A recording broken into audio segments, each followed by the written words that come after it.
Okay then. Hey there, Nui and Rasubaka. Hello again. I know it's missing. I'm not yet finished starting stuff up. Thank you. Let's start it right now. It started. It has begun. I have quality options. Quality. Transcoding. All that stuff. Still setting up the plan for today. I think I'm just going to copy from here. Paste it here. I need a new link. So I did NPC and quest. I'm down to 3, right? I think so. Clear my notes. Clear that. Hey there, Cat Peasant. Welcome to the channel. I should say, welcome to the stream. You've been in the channel before? I need to use the right terminology, because I always think using the correct terminology is the best. I should strive to always use the correct terms myself. Alright, let me get a link to this. OneNote.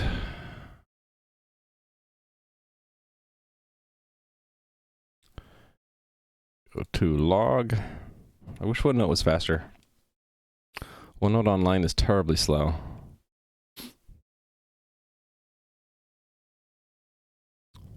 Every click along the way takes time. Okay, and then I need tiny URL. Paste that link. Copy to clipboard. Verify link works. Alright, and then paste the link. Let's go to the game. Today command. What I'm working on today.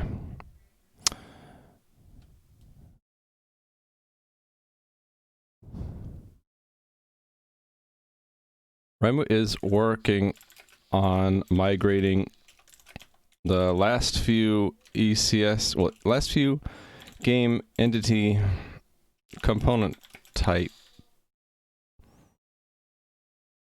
Let's make it shorter. Migrating the last few kinds of game. Oh, I'm being raided by Mr. Halsey. Mr. Halsey, hello. I just started. I'm just still setting up my today command here. Working on migrating the last few kinds of... So how was your stream, Mr. Halsey? The way our schedules align, like you're always raiding me and I never have a chance to raid you. Alright, migrating the last few kinds of game components from JSON to SQLite. I keep wanting to type MySQL. Maybe it's like the universe knows I'm going to transition to that at some point. I don't know. Alright, and then the link goes there. Update. Rust in Godot today. That's 2 things I don't know that I would like to learn at some point. And hello, by the way. I feel compelled to, whenever someone mentions Rust, to use Primogen's emote. But I don't know why. I just think it's funny. Rustin. Alright, enjoy your coffee, Mr. Halsey. Lurking is always fine. Alright, I think I have the today command done. I'm always missing something. Oh, I know what it is. I need to make a post in Discord. Alright. Stream plan for today. Okay. I gotta get through this database stuff. So I'm... What's the right word? I'm tightening my belt and jumping right in to migrate the last few game component types to SQLite. Sure, that's perfect. It can't get any better than that. All right. Hey, did you guys notice anything different about this area? I changed a few things, and I liked the look and feel of this new zone so much that I want to kind of use the same kind of variation in tiles for this area. So now there are like, it looks like there are little pathways, and you know there's little pebbles here and there. And I also moved the corridor to get to the new area, so it's not through the the ogre den, which I thought was ridiculous after the stream. I'm like, I couldn't even get there without getting killed several times. Let's just place it off of this side passage here. I don't have a new wall texture. It's unless you're asking, maybe I should have a new wall texture. Maybe this is maybe too uniform. But I have a new. I added a few textures Tuesday, and there's the denser dirt, the less dense dirt, and that kind of lets me have like little worn pathway appearance. And then there's the pebbles that I've added. I also had the. I'm not happy about this. My idea was stalactites and stalagmites. Problem is that I didn't like the way they looked, and in someone else's stream they thought it was a tornado, and I'm like, okay, if someone thought that this is a tornado, then I'm not getting the right point across with that graphic. So I probably need to scrap those two, and maybe even just talk to an artist and say, how would you draw a stalactite or a stalagmite in this kind of art style, and maybe they have a rough sketch given to me, and then I get a better idea on how to do it. I'm just sort of clueless on how to do that. Anyway, I made those small little adjustments to this area. I'm really happy about the fact that it's not as so bland uniform anymore. That there's some variation, and I think I might do it for the other kinds of tiles, like you mentioned, the wall texture. Maybe have a couple different variations on the wall texture, and the ground tiles, like. Whenever we have pavement or paved tiles, I think I could do a much better job than this. This was basically inspired by Ultima 3's pathway tiles, which look pretty much like this. And I mean, yeah, there's a little bit of nostalgia for this pinkish purplish tile, but I think we could do a lot better. It just looks too uniform. I just don't know exactly what colors to use and what texture to make it look like. It's a new wall texture to me because you haven't been in that area. Maybe. Yeah, this wall texture has been in existence for years. It's supposed to be a transition from like human wrought tiles to natural cavern walls. This is what this is supposed to represent. It's not that I use the same wall texture, it's the ground texture. Maybe it's probably hard to see that on the stream.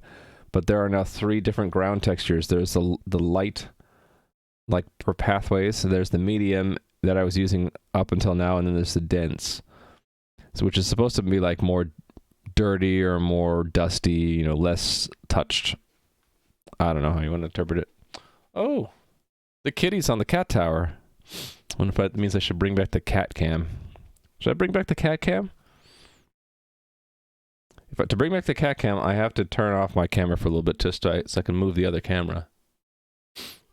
Maybe we'll do that. Hey there, Dragoneer. The cat's meowing at me. I just gave him salmon, too. I hope that's a meow of satisfaction and not a protest. Let me turn off my primary camera. I test the second camera right now. Alright, so it's pointing on my desk right now. Let me move it, because I have it on a clip arm. I can actually show you guys this. Turn the primary camera back on. I have the secondary camera on one of these little clippy things, so I can put this anywhere pretty much. You see it a bit in 360p, could be easily assumed to be the encoder. Yeah. So at higher resolution, you'll notice, or if you play the game yourself, you'll notice that the dirt now has 3 different textures. So I'm gonna get up and try to attach this to where we can see the kitty.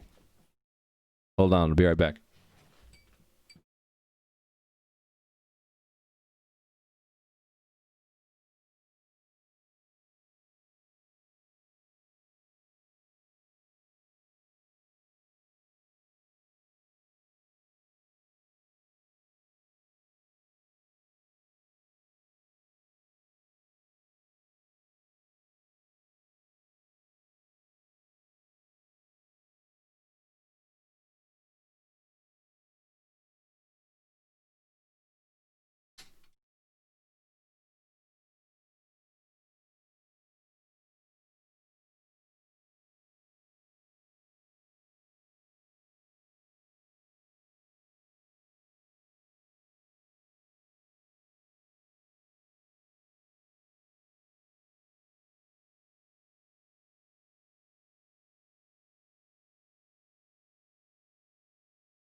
Okay. The problem is that I don't know how wide the field is. And I can't preview it while streaming, so... How do I view my camera without showing it on stream right now? I guess I know what I can do. I can look at the preview of the camera. So hold on, let me do that. So, properties. Yeah, okay, that worked.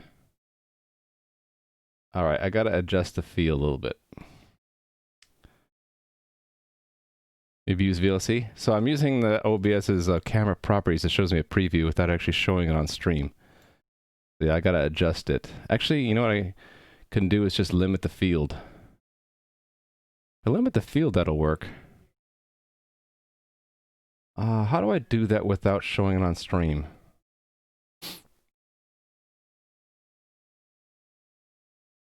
I can estimate the pixel coordinates, and then I know, I'll make it a very, very shallow field to start with. That's what I'll do. The angle is good. I just don't have the, what is it in OBS? Okay, I can turn my primary camera back on, actually. Hold on.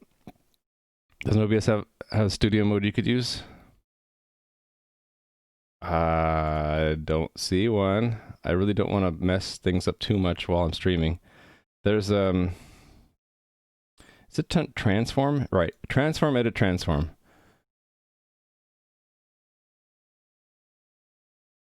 Hold on, that's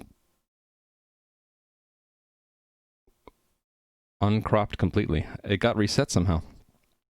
Let's crop it completely. So like, if it's 1920, we'll crop 800 from all sides. 800 from left and right, and then 400 top to bottom, top and bottom. And I'm not sure what position means. Oh, actually, I do know what position means. Okay, so let's see what this looks like. All right. A tiny little box.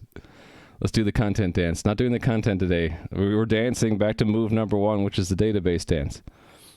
Studio mode, you can have an active scene while you can edit another one without switching to it. Oh, I need to figure out how to do that. Right now, we're just doing it on the fly here. So let me, now that we can see that, let me modify the... Thing is, I need to just focus on the cat. I can't show anything else around the cat because we're supposed to keep our house private, so... Edit transform. Alright, so let's widen the field a little bit. Oops. Okay, and then I can take... There we go, there's a kitty. You can see the kitty? That's pretty good. Right, 600, 500 maybe? 500? See a dog toy in the background. Alright, that looks good to me. And I just need to make it bigger. Well, maybe not bigger. Yeah, and then move it down here. And then turn on the beast cam label. Alright, yeah, there's the beast. And let me lock that, and let me do some final adjustment here.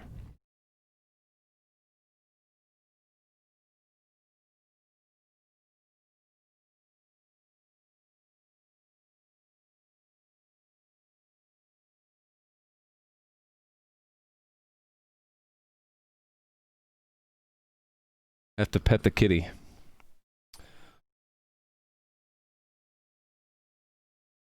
And he just turned in his spot. I do have an arm.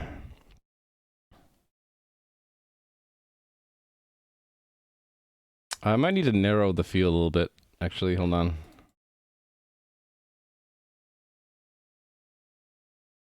Let's turn that to, yeah, as you can see people walking past. I don't want that. So 650. 550.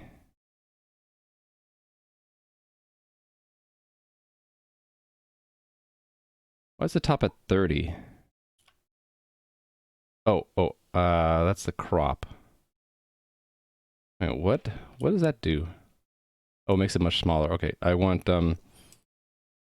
100 maybe. Bottom's fine. Unlock it.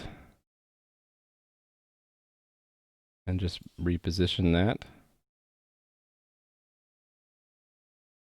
Yeah, I have to be aggressive in the cropping because we don't want people walking by to show up on camera. That'll be good. In fact, I could even, if I was better at this, I could even make an oval cutout. So you can only see him and on his cat tower and not anything in the background. But yeah, I'll perfect this later.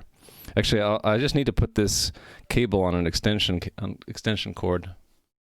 Right now it's not, and it's actually there's a wire running in front of my monitor. That's okay. It's important to see the cat. Hey there, Romania Hate. How are you today? And Perry, of course. I didn't say hi to. And Fool, how are you doing today? Do you think something like this could be made using PHP as an API? I don't know. I don't know PHP. And yeah, I'm not even using C#. The front end is in JavaScript and the back end is in C++ and Lua. PHP is Turing complete. You can have C libraries for binding. Sure, yeah. As the server PHP? I think that would be really difficult because all of the game systems would have to run in PHP also, right? Unless PHP can host other languages.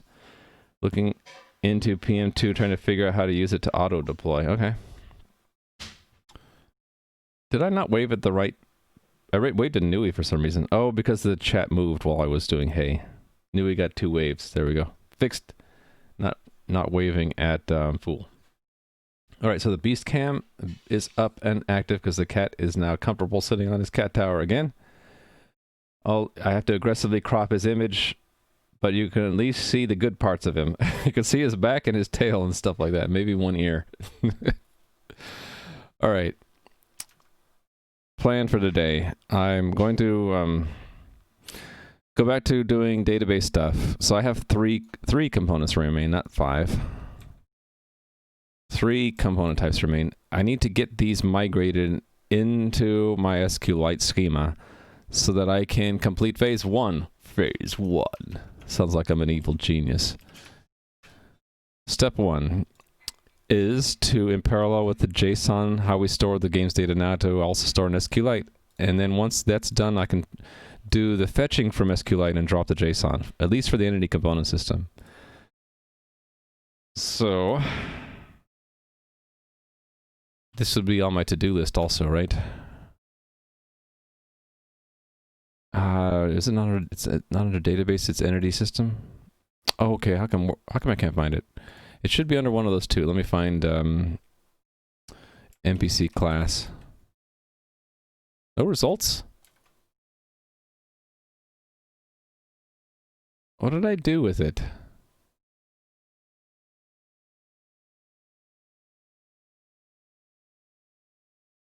Hold on. Did I damage my to-do list?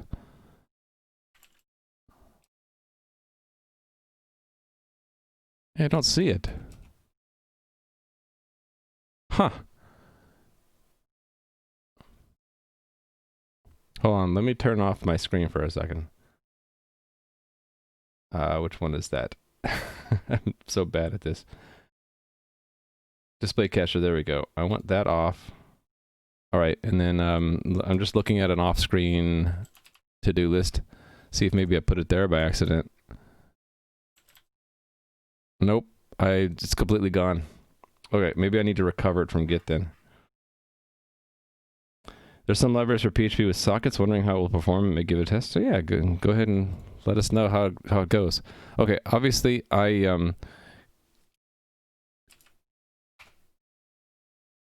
missing the to-do list items that say what tables I still need to migrate, so I must have destroyed them by accident. Good thing we have Git.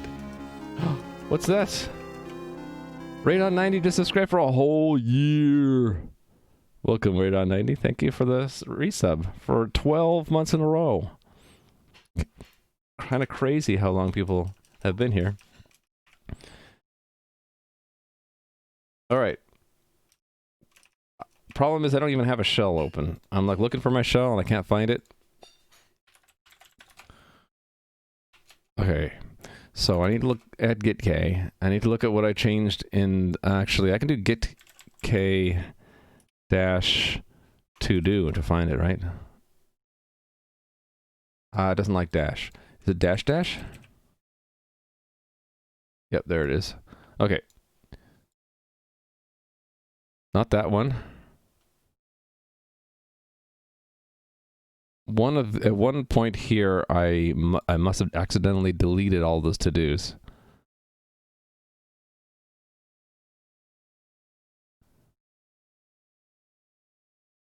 I think it was this one. I think I just, yeah. See, all this stuff was removed.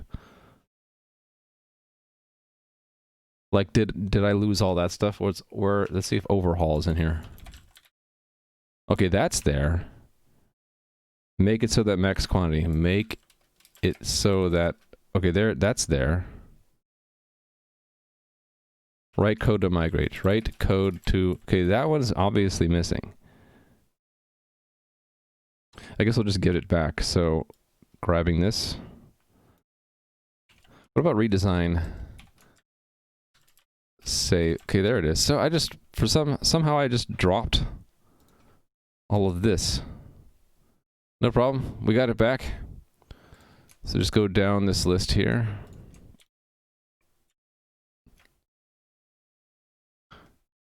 And fix the formatting, and we're good.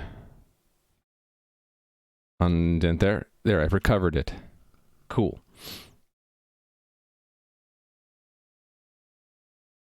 The end lines might not be right. What if I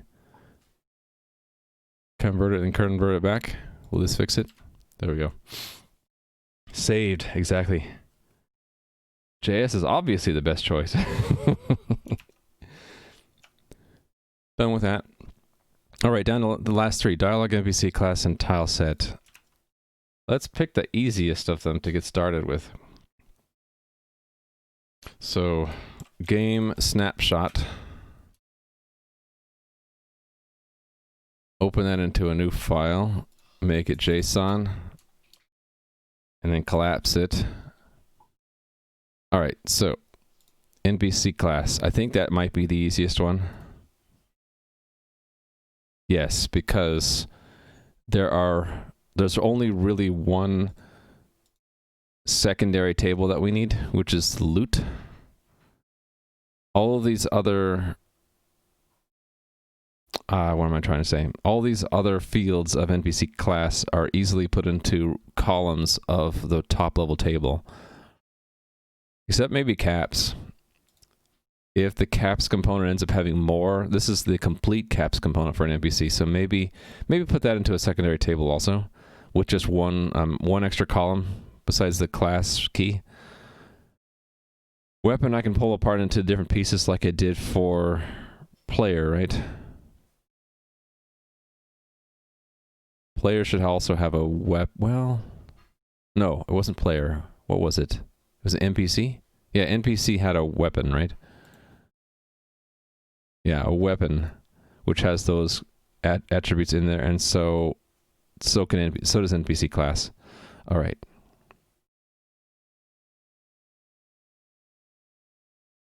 Cool, let's do it. So then go to NPC test. I'm going to make a copy of this, I think, because a lot of the attributes are the same. I'm going to call it NPC class. I'm going to go to the unit tests. I'm going to find where to have npc.cpp and make a copy of it. It's NPC class. All right, and then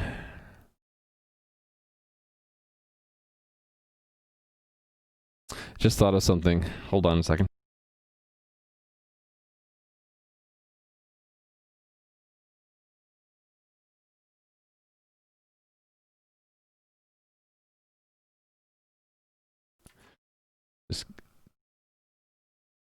All right. Sorry about that.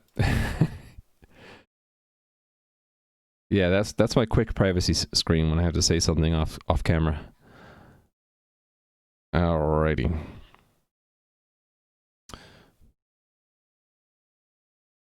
Yeah, I need to go to CMake and have it regenerate the build system because we had a new source file. The just thought of something was I needed to tell my family that, hey, the camera on the cat is active, so don't put your face between the camera and the cat unless you want to be on stream. And they said, everyone's like, okay. Just thought of something to the list. All right, so NPC class. I'm gonna have trouble with the search replace here, aren't I? If I just hit this by itself, it should be fine, right? The persisting in an SQL database, the templates for all non-player characters in the game. There we go. All right, so we have an initial shape. I'll update that in a second. Or 2, or 3, or 4. Not literally, but figurative seconds. First I want to get the schema in here.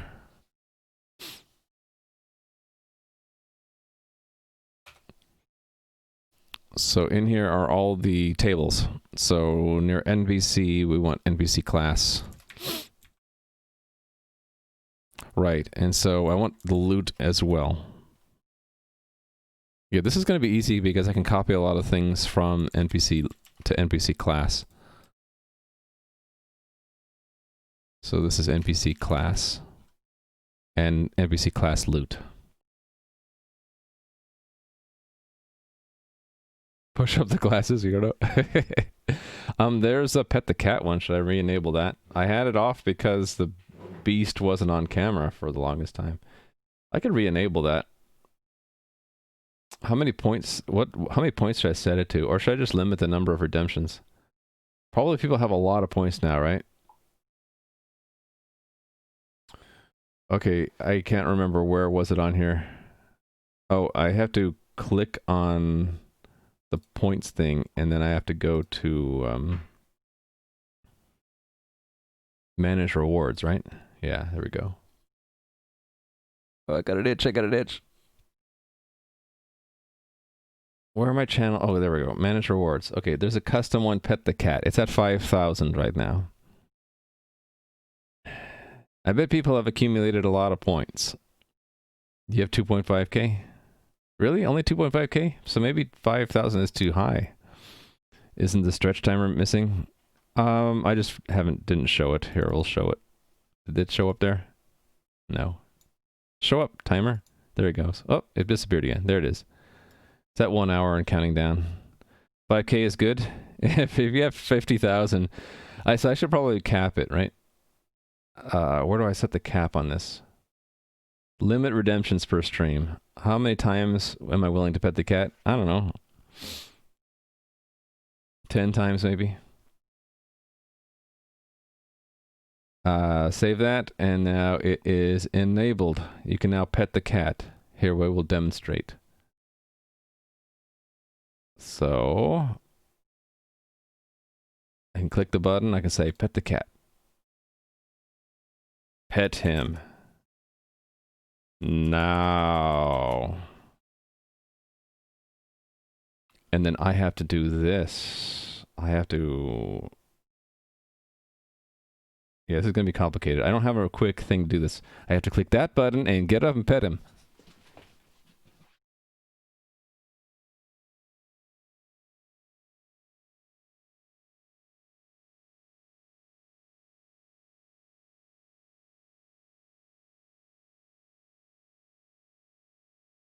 So we have the cat redemption now. I also had another silly one, which was to talk like Yoda, but I don't know. I felt that was a little bit too silly. Hydrate point thing. That might be a good thing.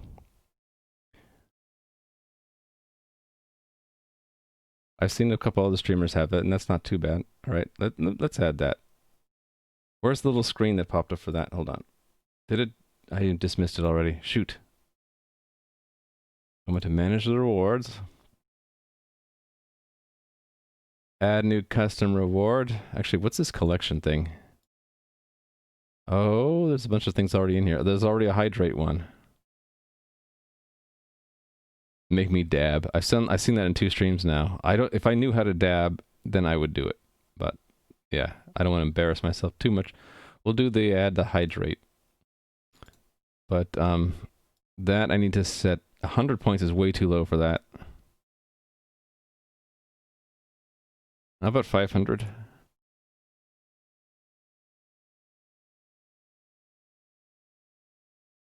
Sure. Now it's enabled. Turn the camera off, do the dab, turn the camera back on. No one saw me do it wrong. Alright. Well, thank you for that, Dragoneer. Those are all good suggestions. I don't know about push the glasses up. I could do that though. Why not? I just did it for free. Another one that comes to mind is say a dad joke, but I need to have the list of dad jokes off to the side somewhere because I don't have a really good memory for jokes. Okay, that's enough playing around for a while, I think. Oh, I do have to... Oh, that's what happened to my window. They became tabs. Okay, that explains what happened. All right.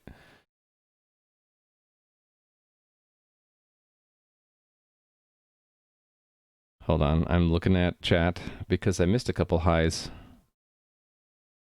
Yeah, those lurk point superiors who is always here but never chats. Hello, you've been unlurked, my friend. And read on 90. Oh, my dog. Okay. Let me go through the NPC class and see. Some of these don't make sense, right? So it has to do with what I have in this example. Aggro range are... So there's no anchor in NPC class, is there? Right, there's no anchor because anchor comes from the position of the NPC class, so we don't need anchor X or Y. Your hydrate? What? I didn't see a hydrate. Oh, wait, it's not going to show up in chat, is it? I need to have the redemption queue off to the side. I forget about that. Let me fix this. I need to go here and have the rewards queue up on the side so I can see it. And Marcus could... Okay, now I see it, Dragoneer. Cheers. I'm gonna have to get more water. This cup is very... almost drained. Sorry about that. I didn't have the queue up. The thing is the Yada doesn't show it unless there's a chat message like that. So there's no chat to say in my view showing me that I should do it.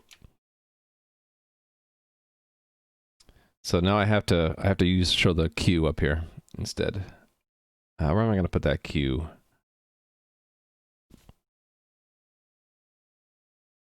I guess up there. Yeah. Trying to find a home for the window.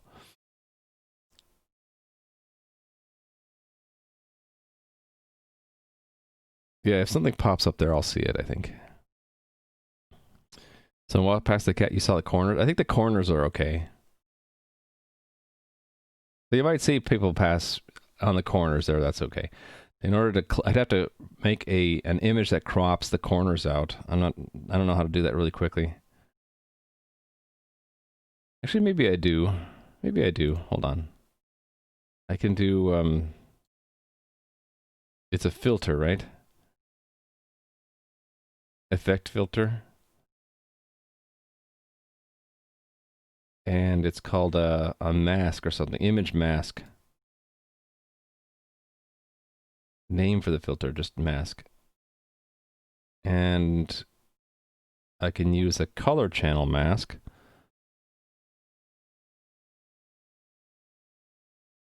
Oh no. Alpha mask, color channel, alpha mask, alpha channel. And I have to have an image. Okay.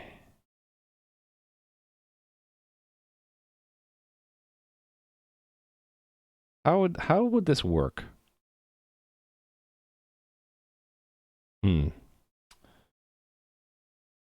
By the way, I don't think my current task is correct, is it? Nope, that's not correct. So right now it's adding a mask filter for the beast cam trademark.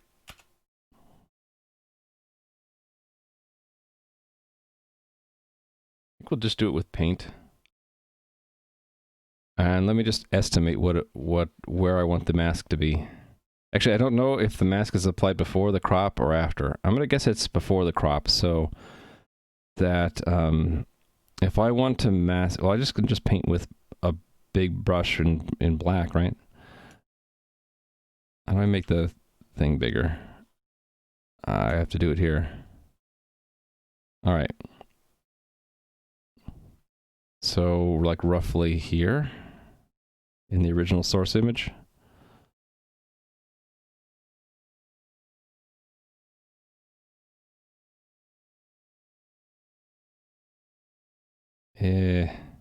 Something like this, and we're a little more circular down here. All right, let's try this out. So if I save this as, why did it go to Volcanoids? Oh, the last time I was working on that, using a paint.net, I was making a Volcanoids thing. So let's go to desktop and stuff. And we don't need to see quick access right now. Okay, so let's just go to not Dropbox, not, where am I going? I'm going to go to my desktop. Desktop. All right. I'm going to call it Beast Mask.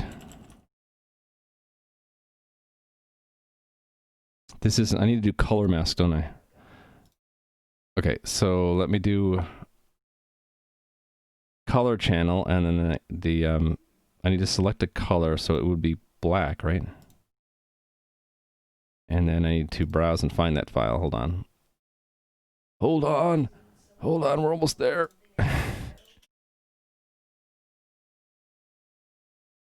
Okay. That's weird. Why is it showing...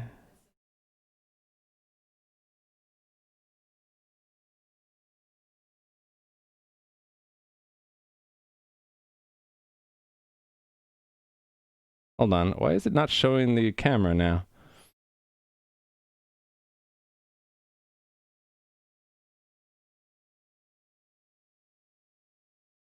Oh, I have it inverted. I'm dumb. Okay. I need to invert that. I basically need to select white, not black. Okay, so it is the wrong shape. Okay, so the color was correct.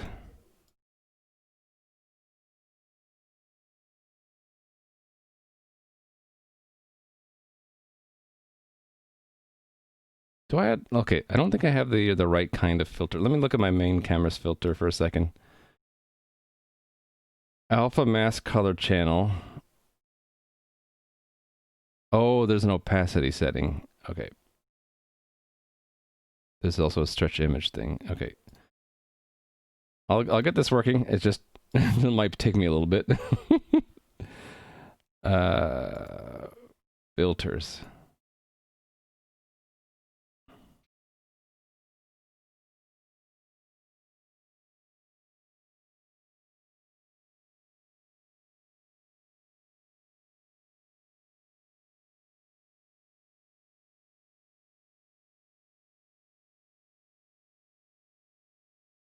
I'm confused why it makes it black.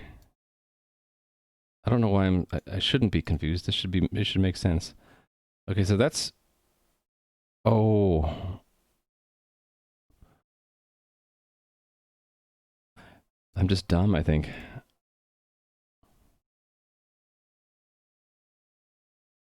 No, that's not right. It's not showing inside this area. It's actually making that transparent and then blacking out everything around it, which is not what I want. Your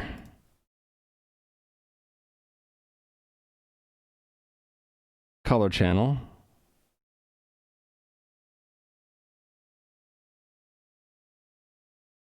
It's that, but I need it inverted, and I need to make it wider. Maybe the stretch image works.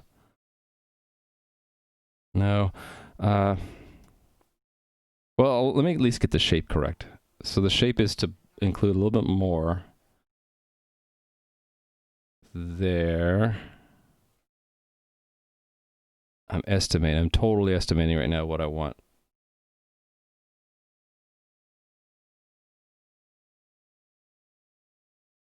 Let's see what this looks like.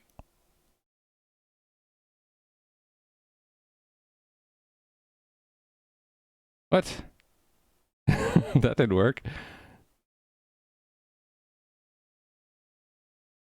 All right, I guess I'll do this a little bit at a time to make sure I do it right.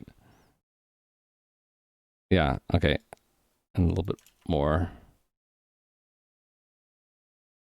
Okay, and then I can go down.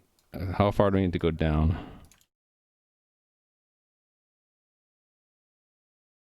Okay, that's fine. And over. Too far.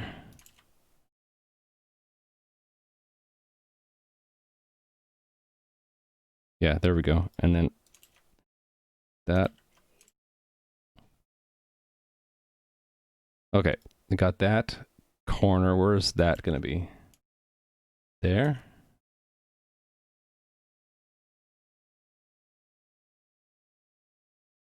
Okay, that was actually a good spot for that.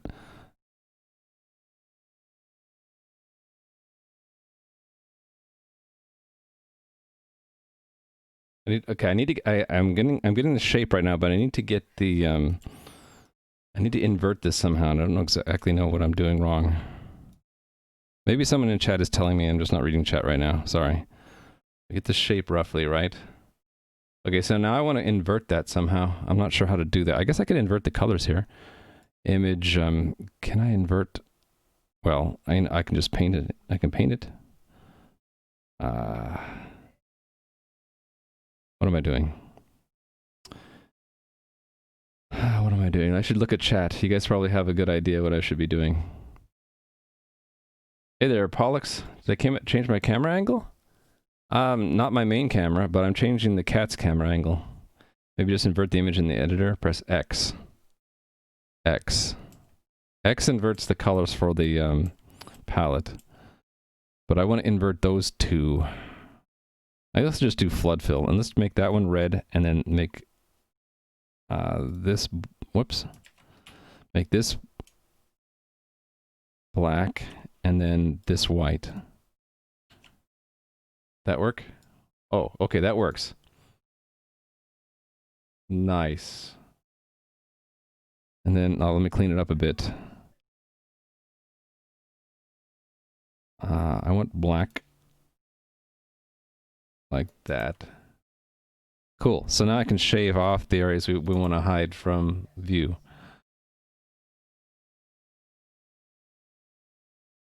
And I should probably shave this off a little bit more.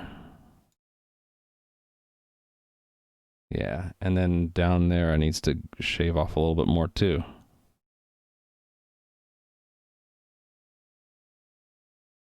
Cool. I like it. I'm getting there. See, I usually fail a lot and then learn what I'm doing, and then I get better at it. The only problem is if I even slightly touch the camera, it's gonna be off. You know, it's good enough, right? Oops. Flip them. Not that that matters. Okay, we're just gonna call it at that. That's good enough. I like that. We're gonna finish that up. So now we have the beast cam, and it's nicely cropped so you won't see people walking in the background in the corners. What am I doing? Yeah, I was just adjusting the cat's camera filter so that you can't see people walking by the camera in the corners.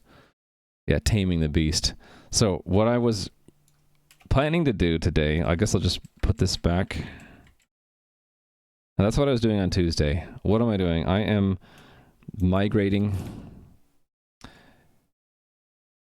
NPC templates from JSON to SQLite right now.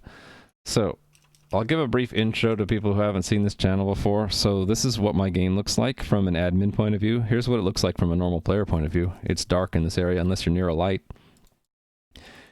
And all of the data behind the game is right now stored in one huge JSON object. So it looks like this, where it's many thousands of lines long, and a lot of it is in the entity component system. So for example, these NPCs you see walking around kind of look like this in the data. They have, you know, name. They have various attributes like when's the next time they can act or wander around, or how far away they can wander from their anchor spot. What weapon they're holding, like what the attributes are for the weapon they're holding, and then other things, right? So another example might be items in the game. I like to look at this item, the second one, because it's a bunch of money. 230 gold pieces. I just noticed something. It's a string instead of a number. That's another bug, isn't it? I should probably note that. That's a bug in the entity component system, isn't it? It shouldn't be a string. It should be a number. Let me collapse everything. I want to go to entity system. This should be fix bug where item quantities sometimes appear as strings instead of numbers. But anyway, you get the idea. Right now it's all in JSON. I'm migrating it to a database to improve its performance because it takes a long time to write the JSON state and to read it back. If these were individual rows of a table, it'll be a lot faster. Am I a friend of Adam's? Yes, I am. I met him in real life once, and I've been in his channel for 26 months, I think. Just renewed the sub today.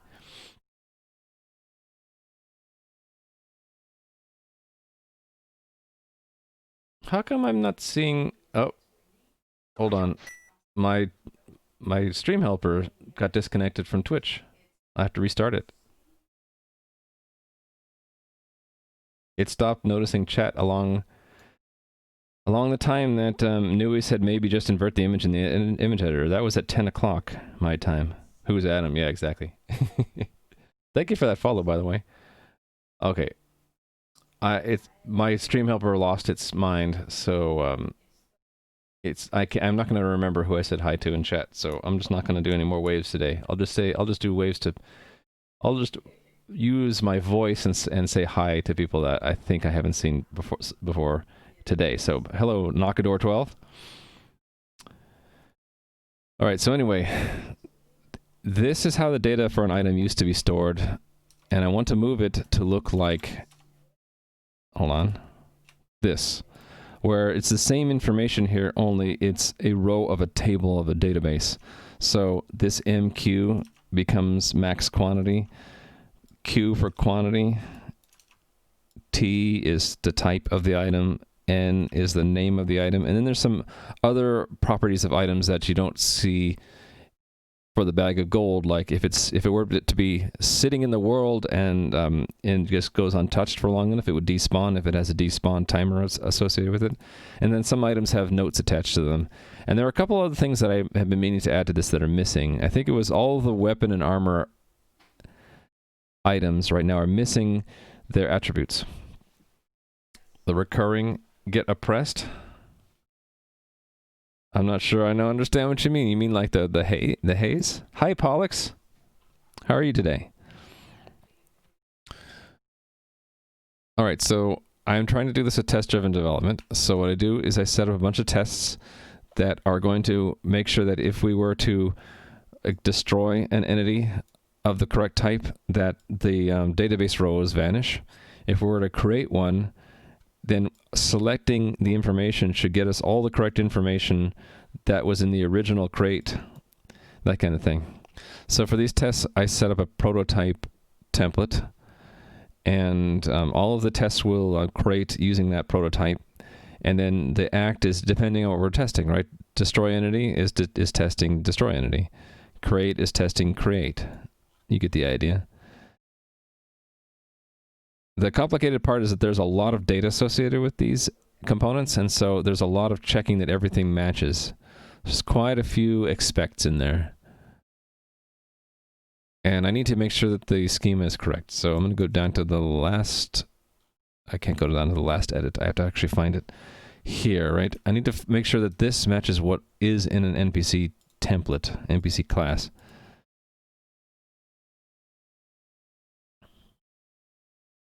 We shall take over and you won't have any voice. Oh no! Did I say hi to Mudribbit? I'll just, yeah, I'll just say hi to Mudribbit. I'll try to wave again. We'll wave to people. My stream helper lost its connection to Twitch, and I didn't see any indication of Twitch telling me I needed to restart. I need to look into that. I need to remember to look into that. I'm going to put a note to myself to look into this. So, stream, the bouncer is my stream helper, stopped seeing new chat at around 10 a.m. today. Look into the logs to see if Twitch gave us any indication.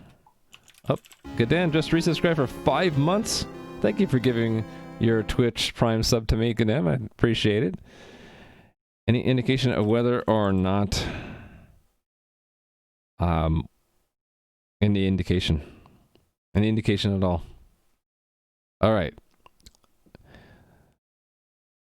Oh, by the way, Gadam, I'm all set to record those YouTube videos. I just need to find time to do it. How long has the game been in the works? Been about a year. How long? Will tell us about that.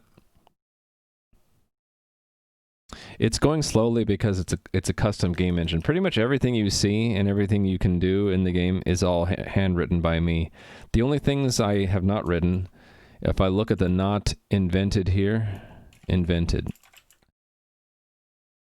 Library's not invented here. I didn't do the compression, the encryption, password strength stuff, or the database. I did everything else. Everything you see. Well, I didn't do the C++ libraries or the compilers, but you get the idea. And a lot of it's in my GitHub too. Not the assembled game, but a lot of the pieces that go into the game you can find in my GitHub. All right. So action time is in there. Caps. Oh, I need another table for that. Let's call it NPC class caps. And here,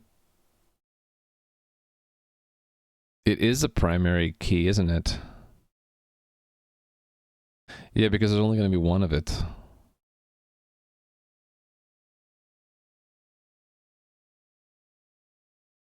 Then why am I making it another table? I don't need another table. I don't at all. Not at all. Where am I? I lost my place. Yeah, right here, we'll just say caps M. Caps M.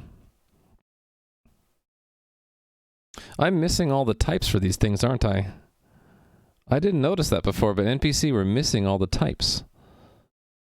It works because SQLite doesn't care about types for the create table definition, but we should probably add them, right? These are integer. What other integers do we have? Class, dialog. Hold on, I should just refer to NPC for this.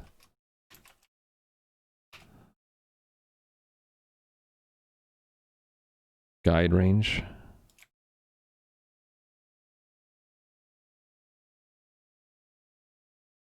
Step. Tether min and max. And then all the weapon traits. Okay, and then these are reals. Decimal numbers, right? Timeout, the wait time.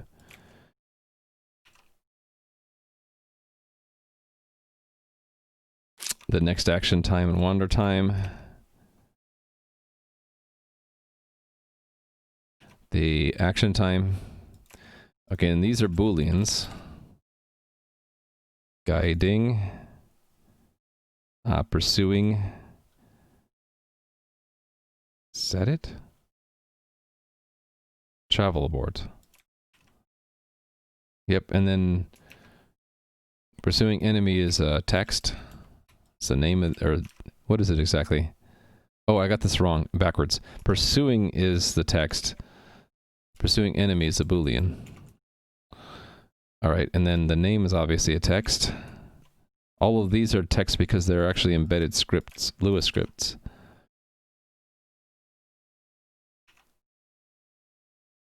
What did I miss?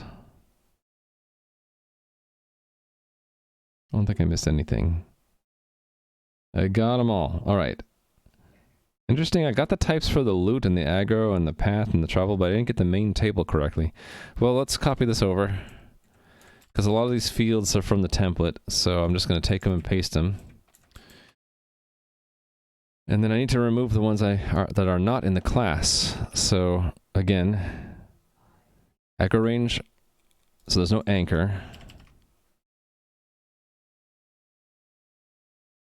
Did we miss armor on NPC, or is that somewhere else? Oh, that might go to the character, actually. Hey there, Aura Driven. And I should say hi to Nakador 12 and Gadam. And I already said hi to Nui. So I'm gonna tell my stream helper.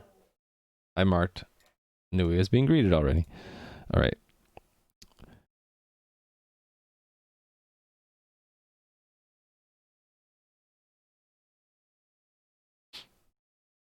I know. Here, I'll give you another hey. Just making fun of me now. Just making fun of me. Yeah, so armor is going to the character, I think. So it starts out here in the class. Then action time, then all spawned enemies are attackable. So this is not actually stored here, right? So this is caps. So this is movement capability. And that is an integer. So dexterity's next. Okay, and then there's no dialogue or guiding or any of that stuff.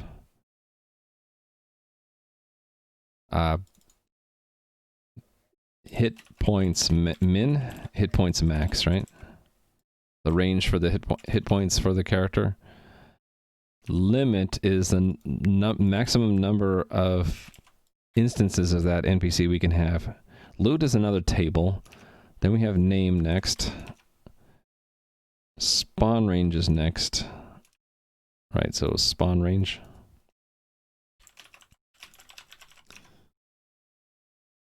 T is tile. A tile ID. Have I been inconsistent about these names? I think I have been. Some of them have underscores and some of them don't. I'll probably want to fix that at some point when I refactor this. But I'll try to have it consistent within the table. So we have tile ID and we have tile set, are both integers.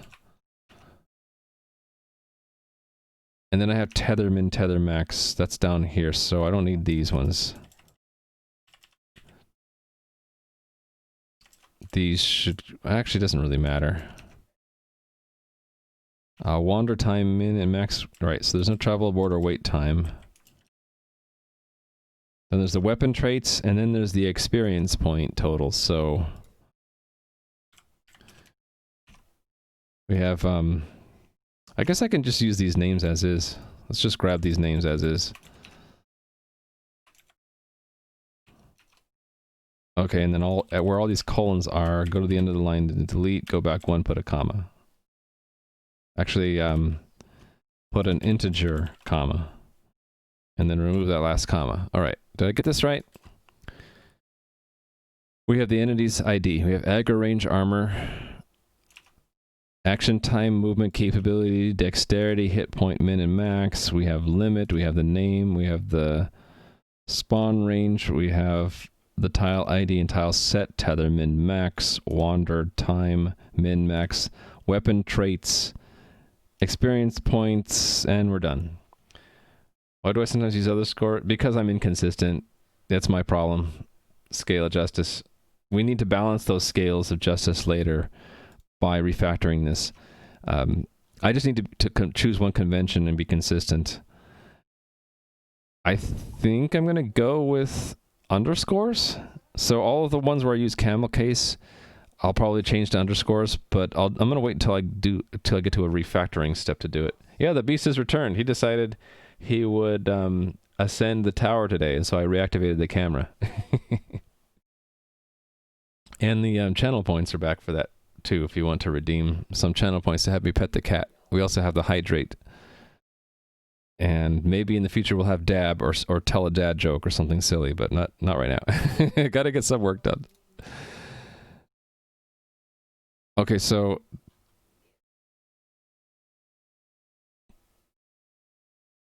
I'm looking at the wrong table, actually. Did I just edit the wrong table? No, I did the correct table. Right. I had a sinking feeling I hit the wrong table. No, this looks good. I just added the types. I didn't actually change anything else, right? Actually, it's hard to see now. I hope I didn't mess it. Actually, there's one way I can tell if I mess it up. I could just run the test for it again. Let's do that. Pet the cat? Okay. We'll have to pet the cat then.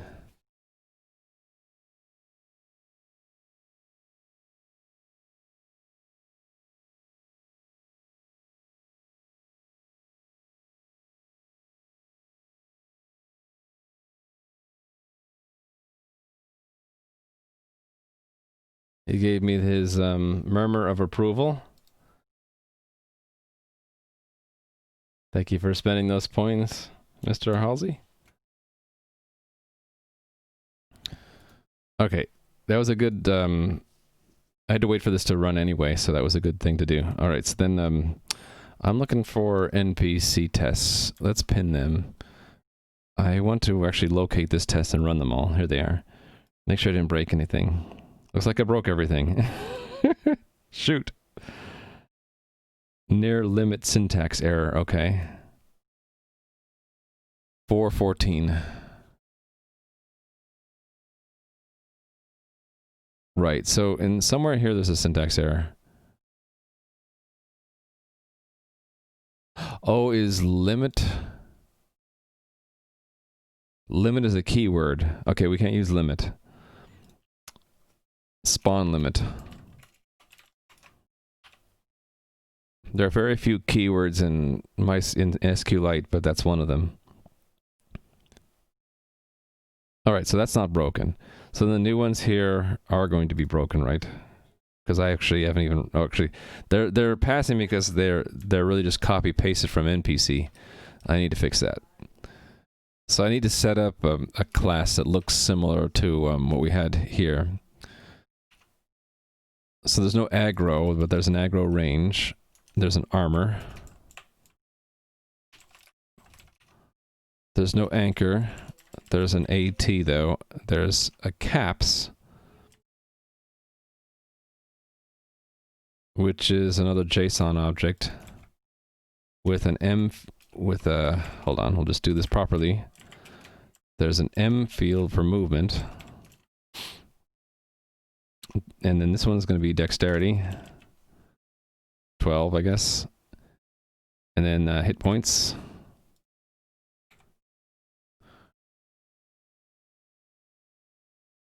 You can use it with backticks.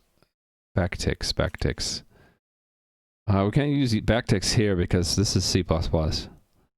But I might be missing the context. This is range of hit points, so let's do 8, 12. And that can all be on one line, right? So can this. There's no reason to have those on different lines. Okay, the loot table. I'm just going to copy that from the NPC. It's the same loot table as is. So then,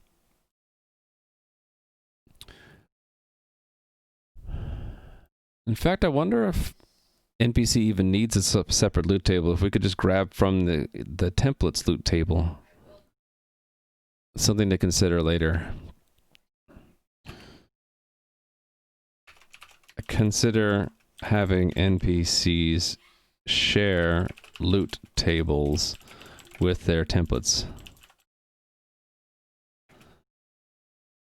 One reason I might not do that is if I have a unique NPC which is not spawned, but created through a script. Then they wouldn't have a class, and so they would have no loot table to refer to. Okay, so I need spawn range. 5, I guess. It doesn't matter what I put here. After the name, actually. And then T for tile. Let's do 7. All this goes away, right? Tether min max. TS for tile set. 1, 2, 3, 4, 5. Wander time min and max. The weapon, and then I need all of these. Let's just copy these as is, because I'm lazy. In the strings, so names in the SQL string for limit, you do all backticks to be for compatible. Oh, I see what you're saying. I didn't know I could do that.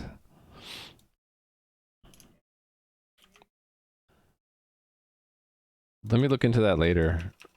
When I do refactoring, I might do stuff like that. So let me give you a point. I'll look into that when I get to refactoring because I might want to do exactly what you're saying.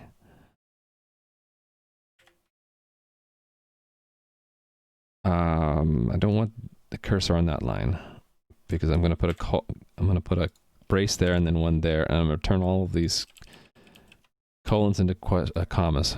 There we go. Let's double check. We have aggro range, we have armor, attack. Okay, we don't have attackable. This is action time, capabilities, dexterity, hit points, and missing limit. 8, sure, why not? Loot table, name, spawn range, tile, tether min max. I just noticed something, that max should go before the min. Tile set, weapon traits, experience points. Okay, I got it. Got it. Pet the beastie? Okay, fine. We'll pet the beastie.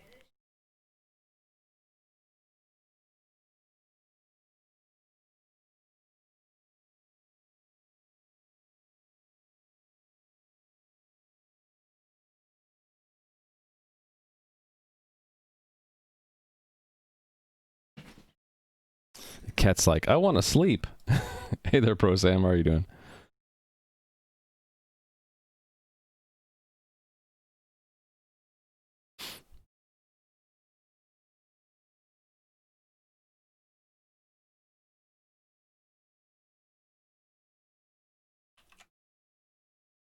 All right.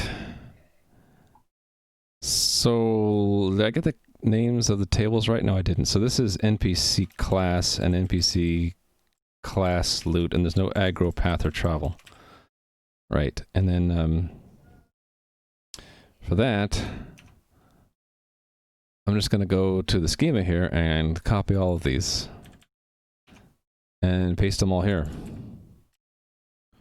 This is where it gets a little tedious because I need to run down this list,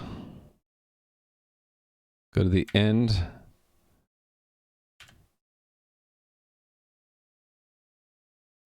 change that last cursor.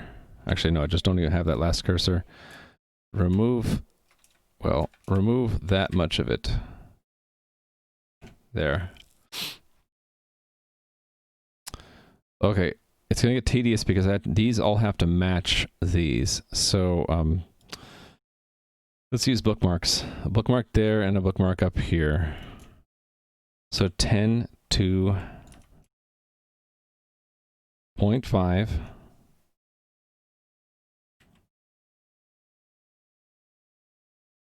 1.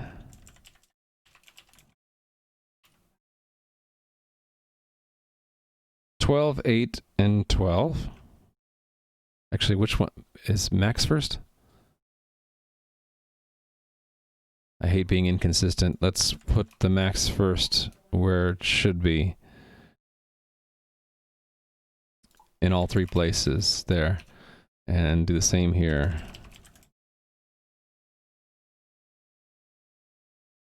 Alright, and then at the top. Doesn't really matter here because the order doesn't matter.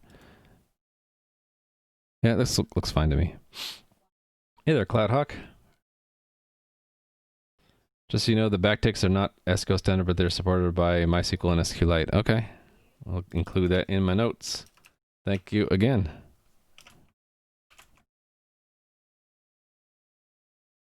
Yeah, so I've avoided that by calling it spawn limit. You're saying I could say limit if I did backticks, right? I see what you mean. So that a future, like if name became a reserved word, that would make it safe, right? Okay.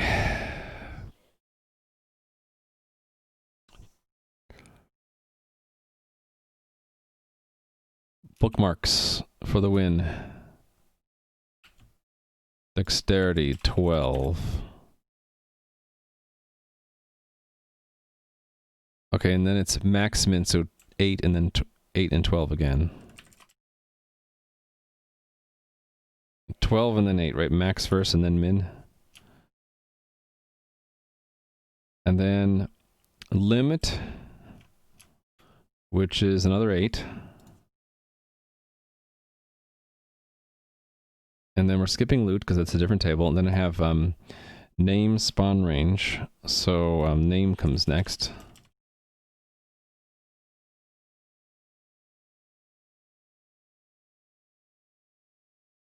Spawn range is 5.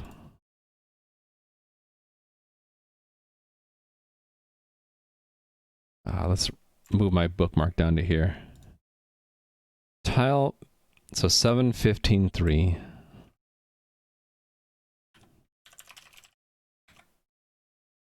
And then 1, 2, 3, 4, 5. Don't know why I find that amusing. And then wander time maximum, so it's 5.0 and 2.0.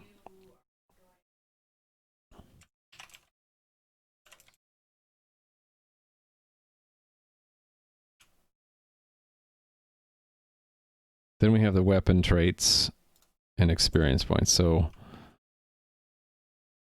0, 4, 10, 1. It should be in here somewhere.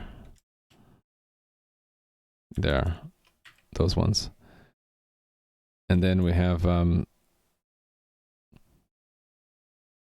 10, 5, 1. 10, 5, 1. I can do this. 10, 5, 1. 52 and 1. 52 and 1. All right. So those are all of the fields. Was there just one text field? Huh. I guess so. Only one text field in all of the NPC template, other than the loot. Yeah, I guess so. All right. And then we're looking at the loot table next, right? No, you're right. There's no aggro table. So drop that. It's NPC class loot. This should have been NPC class, not NPC. There we go. The number Mason, what do they mean? I don't know. I don't know what the numbers mean. Okay, so this is exactly the same. I can just leave that, which is nice. I don't have to touch that anymore. And then we get rid of path and travel. All right. And then that's for create. And then update is we create one and then we make changes to it and then we basically do the same assert statements. So I'll do the same. I'll just make a copy of the assert statements.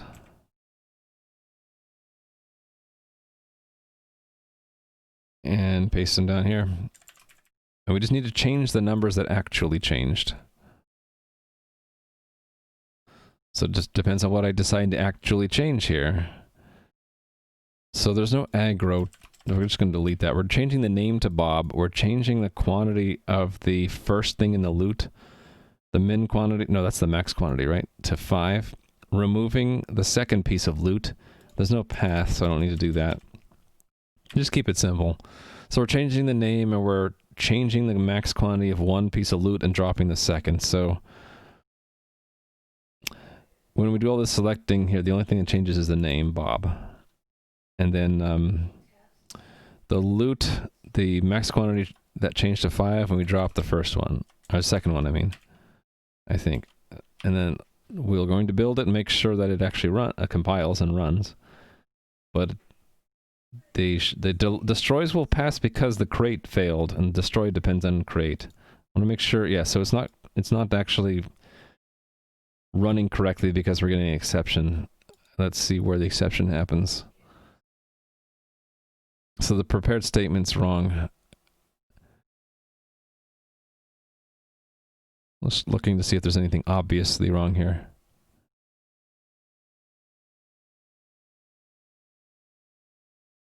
Oh, there's no aggro. No, there's an aggro range. That's not limit. That's what it is, right? It's spawn limit. Spawn limit.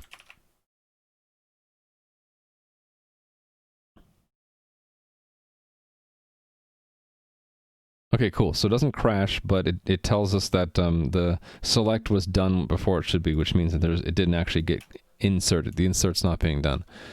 So let's go to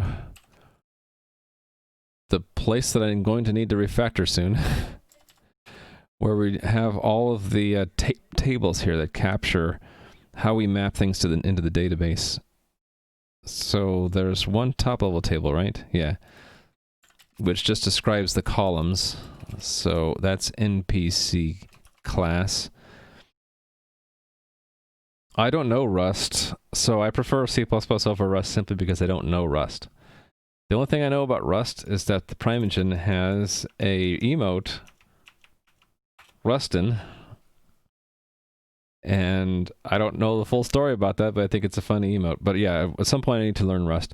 I just have been using C++ for so long, I'm used to it. Alright, so the, I guess we can look here at common. Aggro range armor. We have action time already. Instead of attackable, it's movement capability. Instead of class, it's dexterity. Then hit points max, hit points min, spawn limit, then name, spawn range, tile ID and set, and then the tether max min, wander time max min,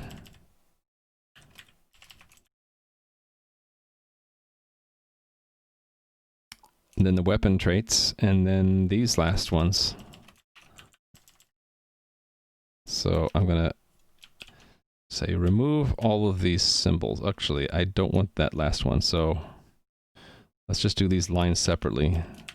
Remove that, add a comma at the end, and then just delete that word and put a comma at the end there. There we go.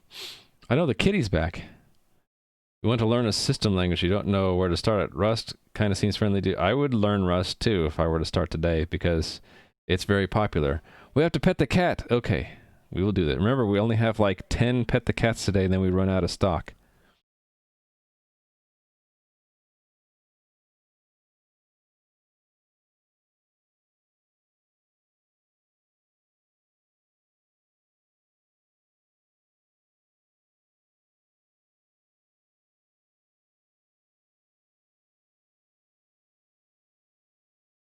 It's so fluffy. Yeah, I can't be spending all my day petting the cat, but the cat is back.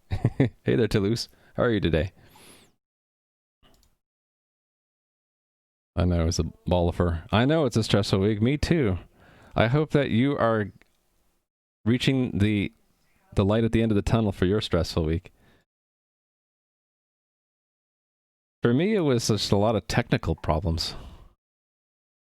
I had a lot of bugs. Like, I was trying to add content on Tuesday, and there was this really annoying bug.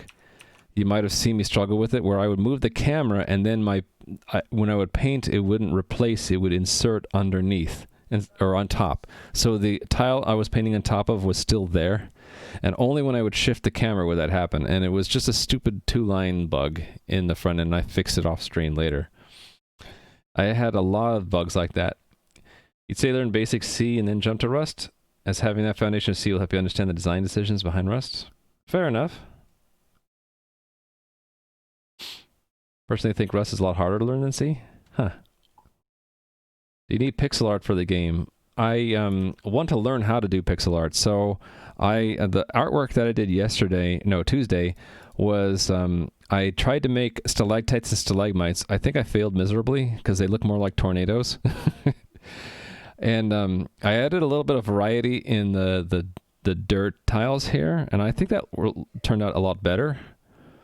So sometimes it's a hit, sometimes it's a miss. So I have the less dense dirt sort of shows where trails are now, and then the more dense dirt is to, like, you know, where it's like rougher ground and then smoother ground. But I want to learn how to do this myself, and so what I've heard from other artists is you just have to practice. You have to keep doing it until you get slowly better and better at it. So although I do need the pixel art, I also want to try to do it myself to get better at it. There's also open source art that people have given me links to. that if all else fails and I need art and I can't do a good enough job, I can always pick from those resources. Does that mean we'll get a Rhyme 8 art? There are 2 free emote slots. We can make a Rhyme 8 art, but what would it look like? Pro Sam, we need like actual emote graphics for that. I guess I could try to draw a smiley face and make that the emote. By the way, I got to take a break in the next 12 minutes. My my work rave is telling me that I'm going to need to take a break soon. Okay, so this describes the columns of the table, right? This is column specifications. So a similar table below is the mappings, right? Component field names is similar to that. So that goes there, and I need to extend this to include what is it actually, what's the corresponding path in the JSON. So we'll do that, and then that. And I suppose, well, by default, we'll just grab that and paste there. But then we're going to have to change some things, right? So the actual data in it has some of these abbreviated. So action type is AT. This is caps.m. This is HP. Oh, wait, I can't do that one.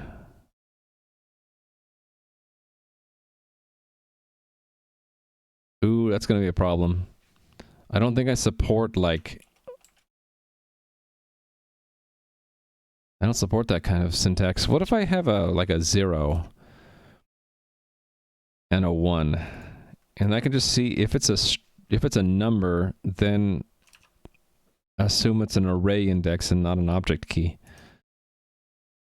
Yeah, let's see if I can do that later. Or let me see if I can do that. Limit, we're skipping loot. Name is N. Spawn range is as is. Tile is T, and this is TS.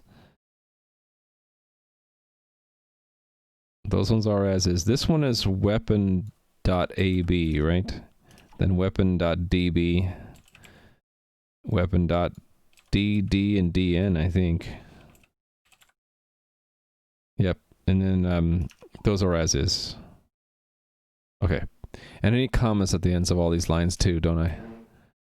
So let's add the commas. Comma. Aren't those HPs backwards? Don't forget all the commas. Yeah, thank you, Toulouse. What's backwards again?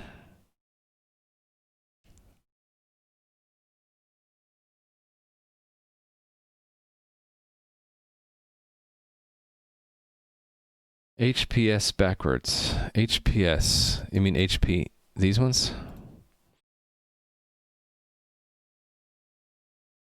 Oh, yeah, you're right. Toulouse is as eagle-eyed as ever. I ought to, this doesn't matter the order here, right? Nah, actually, that's better.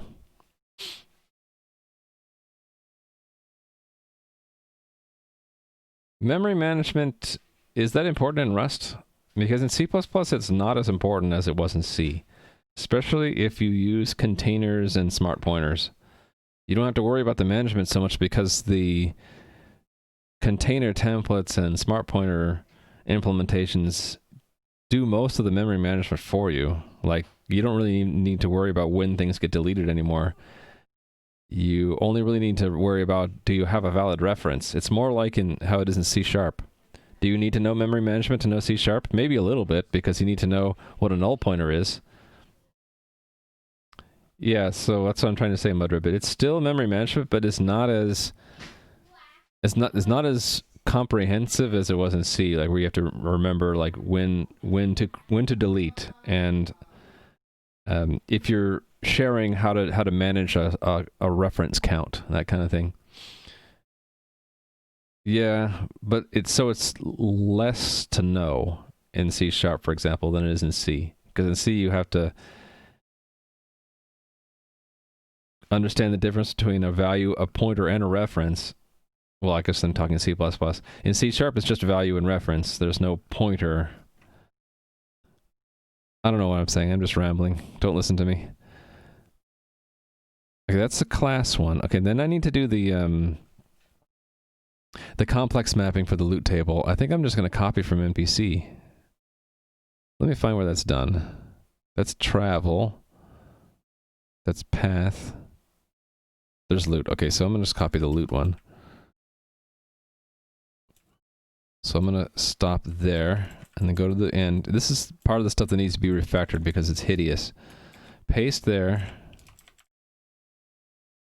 And turn this into NPC class loot.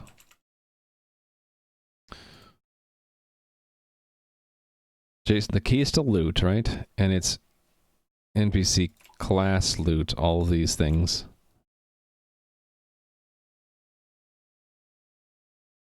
Yes.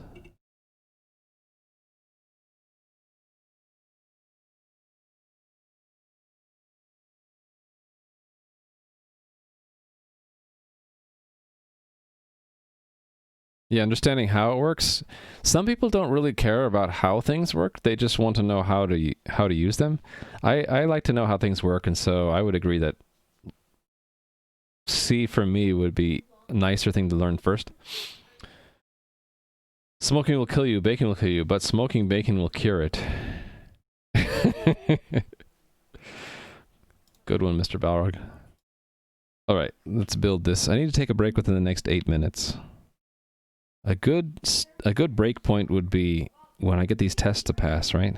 Which hopefully is soon, except for I know we'll have trouble with the hit point min-max because that requires me to use integer indices instead of keys. So this is probably still going to break, right? It doesn't insert at all. Did I miss something completely?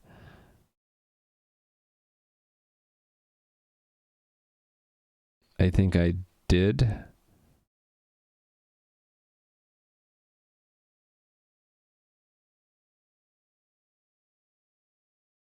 Okay, what did I miss here? NPC class. It's listed here with a column with the column specification.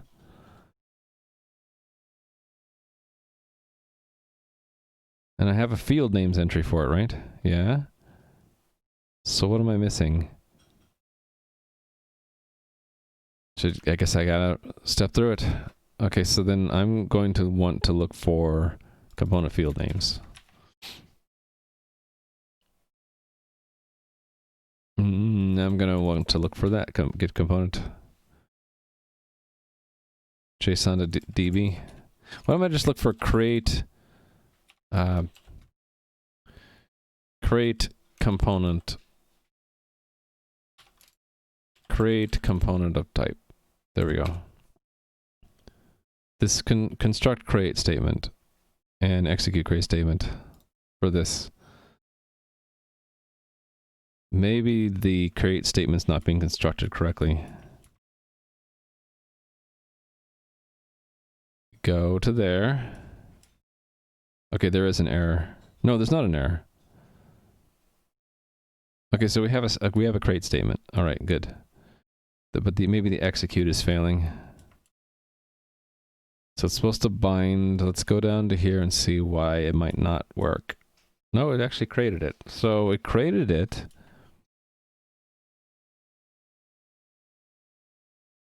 Then why is it failing to fetch them? Oh, the type is wrong. I got the type completely wrong. My bad. The insert, which is back here, right? No.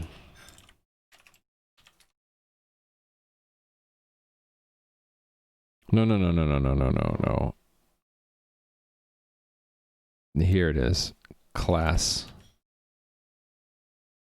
These are all wrong. Let's just look for the string NPC. All of these strings NPCs are wrong. They should be string NPC class. That's the downside of copy paste. Okay, cool. Got further.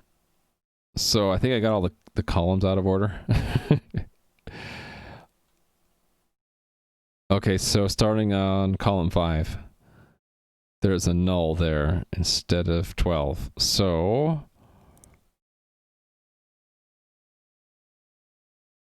we start at 0, but we're going to print after we've incremented. So really it's 1 based from here. 1, 2, 3, 4. So the dexterity should have been 12, but was null. Oh, that one had a rename. Did I get the rename correct? Probably not. It's not a column specification. It's down here. Yeah, that's dex. Okay, what else was wrong?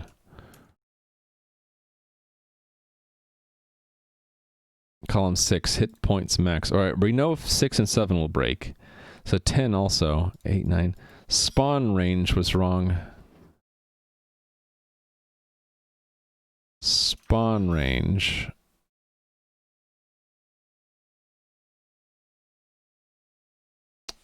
What am I looking at? I need to go up here. Spawn range. Oh, did I skip name? No, I didn't skip name.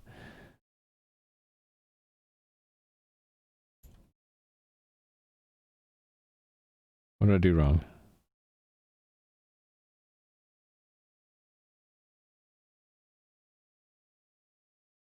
Six, 7, 10. 1, 2, 3, 4, 5, 6, 7, 8. 6, 7, 8, 9, 10.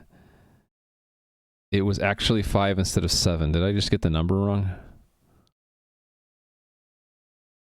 Yeah. Okay, I'm off by 1. Oh, that's the problem. I'm missing a row for 5 here. There we go. Hey there, Atomic Nibble. Gotta pet the cat, huh? Alrighty. First, let me say some highs. Hey, Atomic Nibble. Hey, right up. I forget what they are, what those stand for. It's like right up or something. Or right up, right inverse, up inverse. It's a Rubik's Cube move. Hello, Rubik's Cube moves. And Salu Manfroni. I'm probably butchering the name, but my apologies. And Mr. Balrog, hey. And going back further in chat, I see that I should be saying hi to LLampel. Oh, you asked a question. How can you learn pixel art? Sorry, I didn't answer your question. So, what I would suggest to you is to watch this streamer, Adam C. Eunice. He is an amazing pixel artist. He streams from Australia, so it's a later than my stream. So, I think he starts around, I don't know, 8 p.m. my time. So depending on where you are in the world, it might be in the middle of the night, or it might be in the morning. Yeah, you watch his YouTube videos? Yeah, he also comes out with teaching videos in pixel art on YouTube. So yeah, definitely recommend his channels, both in Twitch and in YouTube, if you want to learn pixel art. I am a moderator in his channel. I haven't been able to spend as much time lately, but whenever I want to get inspired to like think, or at least think about art, I'll watch him do his work. I need to go pet the cat, so hold on a second. Let me hide the camera. I can go do this. Petting the cat.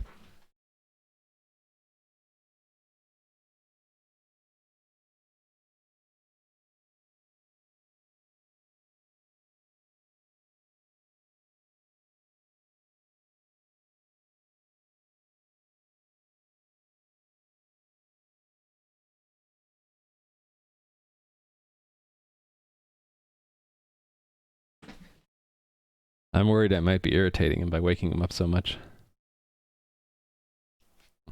But it's all for a good cause, right? Cool cat, yeah. The cat is back. The cat came back the very next day. Thought he was a goner, but he came back. I'm still off by 1 here. There's a 15. No, this one's wrong, right? Damn it. I have these wrong. I just need to double check these. Okay, so then right around here it's wrong, right?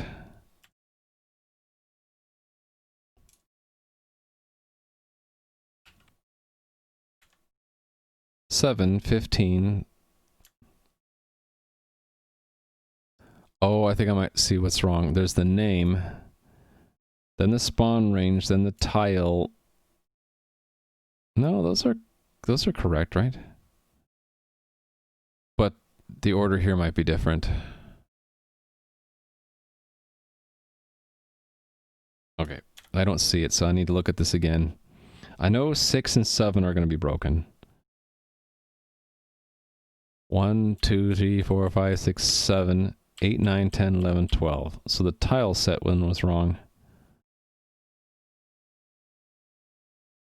1, 2, 3, 4, 5, 6, 7, 8, 9, 10, 11, 12.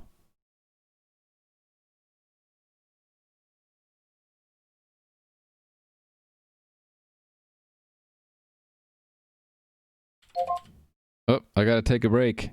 Yeah, it's probably a good time for me to take a break. I'm making too many mistakes here. So see that little reminder? It's telling me I gotta take a break. Let me set the timer for 3 minutes, and I'll be right back.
I'm back, but guess who's gone? The cat left. He's eating right now. He saw me get up, and then he followed me into the kitchen. Am I late by like 1 second? So yeah, I guess goodbye beast cam for a while.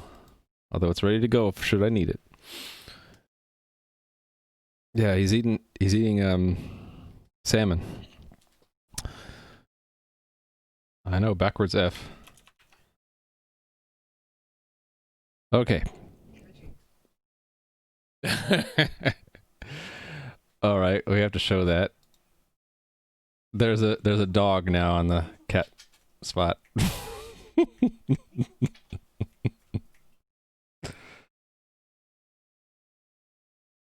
Or, Mrs. Wright was trying to get the dog to look up at the camera. Oh, there we go. There we go. I don't think she wants to be up there, though. Okay, turn it off. The cat became a dog, that's right.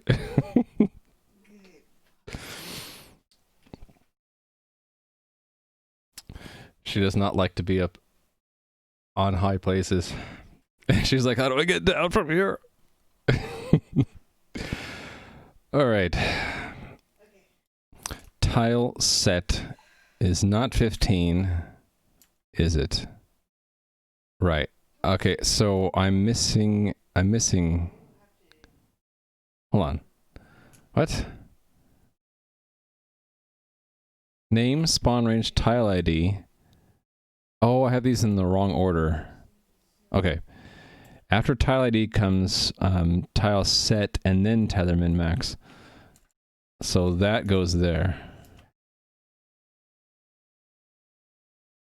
There we go. The dog ate the cat. Nah, actually the cat bullies the dog, if you can believe it. Our dog is very afraid of the cat for some reason. And the cat knows this and will eventually, occasionally take a swipe at the dog as the dog runs past, and the dog will go, Yoop! The cat has a pet dog. I don't know, our cat is very mean to the dog because he knows he can get away with it. Okay, so we're just down to these two fields that have weird, they use an index instead of using a key, so I just need to fix that. I need to find out where I do that kind of thing. It's in JSON to DB, right? No, it's not. Where do I do this?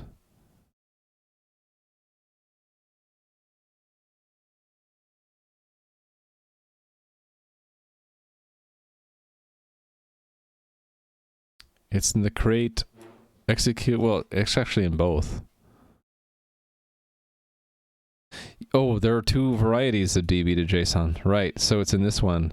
Right, it's in this get from object using composite key. Right, so this is assuming that it's always a key. But we should see if it, I think what I'll do is I see if it parses as an integer, we'll use an array, it would assume it's an array index.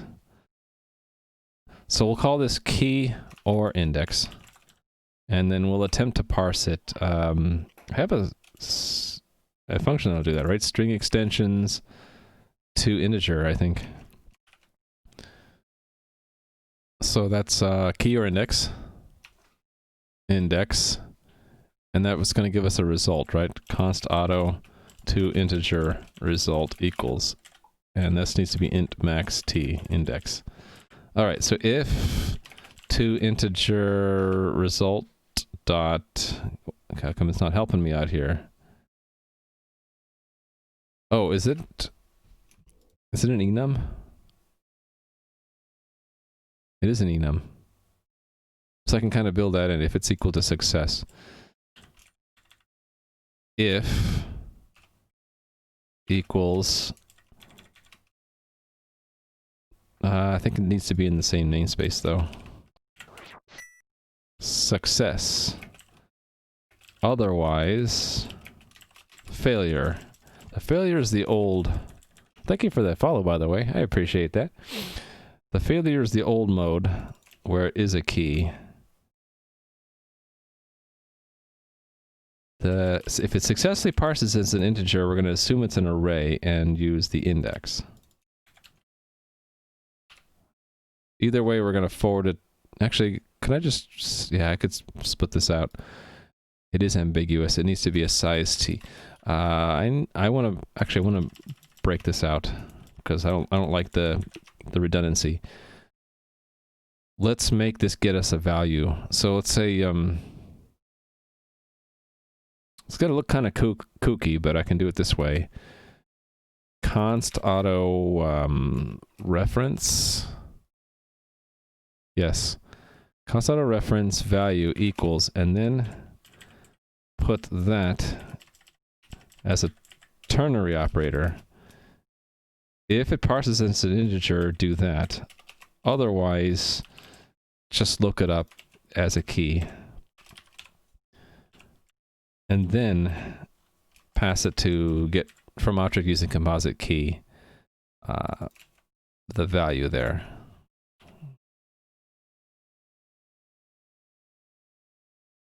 That ought to work. And cool. So then run it, and it didn't work. No! I guess I can single step and find out why.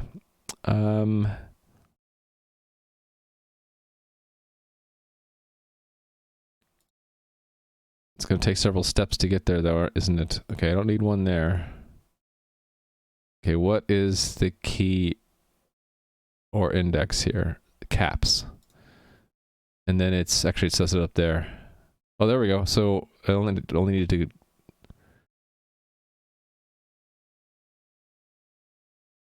Wait a minute. It skipped right past it, didn't it? Well, start over again. There's caps. Yeah, what about the M part?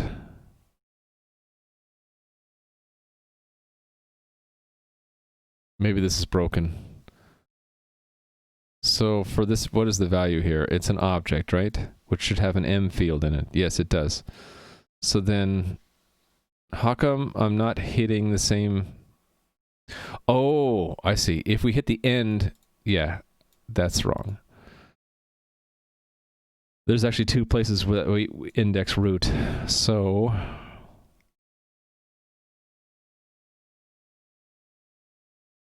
I can rewrite this a little bit differently, can't I? Yes. I know what I can do.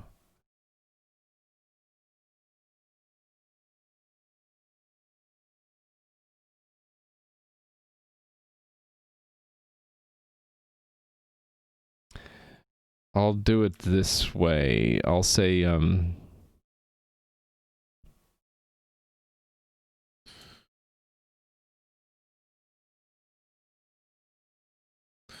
move that to there.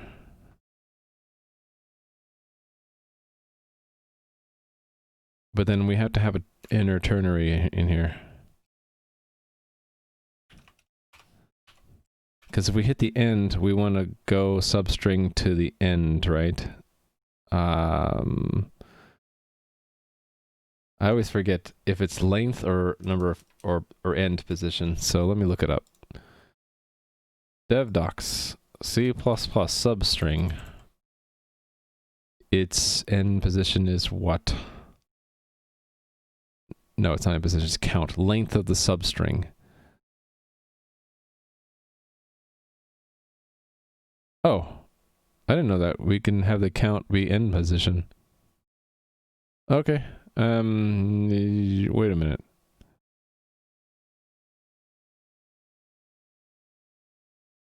That doesn't make sense. The length of the substring shouldn't be size. Is that right?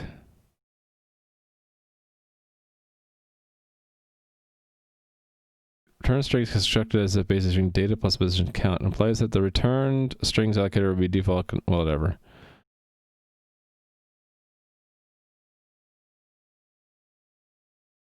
But if position's not 0, position plus count, if count is size, it would be past the end of size, wouldn't it? No, that's only if position is greater than size. Okay, well, I think the documentation is sort of misleading. I think it's okay, though. We can just say substring to delimiter, right? Because if it's in position, it'll be position size. And if I guess if it's saying if the count is greater than the length, it's okay. It actually doesn't say that anywhere. Oh well, we'll see what happens. So then I would move this stuff here. And then I can say to return value there. And that should fix it. But let's check. Let's go to here and run the test again. Okay, aggro range, armor, at, caps, goes to the M. Dex, hit points goes to 1, and then the value should be an integer. There we go. And hit points 0. Okay, I think that's going to work. So run the test again. Yes. So if create works, we can depend on destroy undoes create. So then the update isn't done. The update didn't work at all. Oh, I think I might know why. These numbers aren't always in alignment. Yeah, so the number's wrong. And I had a bug in this order, right? So I should just, I fixed the bug up here. I'll just recopy it all. I'll recopy all these things. The only thing that changed was the name, right? So that these should all be the same except for instead of George, it's Bob. There we go. That all can be done with NPC class. Nope.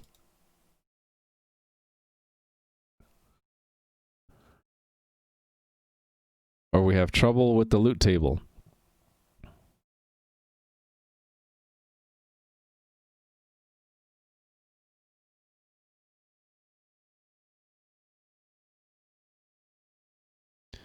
It deleted all the loot? Is that what that's telling me? It was actually done on the first loop. So it deleted all the NPC loot. Or I picked the wrong table.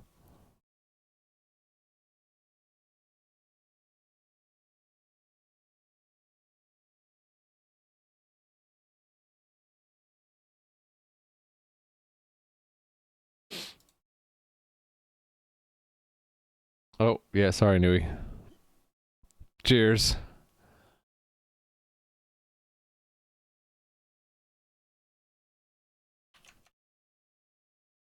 Okay. What did I do wrong? It's like it removed all the rows from NPC class loot.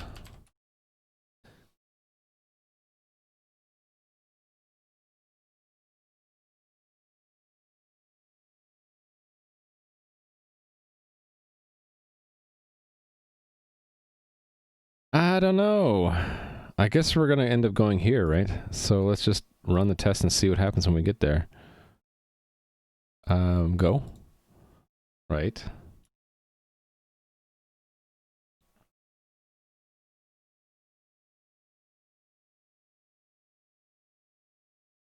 So it's doing an update. No error.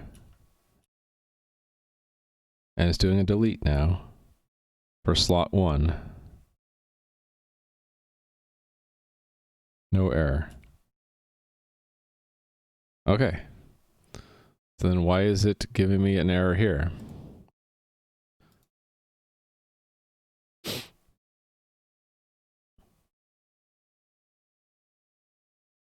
Is the entity number correct? No, it is not. I'm just dumb. I'm copy pasting code and where the entity numbers are different.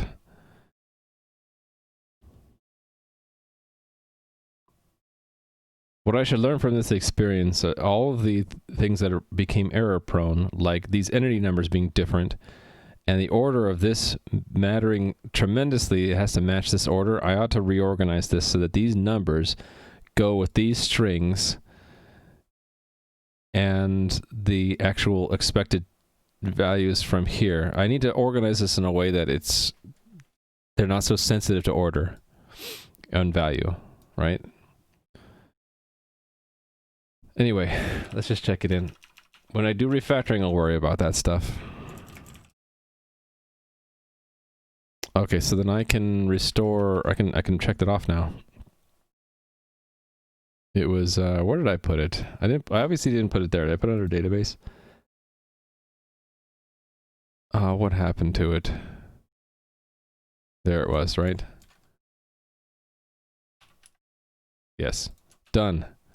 Done a dialogue and tile set. Thank you for that follow. Work in progress, migrating ECS data from JSON to SQLite. Add tables for MVC class component type. Done.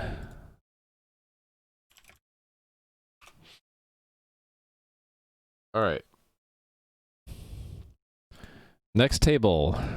I have two to pick from, dialogue and tile set. Dialogue scares me right now. Maybe look at tile set first. So, what is a tile set, by the way? I'm glad you asked. Tile set, I don't need these windows anymore. All these different tiles in the game are held together in tile sets. So, for example, the one I worked on Tuesday has the new stalactite, stalagmite, which look like tornadoes, and I should probably redo the artwork for them, but then there's the less dense and the more dense earth, and then the stones, right? So, there's a ping image, and then from that ping image, we split apart the image into 32 by 32 tiles, and we assign them ID, so the background has the same thing, so that's where the original ground tile there is. If I were to, like, say, shift that to the lava, and hit update, now the ground is lava, right? Or I can make it go back to normal. I'm almost there, MC Asco, yes. And hello, by the way. Welcome to the stream today.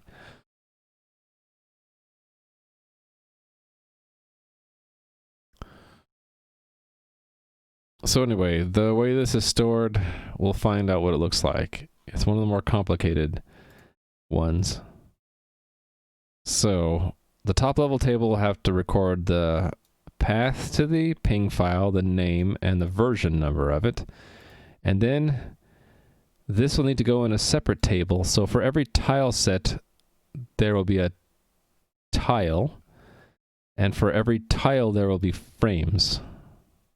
So that I think that means we're going to have three tables: tile set, tiles, and tile frames. I guess it would be tile set, tiles, and tile set, tile frames.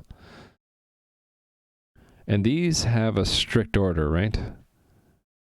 No, the tile doesn't because it has an internal ID, but the frames does because it doesn't have a frame ID. It relies on the index.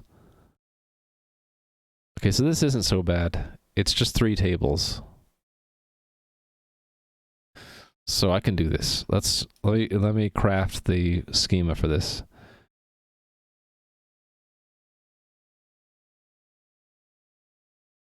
Okay, so we have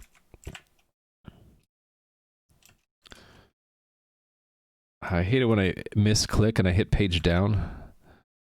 Okay, tile set. There's a key. Then there's the asset, text, and then there is the name, which is also text. Tiles is a separate table. We have version, which is an integer.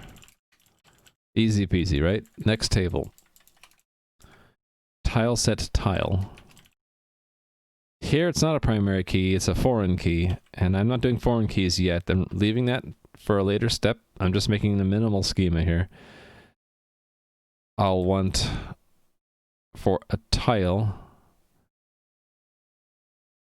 Let's put ID first. So ID is an integer. And together, this could be considered the primary key if I needed, if I cared about having an index for this table. To start a new project, a utility site for Next.js for the client side and Nest.js for the backend. Interesting. You guys know a lot more about web dev than I do. Like, before I started streaming and watching other streams, the company I worked at, like, there were no web devs. And so everything was like C and C++ and Java. Because it was mobile phone software. So, like, I was totally ignorant. At one point, I'm like, I want to make a web-based tool. How do I, like, what do people use in JavaScript? The only thing I knew at the time was jQuery. And I'm like, jQuery can't be the way to go anymore. And then it took me, like, I did a research for like about a day, and I found out the big three, React, Angular, and Vue. And I tried out Angular, but no one I work with knew any of this stuff. So I couldn't go to anybody for help. So now it's like a completely reversed situation where the Twitch streams I watch and the viewers that I get all know a lot more than I do about web dev. And so I can go to practically any one of you guys and say, well, tell me more about Next.js, or what are you doing in it? And I could never do that at my last job because no one knew this stuff at all. So it's kind of interesting. So a tile, besides the ID, has access, which is a bit mask. And it has, well, frames is another table. We covered ID, so there's light.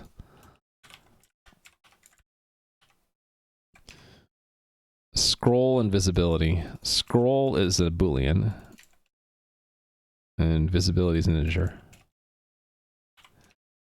So visibility and access are both bit masks that control the rendering system and the movement systems. Light, also used by the rendering system for illuminating tiles around it. Scroll, along with the actual frames, and if there are no frames, we just use the ID and just multiply by 32, and that's the x coordinate. Says what to actually draw. So if it's an animated tile, it's either going to be a scroll is true, or we have tile frames, right? So this would be tile, and then I guess we'll just say slot. Or actually, it's going to be a custom table, so it's just going to be, let's just call it frame. So it's a tile set, the tile, and the frame. And I'm using an E just as the convention that that's the entity tied to it, just so that I keep that consistent. That the E always goes back to what is the root element where this is in the entity component system. So tile frame. So I need, that is time, X and Y, right? Integer. I think that's my schema. There's no comma here. Tile frame. Okay, there we go. Got the schema done. I guess next is to set up the unit test for it. So I already have a tile set here. I guess we're just adding tests to this existing fixture. Let me pull it from tile. Yeah, we'll just grab this. Tile set, paste there. So let's search and replace here. Okay, so then tile becomes tile set. So destroy, okay, destroy has 3 tables, right? Tile set, tile, and tile set, tile frame. And then I want to set up actually a template. So I'm going to do the same thing like I did in NPC class. So there's going to be some kind of initial template. Like right here, right? Can I do that there? Yeah, why not?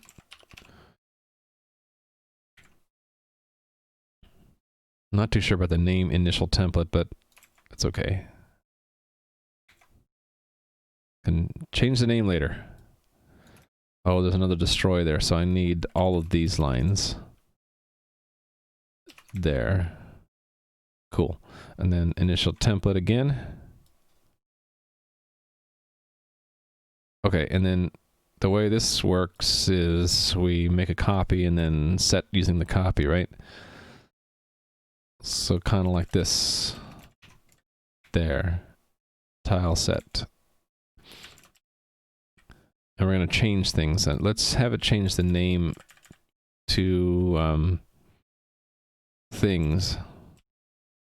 And I actually need a tile set to play with. Let me find one. This one doesn't have frames in it. Is there one with frames? Frames? There's no... I don't have any tests with frames in the actual tile set. That's interesting. Your delete sequence should most likely be inverse to the insert sequence. That's if I cared about multiple accessors, but right now there's only... there's exclusive access by one client, so it doesn't really matter, right?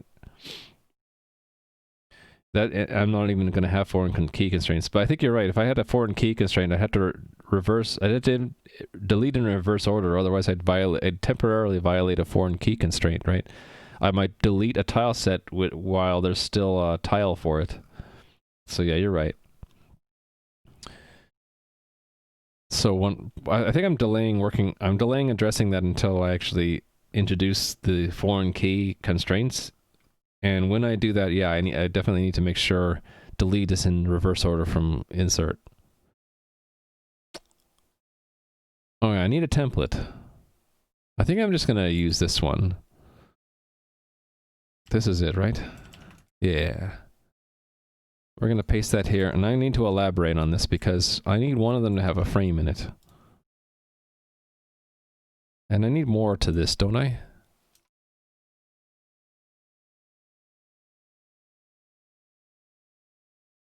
Yeah, I'm missing some of these other fields. Nope.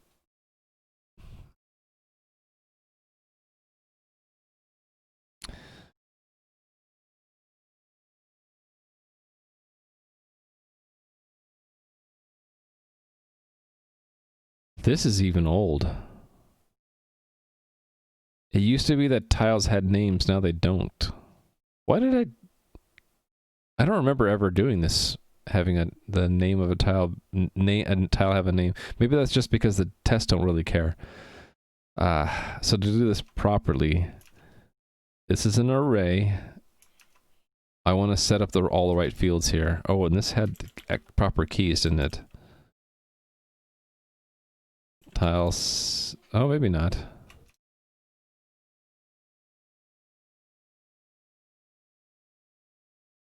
Because only the front end cares about this stuff, right? Oh, the cat's on the ground. Below the cat tower. Wonder if I put him on the cat tower if he'd climb back up. Oh, we're dropping frames. Oh, let me see if the cat's willing to go back on the tower. Hold on a second.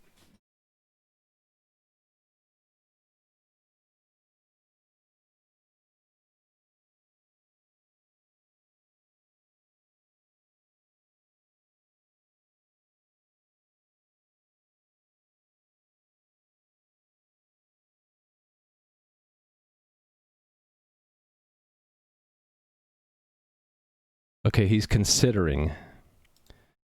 Watch him consider his next move. He may stay on the tower there, or he may jump down. We'll find out. He might just be lazy and just settle back down and oh,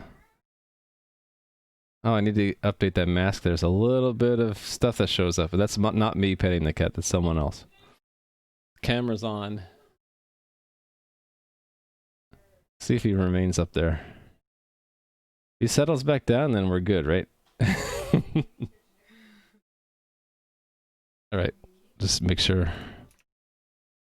Okay, I don't have a key for that. It's just T. 500. Let's just copy what I had.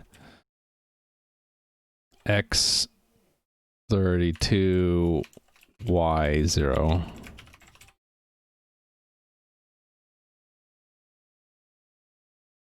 And I'm at the wrong level, aren't I? That's a frame. Frames.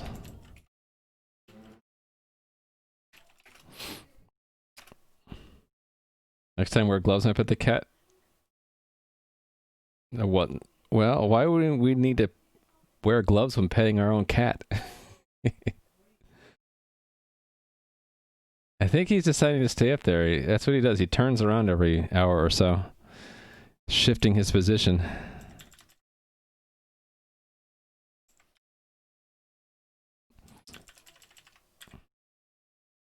To hide their fingers?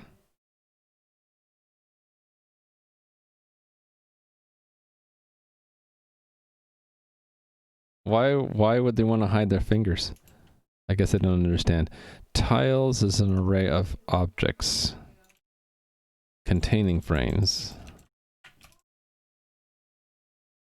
Oh, I guess they're obliging you. They heard me say that, and they're obliging you, Nui. Wearing a glove this time. Yeah, but I think hands are okay to show on stream. But there we had a gloved hand, so it's anonymized. Oh, that was an ungloved hand. Now they're just messing with us. Okay, so let's add a second frame. Let's have it go to 32 there. All right, and then what other things besides frames do we have in a tile? We have access. 1. ID 42. Light. Scroll.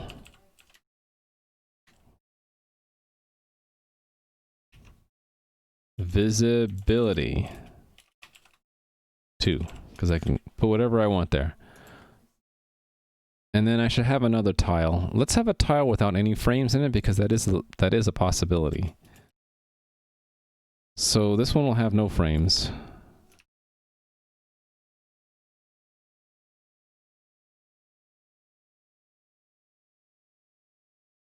I actually don't know how it's stored. I guess I could look at the real game to see that.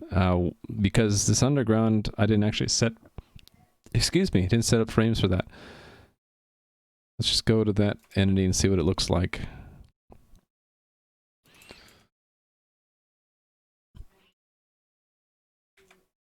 JSON format. Okay, so there is a frames, but it's an empty array. Hey there, Zalapanda. I'm okay. I'm working on moving data from this format into this format, where it's in tables in a database. Right now it's in JSON.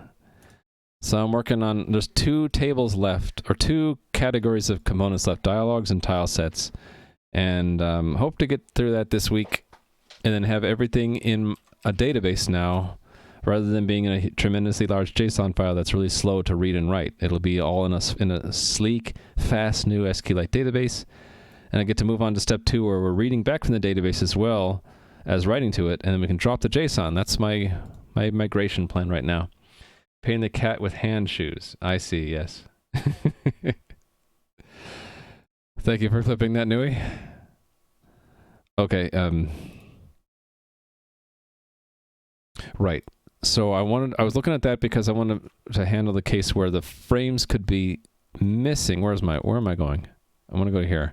The frames could be missing, but we still need an empty array. Right. And let's just set different values here. ID 43, light 1, let's say it scrolls. Sure. Something different. Yeah, why not? It doesn't really matter what I put here. Handschuh is a literal translation of Handschuh, German for glove. It makes sense. They're shoes, but for your hands. What is a shoe, right? It's a covering and reinforcement for your foot. So the same thing can be said about a glove, but for your hand. All right, I like that template. So let me put bookmark on it. Get rid of these old bookmarks. Okay, and then all the way down here where we're testing expectations and stuff, right? Where we start. Right here. This needs to match the schema, so let's pull from the schema. It's just asset name and version, so it's not too hard, right? Asset name version. Okay, and then what are those? They are avatars, PNG, and 1. An asset comes first, so these are string equals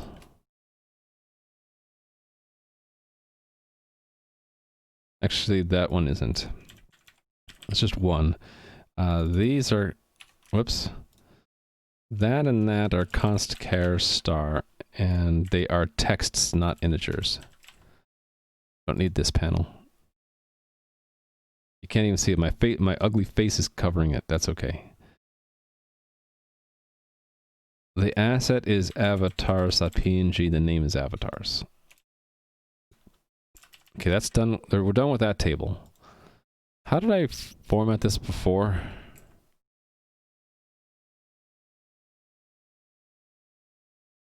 Oh, okay, so we have assert, and then we just go on to the next comment, which is tile set tile. Right. I just repeat this kind of like that. We'll just copy paste. You like my visage? Oh, thank you. All right, so then this has to match this second table schema. So we need entity ID. So we do want to include the ID, right? Yeah. Access light scroll. Access light scroll and visibility. From tile set tile, where entity is, okay, these numbers are all wrong. Oh no, they're all 40, in this one they're all 42. Order by ID. Okay, so we're just looking at the one tile set's tiles. So we have ID, access, light, scroll, and visibility. And this is expected tile elements. Aren't there commas missing in the other file? Probably, because I missed that a lot.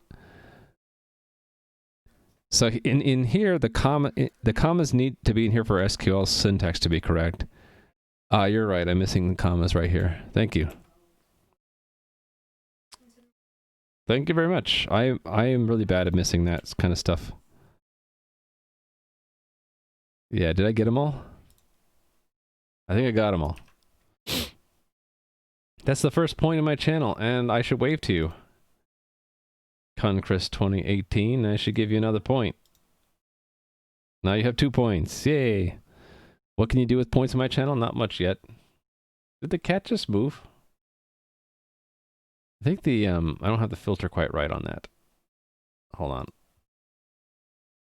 I need to update the current task anyway, but let me fix that beast mask.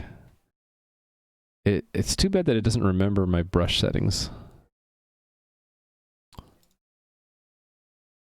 I need to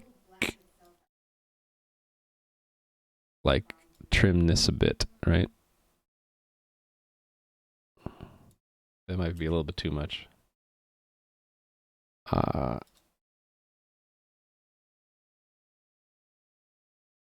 Yeah, someone in my family just told me that this is a disgusting circle, but they still love me. I appreciate that. I really just need to trim off so that you can't see anything other than the cat. So it's just a mask here. Yeah, you can see the hand is when it gets into field, but it's people walking past. We don't want this to show them. So I have a mask to cut off the vision. And it doesn't have to be perfect.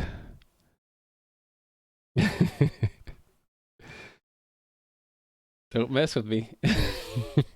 See, one thing you have to understand about kids is they're constantly testing the limits of what they can get away with. All right. Who needs a circle tool? Yeah. Yeah, exactly. Write my own. Who needs a circle tool? Well, it's not perfectly ellipse. It's sort of, because the camera's at a weird angle, it's like a tilted ellipse. I guess I could have just tilted it with the tilting modifier, but oh well.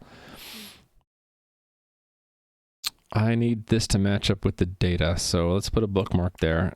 I want a bookmark on the actual data, which is here, right? A little bit further down. Let's put it on, put it right here in the middle. So we have 2 tiles, 42 and 43. Their accesses are 1 and 2. Light on them is 0 and 1. 0 and 1. Scroll, I think was true, false, right? No, false, true. False, true. And visibility, 2, 4. 2 and 4. Expected tile elements.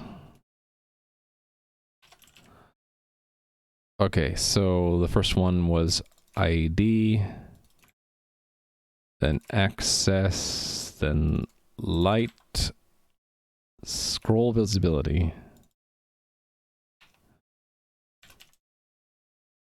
These are all equals. These are integers, except for this one's a Boolean. So that is Boolean. These are all integers. All right, 0, 1, 2, 3, 4, correct. Okay, we haven't declared these yet. That's an int. Select results, I need to declare that first. Or is that declared? Don't I have that declared as an auto up here? Ah, but it's const, not const. Cool. Let me make sure that that builds so far.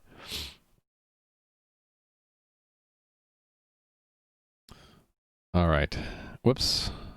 Again, this accidental scroll. You're killing me, scroll bar.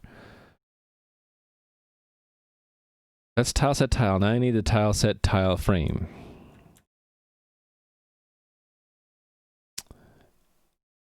Can I get them from both tiles? Let me think about this.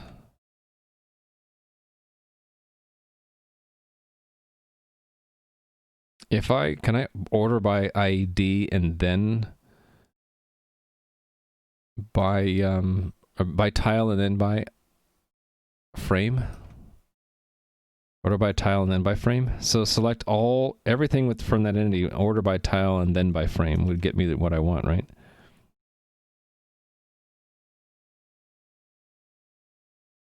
So I don't need one there anymore. Oh, no, actually I do. Because this is tile frame.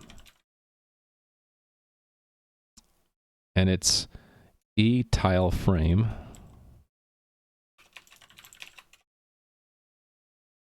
Time XY.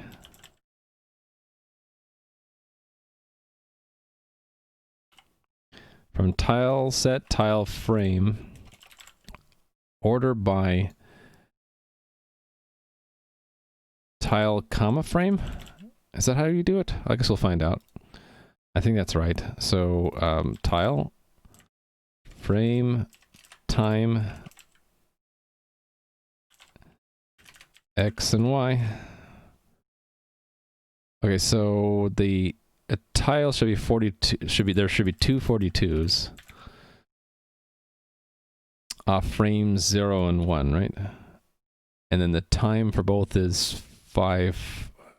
Wait a minute. Yeah, 500. X is 32 on both. I think this was a 0 and this was a 32. Let's see if I got that right. Yes. And that's it. And then the second tile has no frames at all. Actually, so it shouldn't be listed at all. There won't be a 43. That's the whole point. That we would have selected it, but it shouldn't exist. Okay, so then I need to change this, right? This is expected tile frame.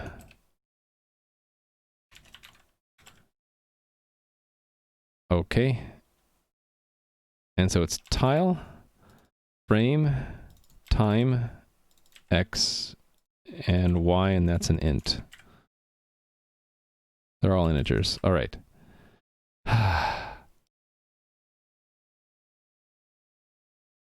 Now, the thing I make mistake always is to use the wrong entity numbers. So those are all 42 in that test. These are all 5 23. Okay, so then we're looking good. Let me copy the expectations from the insert and over to the update. And we'll just update things. What update do I want to make? Let's change the name. Yeah, name of the things. Let's change the version to 2. Let's remove a frame from the first tile. So that's... Can never remember this junk. Tiles. Index 0. Frames. Remove 1. Right, and then let me change an existing frame. Actually, I need to change... I really should add a... I should be doing adds and updates and remove deletes at all... at both levels. Both tiles and frames, right? So... Does that mean I want to remove the old tile?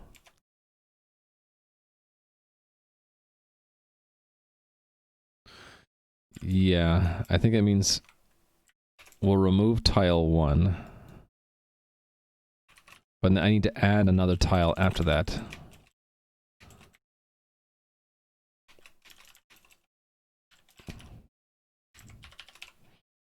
And let me get a template of that.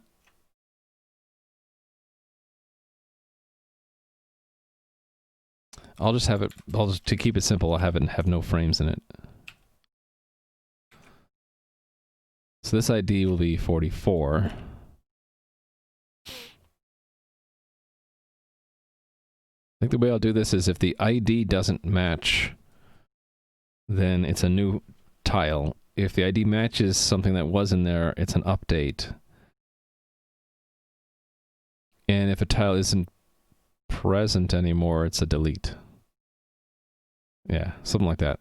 I might have said the wrong words there, but that's okay. Access 4, visibility 8, just to make these numbers different. Light 2, scroll false. Sure, why not? So we remove a tile, we add a tile, we change an existing tiles. I need to change an existing tiles, I guess light or something. Or access. Tiles 0 access is 16. Why not? Or 3, I don't know. So change an existing tile, remove a tile, add a new tile, and then for frames we have one removal. Let's have an update. What's in a frame, like the X and the Y. Let's change the Y coordinate to 48. And then let's insert, I know, well, let me think about this.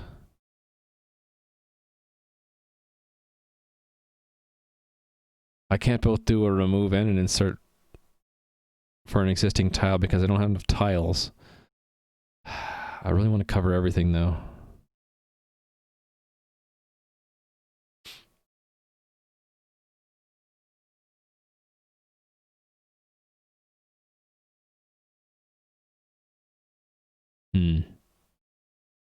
Indeed. How do I add? Well, wait a minute.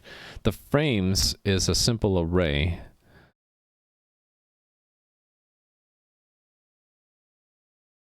I think I need to add another tile.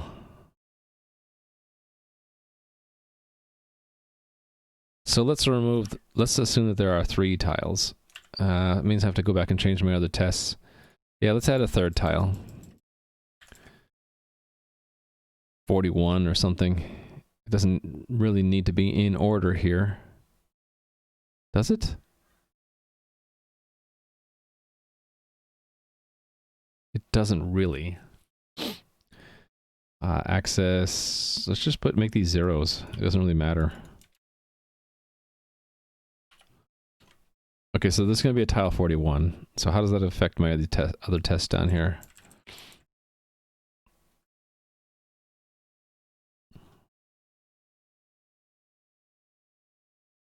Oh, there'll be another entry here, right? For 41, because we ordered by ID 41, and these are all zeros, I think. I kept it simple. And there were no frames for that one, right? So let me copy that down here. Okay, and then, but if we're dropping it,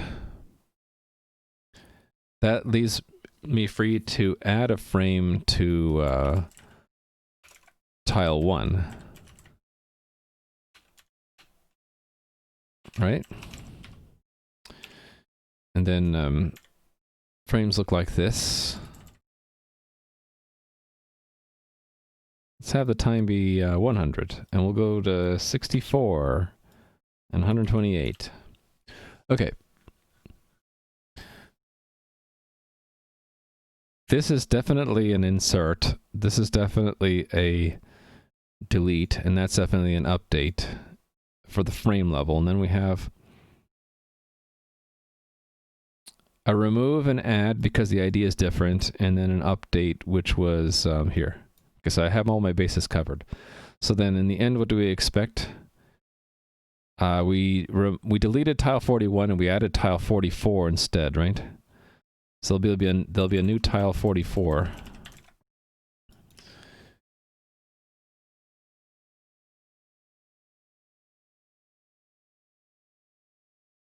Thought I saw movement on the beast cam, but then it could have been someone walking past if my mask isn't right.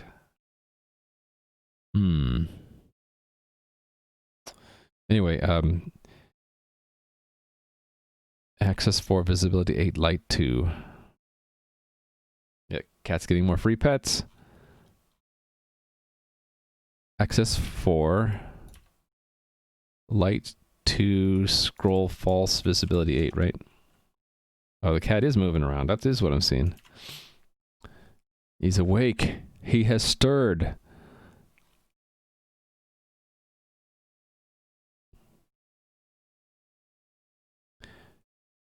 It is false, and then 8. Okay, and then what else did I change here? I changed something else in one of the tiles.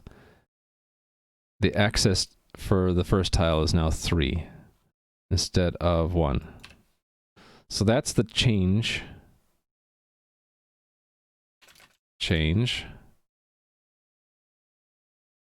Or update. Insert. And then delete tile 41 was up here, right? So tile 41 we deleted. Updated something in tile 42. Tile 43 didn't change, but tile 44 was new. Beast has awoken, but he's back asleep again. I kind of want to move that label to there. Kind of feel like putting it there. Yeah. All right, now tiles. No, frames, sorry, frames. What did I do with frames? I changed the Y coordinate of the first one. The first frame of the first tile to 48. First frame of the first tile to 48. Wait a minute, that doesn't go there. I put that in the wrong place. Now I can't remember what I did. It's okay, I'll figure this out up here, right? The Y coordinate to 48. So that goes to 48. And then I removed the second frame entirely. But then I added a frame for tile 1. So then really we can just say that this goes to 43. We can say deleted frame 1 from tile 42. And then update, and then this is an insert. Okay, now what are we inserting for tile, the second tile?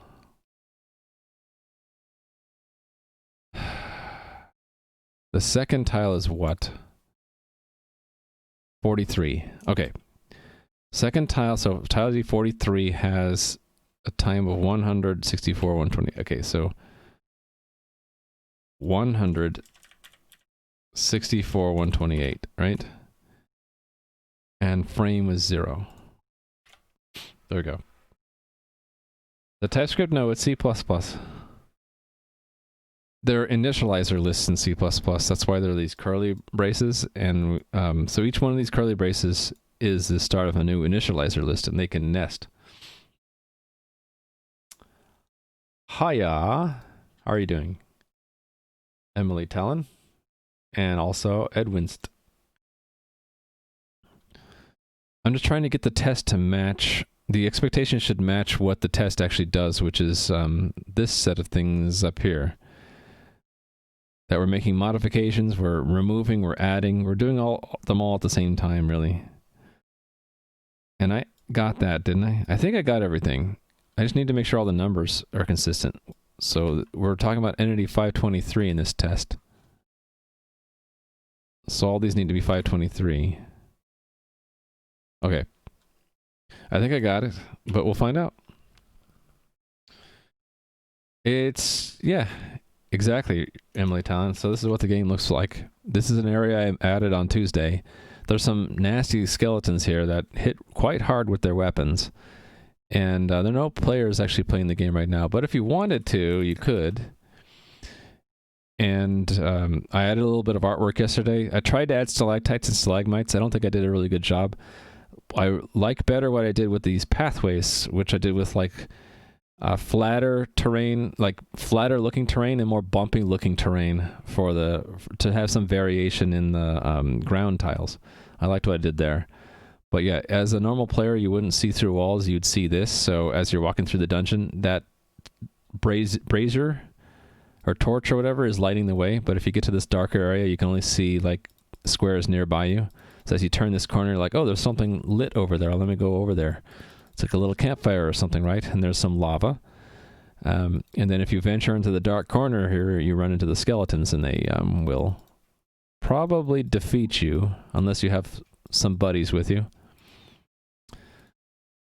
So it's inspired by Ultima 4 and Ultima 5. It's not on the phone right now. It's on...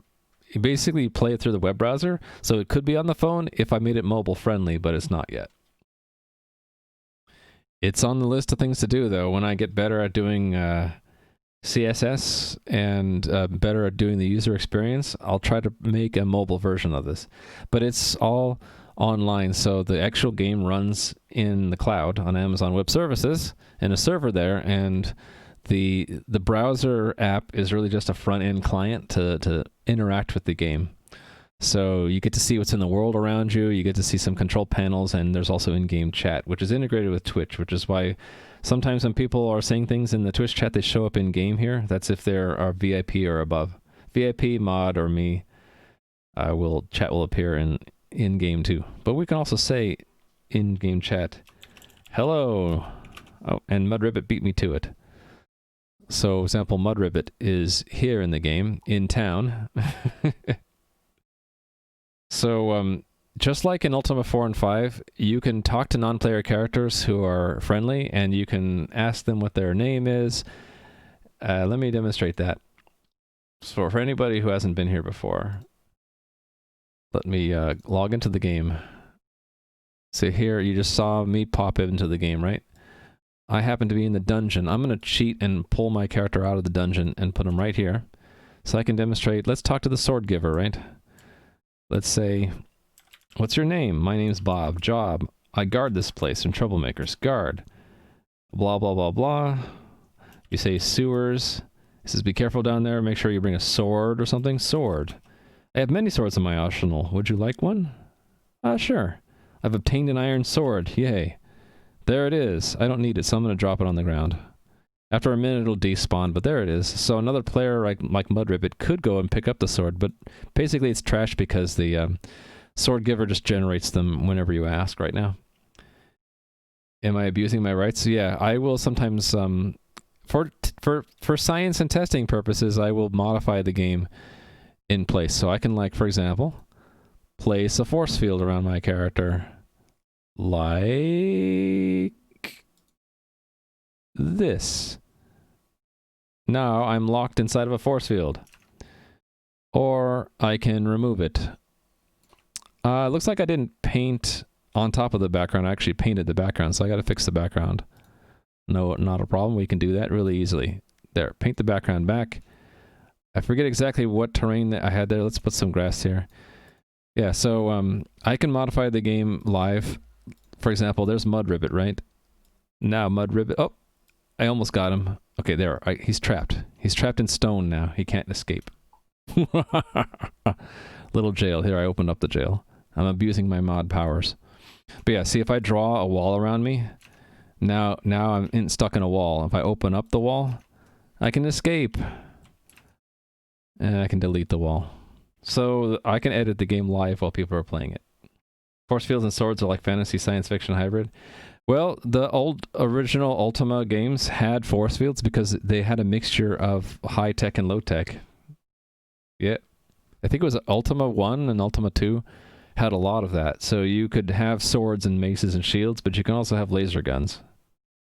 Why? I don't know. They kind of... Richard Garriott kind of changed the narrative at some point where it was now all strictly fantasy and no science, no sci-fi really. And I think it was a good move. It was sort of weird to have the fantasy science fiction hybrid of the Ultima 1 and 2. Anyway, that's my game. Let me know if you have any questions. I'm working today on moving the game's data. Up until now, really, all of the game's data has been stored in this tremendously long JSON file, which is really time-consuming for the game to read and write because of all of the formatting and syntax. But most of that data is in the form of the entity component system, which is amenable to be stored in a database. So, for example, one item in the game here is a bag of gold, right?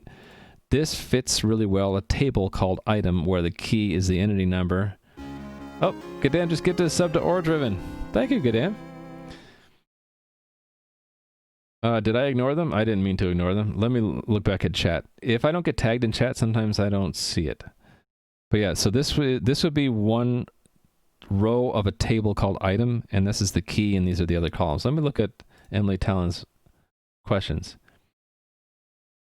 Is it on the phone? I addressed that. Yeah, it's not on the phone yet. Do you talk to people to get missions? Yeah. So, for example, we have a test quest giver.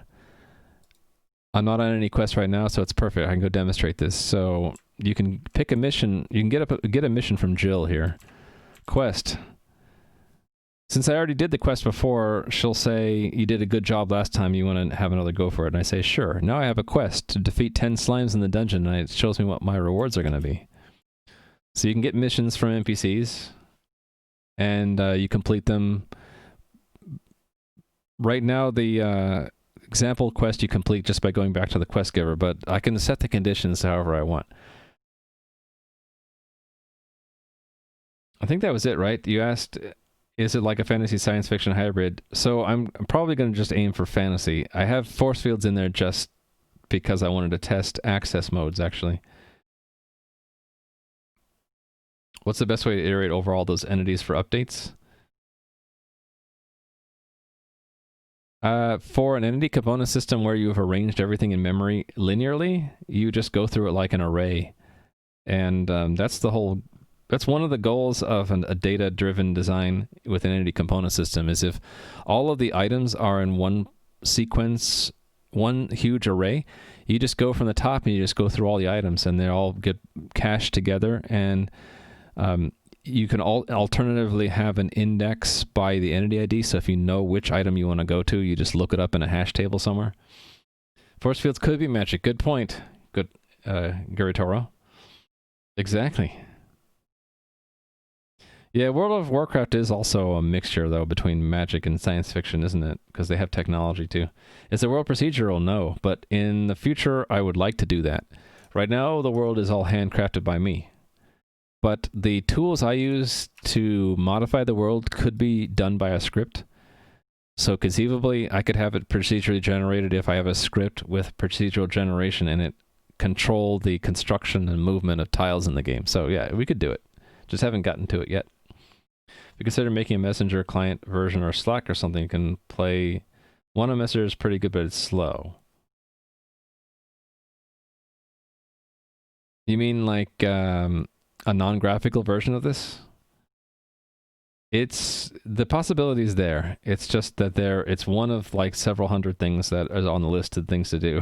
So I like to consider all ideas. So minimally, what I'll do is it gets into my notebook, and then when I go through my notebook for things that are actually going to go on the to-do list, I might see this and like, oh yeah, we should totally do that. So, for example, I could take your idea and put it directly into my to-do list. Where would that be classified under? User experience, I guess. So UX, UI ideas. So we could say alternate clients. Put a space there, and then I can put your idea right there. So there we go. And you can also suggest to me ideas through my issues link. Or in-game. There's an in-game ticketing system. So let's say you have a brilliant idea and you need to write it down now. You can go to this button, you can click new, and you can say suggestion and just type away.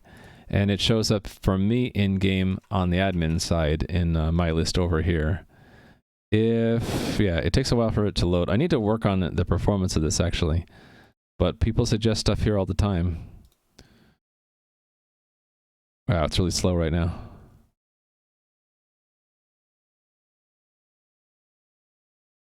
Wow, what's wrong with the window sizing? That was weird. Yeah, so like Nui, for example, likes to report suggestions in here, and I'll end up linking them to the GitHub anyway. So either if you have an idea or you find a bug, I try to encourage people to let me know about it so we can log it and all that stuff. And eventually work on it. Is there an API to make your own UI?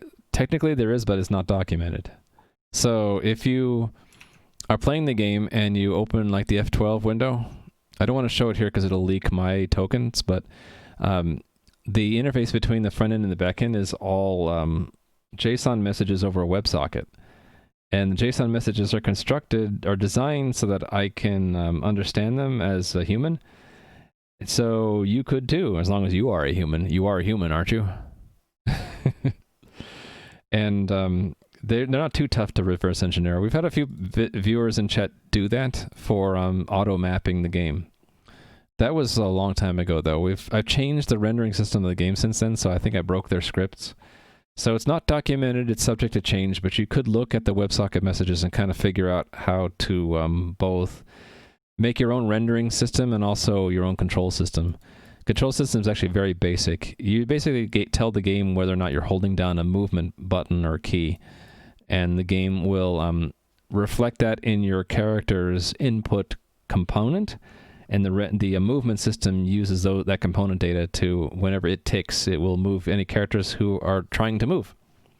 Doesn't sound very secure.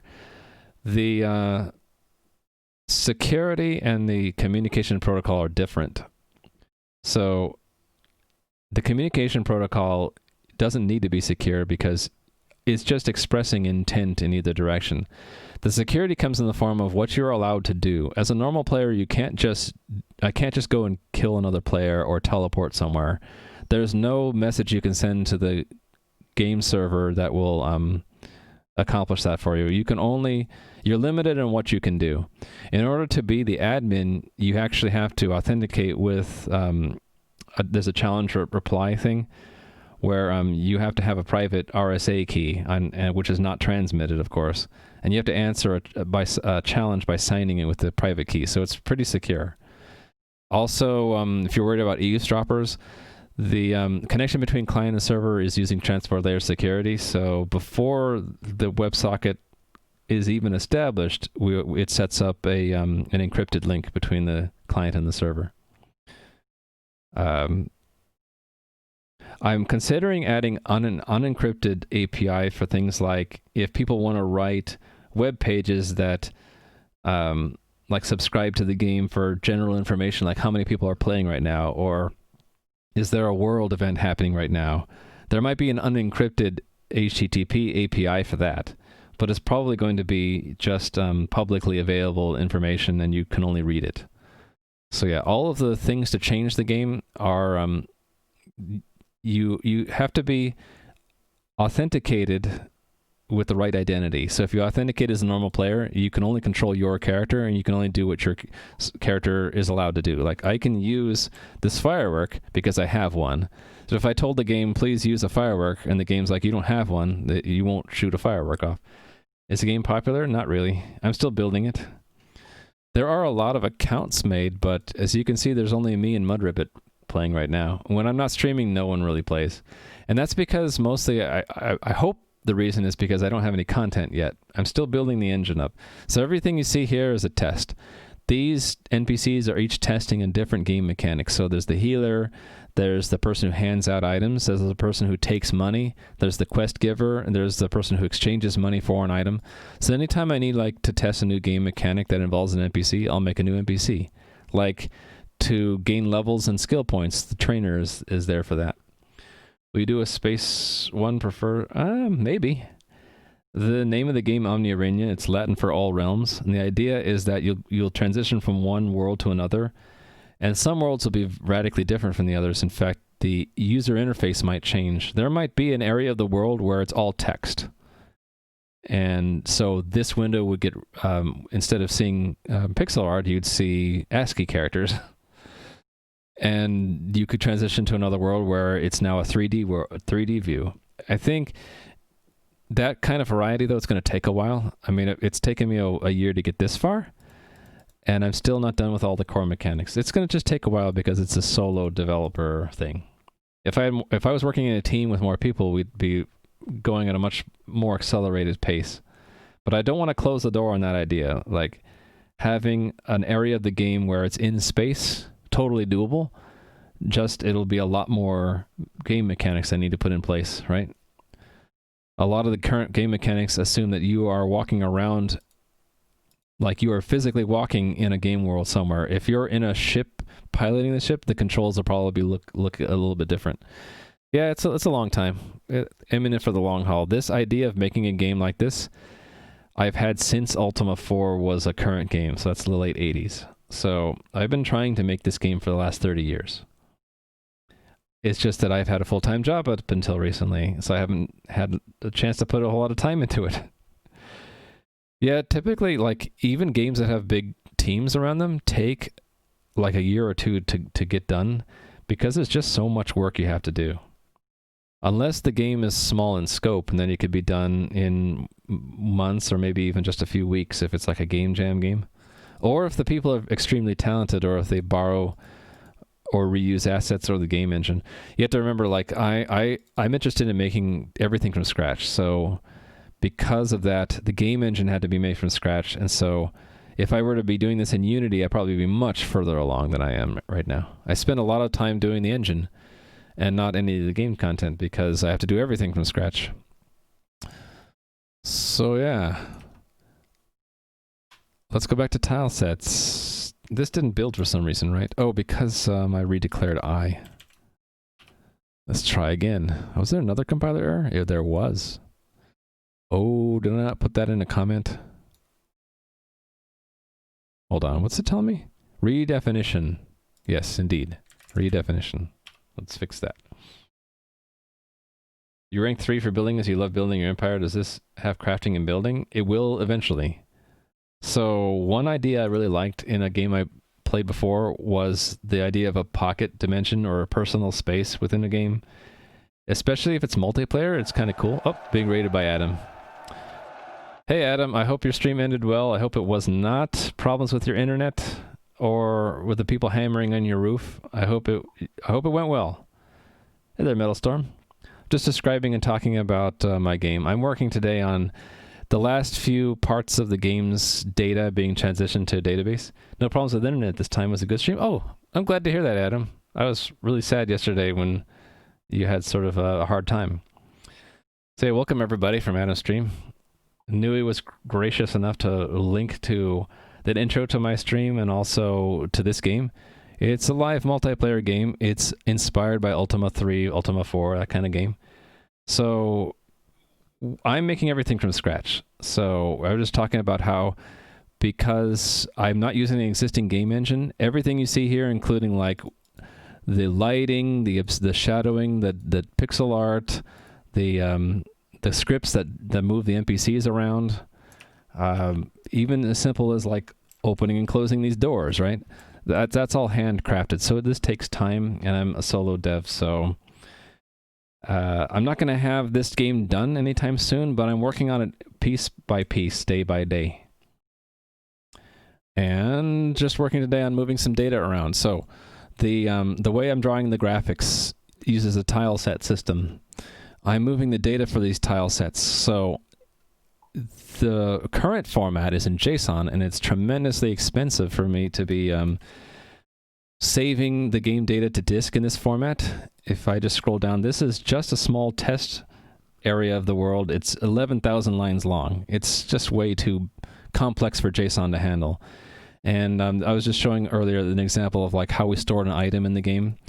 It's amenable to a database table. You can imagine this being the primary key and these being the columns for a table called item, and this would be a whole row for that table. So I'm moving different parts of the game to a database. The plan is to introduce an SQLite database where we're writing to it in parallel with the JSON, and then when everything is in there, I can start reading back from it and just toss the JSON. That'll be step 2. And I have a neat little database abstraction layer between them, so if I wanted to, I could swap SQLite out for MySQL or something else. As long as it's SQL, then I don't have to make a whole lot of changes to the schema, and we're good, right? So the list of things I was transitioning over are where? Right here. So I finished NPCs today, and I'm working on tile sets now. Tile set system, of course, looks like all of this for the editor point of view. It looks like this when you're actually rendering them. So the tests that I'm doing test-driven development. And so this is an example tile set, right? This is maybe a set of avatars, and we have 3 tiles in here, and one of the tiles has animation. So the way I decided to fit this is into 3 tables in SQL. So the top level tile set records where the ping file is for the asset, the name and the version number, and then for every tile there will be a combination between the tile set and the tile ID. That is a key into the data for one tile. And then one tile might have several animation frames, so that's a 3rd level where we have a combination of the tile set, the tile, and the frame. And the frame has a time amount and then X and Y coordinates, which all feeds back into this system. So here's the tile sets, here are the tiles in one tile set, and here are the frames in one tile. If I looked at an animated one like a monster, might make more sense, right? So tile set 3760, tile 1 has 2 frames in it, right? The orc either standing with his mace threatening you, or then lifting it up and growling, you know. And then we also have the animated versions of tiles. So this water tile only has 1 frame, but it has the scroll flag set. Because I made it double tall, it's just basically scrolling a window in that 32 by 64 region to make it scrollable. If I did that with the ground, it would look kind of weird because the tile under it is a force field icon. But you can see how it kind of works. How are you talking if you're also licking your paws at the same time? Well, that is my stream buddy, Casper. He's sitting physically about 10 feet to my right.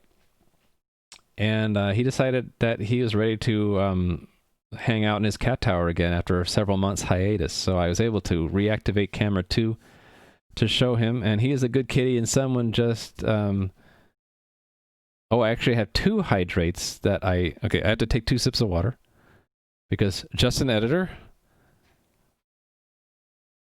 and Nui told me to hydrate. I'm marking those completed, and then Matt wants me to pet the cat. You redeemed your channel points, so I gotta go do that. So what I do is I hide my primary camera, and I gotta go pet the cat now.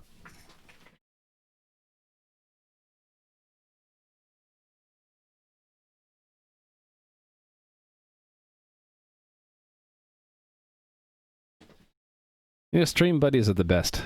I like my stream buddy. Activate primary camera. I wish I could make it voice controlled. I'm only pretending that it is. He is a good cat. You want to pet that cat? So that cat, his name is Casper again. He is 16 years old, Himalayan. So he used to be like a lot more pure white, but as he's getting older, his fur is getting kind of grayish, kind of darker. And he's lost one of his 4 canine teeth, or one of his 4 big teeth. And that's another family member giving him free pets there. Used to be 15 years old? Yeah, he's 16 now, I think. Yep, he's getting older.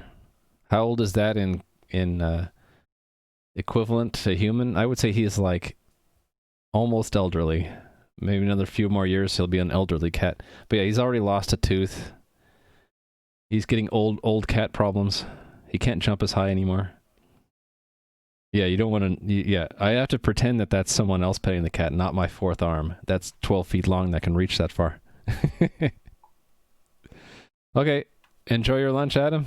Thank you for the raid. Hope you have an excellent rest of your day. Okay, so I probably didn't answer a lot of the questions. Okay, Emily Talon asked me, why did I not choose a database from the start?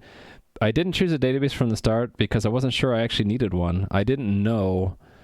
Maybe because I'm stupid, I don't know, but I didn't know that this data would get to be so huge that my JSON parser and generator would be slow. The other reason I didn't choose a database at first is this JSON form is actually very convenient. Because it's a text file, I can easily search for things. So if I wanted to find like Raimu in here, that's a chat command. That is a test character. And there's my character, so I can find my own hit points. Actually, that's my tile. That's what I look like. That's some other stuff. And why do I have these different Raimus in here? Oh, that's change history. Right. So this is my character. So like, it's easy to search the JSON file for whatever I need. If it's in a database, I'd have to craft SQL. I have to find the right table, so it's a little bit more difficult to find the data. Kind of proving it's more difficult than you want it to right now. Yeah, it is more difficult. Slickfur, thank you for the 14 months. I appreciate that. Yeah, I guess you're right, Emily. It's also pretty easily in the database as well, but I don't know. JSON was extremely easy to get up and running. I'm not as good at databases as I am with JSON, so yeah. So one thing that's true for me is that, and probably true for everybody, is that we make mistakes. And so if I could go back in time, don't tell anybody. I can actually, because I don't have a time machine. I actually do, but if I did, I could go back in time and tell myself, you should make a database. Trust me, past Raimu, use a database. But I can't do that. Actually, I can. But anyway, yeah, I should have done a database from the beginning, but I didn't. That's the reality. I learn from my mistakes. Yeah. So if I started over, I could do it a little bit better this time. All right. So to test that I'm migrating the data correctly, I basically need to make sure that creates, updates, and deletes happen correctly on these 3 different tables, and have this test set up, and I was just ready to run it, right? I got it to build. Yeah, so we're ready to run this thing, and that's under tile set. So these tests are going to fail now, I'm pretty sure. They create destroy ones. Yeah. In fact, we get an exception, which only happens 95% of the time. It's usually that I miss the syntax for a statement. Oh, I already see the problem. There is a comma where there shouldn't be. I fixed it. What's the Java timer looking thing? Oh, that this thing right there? That's workrave. Yep. It reminds me when to take a break. So in 15 minutes I need to take another 3-minute break. It's an open source app that's another viewer of mine recommended I check out. Pomodoro, I don't know. So I am not completely happy with Workrave, so I'm open to trying other things out. So thank you for that, Matt. I'll give you a point and look at a Pomodoro to see if I like it. All right, rerunning this test, right? It's still an exception, so there's probably another table where I messed it up. Oh, that's the wrong table. It should be tile set. Okay, I probably made a copy-paste mistake too. Yep, this should be tile set and there's no comma. There we go. So, my apologies if this is maybe not the most interesting stream. I could talk more about stuff that is related to the artwork or the content, but I don't have a whole lot to show. I worked on this on Tuesday. This is a new area of the game, and I experimented a little bit with art. So I made, I tried to make stalactites and stalagmites, but someone said they looked like tornadoes. I'm like, okay, I guess I didn't draw that very well. But I also have this variation in the ground tiles now, which I actually like a lot. The less dense ground looks like it's flatter, so I can make trail-looking marks in the ground. And the denser earth for like more rough areas. I think it adds a lot more variety and texture. I also threw in pebbles or little rocks. So you can step through this cavern, but you can't walk through the walls. But you can walk through everything else pretty much. And so I don't have a lot of content in the game, but from time to time, I try to add a little bit more, mostly to test out that the tools have enough features that I need to actually build this stuff out. Also, I think it helps keep people interested in the game if I'm every once in a while adding something to it. And I need to do that more, actually. Do you have any concept art for the characters? No. I'm not an artist, and I wish I was better at art. So that's one of the main weaknesses of my project is there's not enough artwork and creativity yet. Yeah, I'm using my own game engine that I'm making from scratch, Basil. Indeed. So the engine command talks about the front end mostly. I'm using Phaser, I'm using React and Redux behind the hood. The main part of the game in the back end in the server, it's a custom C++ engine using Lua scripts to drive like the NPCs and other game systems. Well, let me know if I missed any chat. If it seems like I'm not answering your question, I might just not have seen it. And so you can always tag me in chat.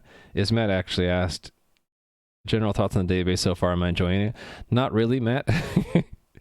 It's a big hassle, and I think I haven't yet settled on the right way to design the code to work with the database. It's the code I'm putting out right now is really complex and needs a lot of refactoring. But I think as I iterate on this, it'll get better. I'm using Phaser 3, yes. I'm using Phaser 3 Metalstorm, yep. In fact, when I was learning it, I was confused because a lot of the documentation talks about differences between Phaser 2 and 3. I'm like, I don't even know Phaser 2, so Phaser is a funny name for a library. I think it's because it's designed to be a game engine, and Phaser is a science fiction term, so I don't know. Who knows why they called it Phaser? Can't really keep track. Any highlights to check out? Oh, there is a recap series. If you've missed my stream, like you haven't been here for several months and you want to catch up, I make a new... Actually, the one for May is overdue by a week. But I have all the way from when we started the game to the end of April covered. So like 15 minutes per month. And so I need to do the May one. The May one's going to be about how I started this effort to move everything to a database. And then a few other things. Yeah. All right, running the test again, right? Please don't crash this time. Okay, good. So I get the expected error, which is that the select is done prematurely. That means there's no row in the table, which makes sense because I've only written the test and I haven't written the code to actually insert the database table row in response to creating the component. Does the game have leaderboards? There's a sort of a leaderboard as far as people who help out in the stream get points in the stream. So I can sort by that and show you that Toulouse and Nui are neck and neck at 253 points. So you get a point in my stream if you offer a useful suggestion, interesting thing to add to the discussion, or you help spot. If you help me out, if you spot a bug, or you find if you tell me something that helps me improve the code in some way, you'll score some points. And the leaderboard, that in terms of points, aren't visible to everyone yet, but that might be something that I open up for in the public API.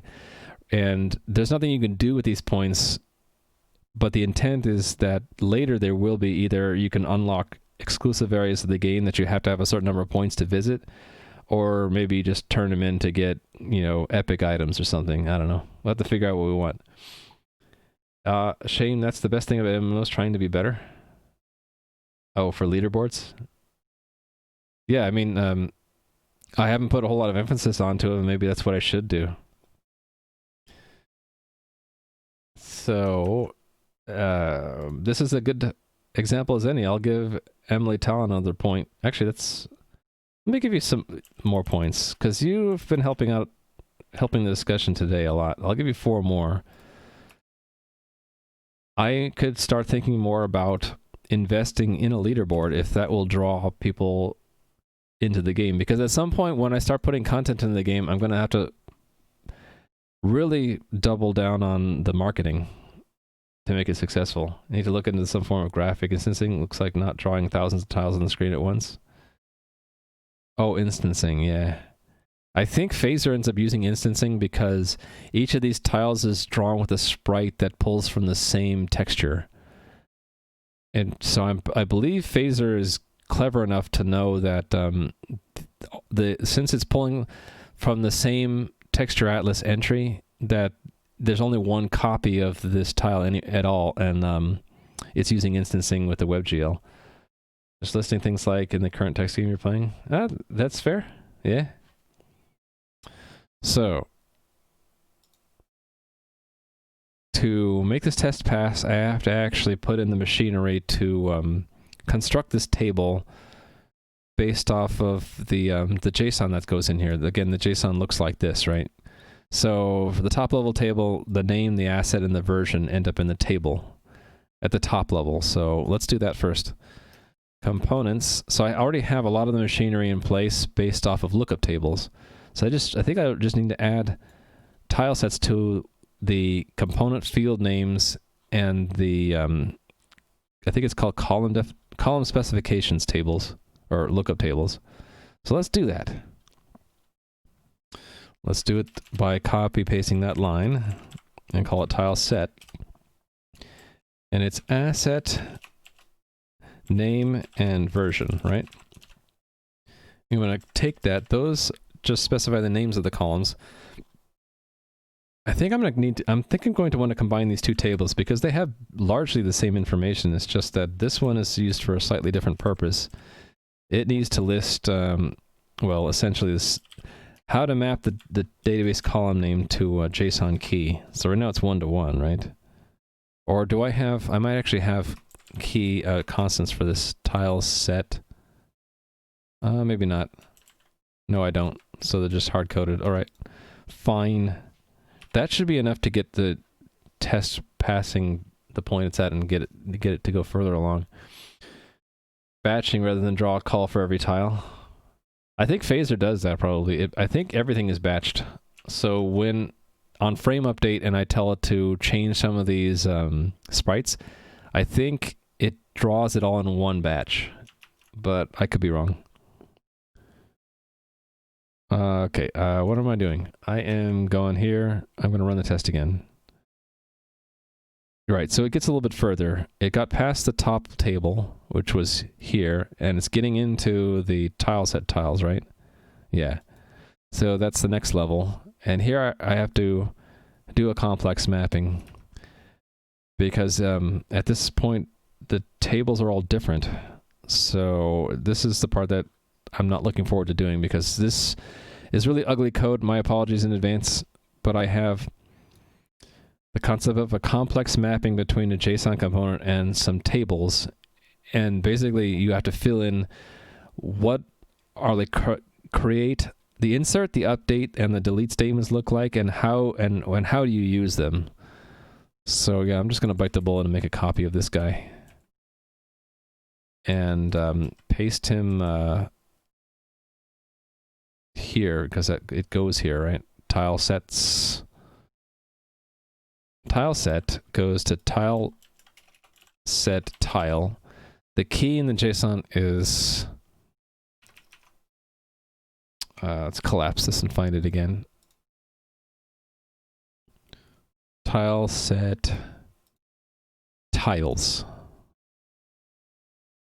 And that will be a JSON array, and then every element in the array is a JSON object, which has information for that table, right? So every time, so the construct statement has got to look like insert into tile set tile, and then this needs to match the schema here, so I might as well just copy this over to here, indent all that stuff, go one word over and delete the rest of the line and put a comma, right? The last one doesn't have a comma.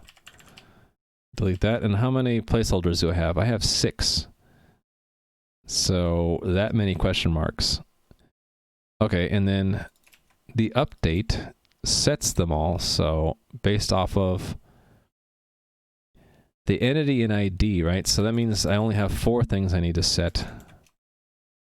So these all, space, go one word over equals question mark, and then delete the rest. Where E is something and ID is something. Delete 1 is just that, and delete all is that. The table name needs to be correct, though. All right. And then how do we create elements? So this is creating new tiles entirely. It has to be an array. The slot index doesn't matter, right? So I don't need that. It's not loot here. It's encoded tile. Okay, and then I need to get the binding in the correct order, so it's these. Well, these. I'm just going to make a temporary copy of that down to here and comment it out. So I have entity, and then I have ID, which is encoded tile ID. My little break reminder's in the way. ID. Literally the string ID. Then access. These are all integers, right? Access, and then light. And then scroll, which is a Boolean. Oh, I'm doing the wrong one. This one. Bool. Scroll. And then visibility. Visibility. And then that's the last one. And then we get the table name correct. Tile set tile. So that's how we insert a new tile into the database. And one refactoring step I'll probably do is, instead of having 6 function calls, we really only need 1, which takes in, I guess, an initializer list. And we'd have to be, I have to think about it, because I need, the types need to be specific types when we pull it out of JSON. Actually, I guess I could look at what is the type in the JSON and pull out the correct type appropriately. Yeah, so I need to refactor that into one line at some point. Okay. Good luck, Emily Talon. Depth 20, which is 2 legendary parts. I'm trying to think, do I know this game? It doesn't sound familiar, but good luck. All right. Update is where it gets really tricky. So an update for a tile, because they have IDs, the order doesn't matter. We basically have to find out which tiles we need to add, which ones we need to remove, and which ones we need to update. And I think I'm going to do it with sets. So I'm going to make 2 sets.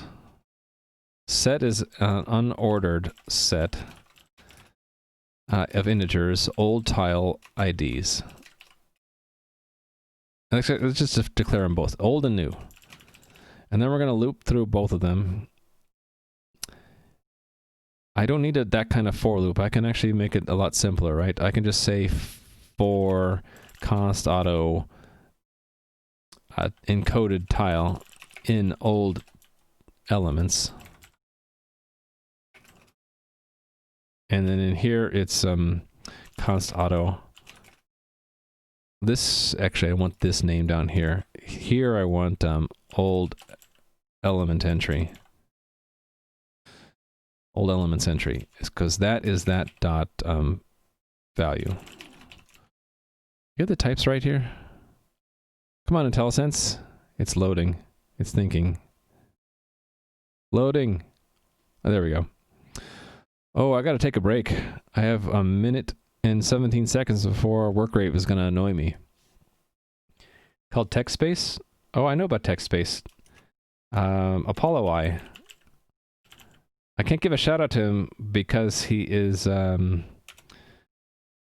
don't think he actually streams, but he's in my chat a while, now and then, and he's the one of the developers of TextSpaced. So I don't know if he's in chat today, but he's a regular in my channel. So I'm familiar with TextSpaced. As far as that I know, Apollo writes it, but I've never actually played it myself. Yeah, time for me to take a break. I'll be back in 3 minutes. I'll just trigger it right now. So, starting the timer. I'm gonna get up and stretch. And if you've been sitting around for the last couple hours, it might be a good opportunity for you to do the same. I'll be back in a couple minutes. All right. See you in a bit.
Sorry about that. The work rate actually locked me out until the full 3 minutes was done. So I was back, but I'm like, oh, I can't switch scenes yet. I was back, but I couldn't switch scenes, Nui. Yeah, I saw that message you said fool. So I also hate it when different libraries have different like builders and stuff. What has worked out for me recently is to use CMake, because a lot of libraries out there use CMake, and I've had a lot better luck fitting pieces together if they came with the CMake lists.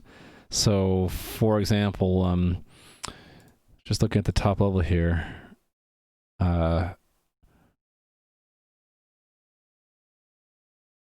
SQLite came with a CMake. No, I had to write it. Right, so you can make a CMake lists for a simple library. So I've done that for SQLite and I've done it for Lua. But let's see, what's another one of the ones I pulled in? Like, although OpenSSL didn't have it, LibreSSL did come with a CMake lists. So it made it possible for me to pull in LibreSSL as my transport layer security implementation fairly easily, because I just pull in their CMake lists and it just works. I think zlib also came with the CMake lists as well. I think, yeah, I don't remember writing this, so someone else must have written this. So for libraries that have CMake lists, I've had decent success integrating them, and then it leaves me the freedom of using different tool sets and different IDEs. So if I wanted to, I could make any of those libraries into a Visual Studio project or an Xcode project or a GNU Makefile or Ninja or whatever. Now, as far as that covers builders and compilers. So packages, other stuff that's in the packages like dependencies, that can be tricky too. I think I've had an easier time in that I've basically written from scratch most of the things I need. But those 4 things that I have in my not invented here note, the ones that I have had to pull in from open source, one of them I did have to write the CMake list for, but the others came with one, I believe. So I kind of lucked out there. But I definitely understand that frustration where you want to use a library, but it's got some kind of weird build system or weird way of pulling in its dependencies and all that. LibreSSL does not require you to run autogen sh. You can pull down their release and use their CMake lists. I don't have to run on autogen. It's better to do from scratch. Oh, I see. Yeah. Yeah, it's kind of frustrating when you can't get something to integrate with your stuff because they use different tools. What the heck is Borland C++ Builder? That sounds like an ancient compiler from Borland. Yeah, I know. It's too much indentation, Dumpson. I'm sorry. This, it's a sure sign that I need to refactor this. And I can't even cheat by horizontally scrolling right now because I don't even see my scroll bar. All right. Right. All right. I'm trying to get this down. So we're doing an update for tileset tiles. We need to find out which ones are new, which ones are old, and which ones are just updated. Yeah, I can just take this whole area here and they're fixed. I wouldn't do that. No, I just need to refactor this. This thing should go into a function, so it should only be at 1 indentation level, not 7 or 8. So when I refactor later, this will just get a name and be defined in its own file, and it'll be pulled in by name reference. So the trade-off will be that you have to go from the name to where the code is, but that will be the price. The benefit is that this code will be less indented and then have its own file. It'll be easier to find it. So much for line length limit, yeah. But what was it? Was it Linus Torvalds recently said that we should do away with the 132 or 80 character line limit, that it's ridiculous? I still try to fit to 80 characters. Like, that's why I wrap that. But you can see it's not a hard constraint. It goes slightly over my ruler You know, I don't. It's no big deal. It's just a guideline. Okay. What I want from that tile is its ID. So it'll be void old tile IDs insert encoded tile dot. I probably don't even need this cast because it's already a set of integers. ID. All right, and then I'm gonna do the same thing for the new tile IDs. In fact, actually, if I do this smart, no, you know, I'll just make them independent. So this is new. Oops, too many olds. New. All right, and then if we're doing updates or deletes, we're iterating all the old ones and seeing if they're in the new, right? So then it would be right here, but I don't care what slot it's in, right?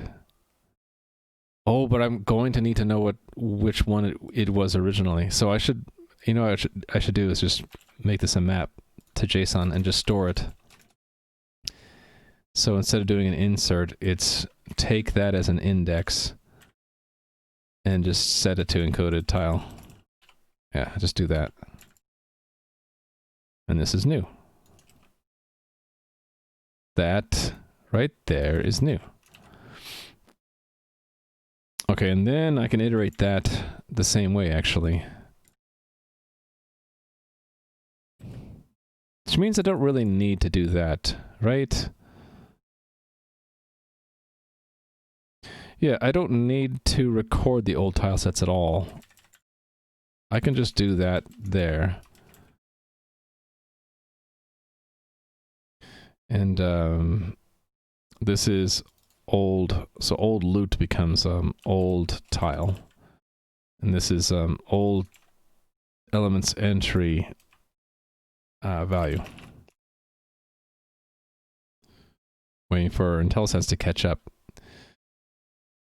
Okay, so instead of seeing if it's out of range there, that we're going to instead do a search. So const auto new tile IDs entry. It's not really an IDs, is it? It's new tiles.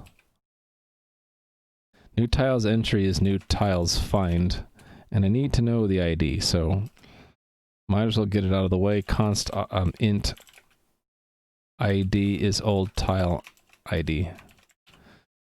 And then find by ID. If new tiles entry is new tiles end, that means we need to do a delete. Otherwise, we're doing an update. So I'm going to move the delete code up because I don't like negative logic in if statements if I can avoid it. We're doing positive logic. If it's positively equal to the end, we're going to delete it. And what we bind here is the ID. Done. Easy peasy. So this is deleting the tile, right? I just need IntelliSense to catch up. Catch up, IntelliSense.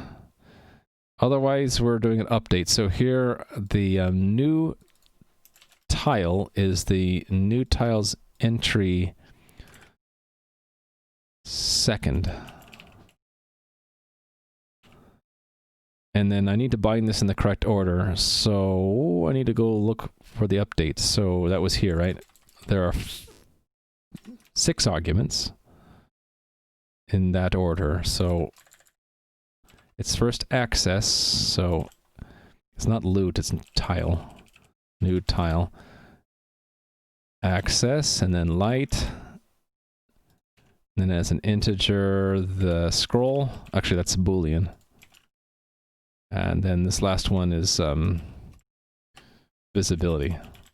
And then we have the entity and the ID.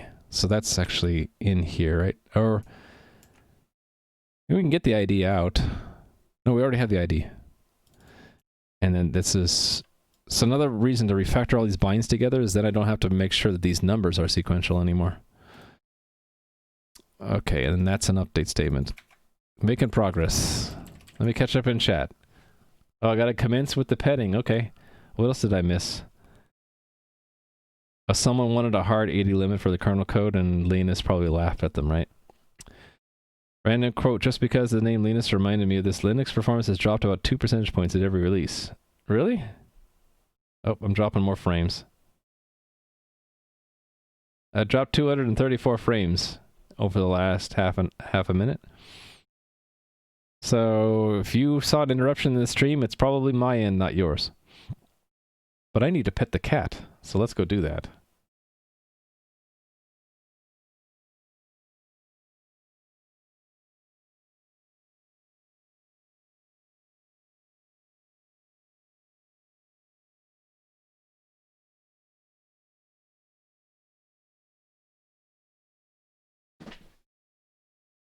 Thank you for redeeming that, Bobby.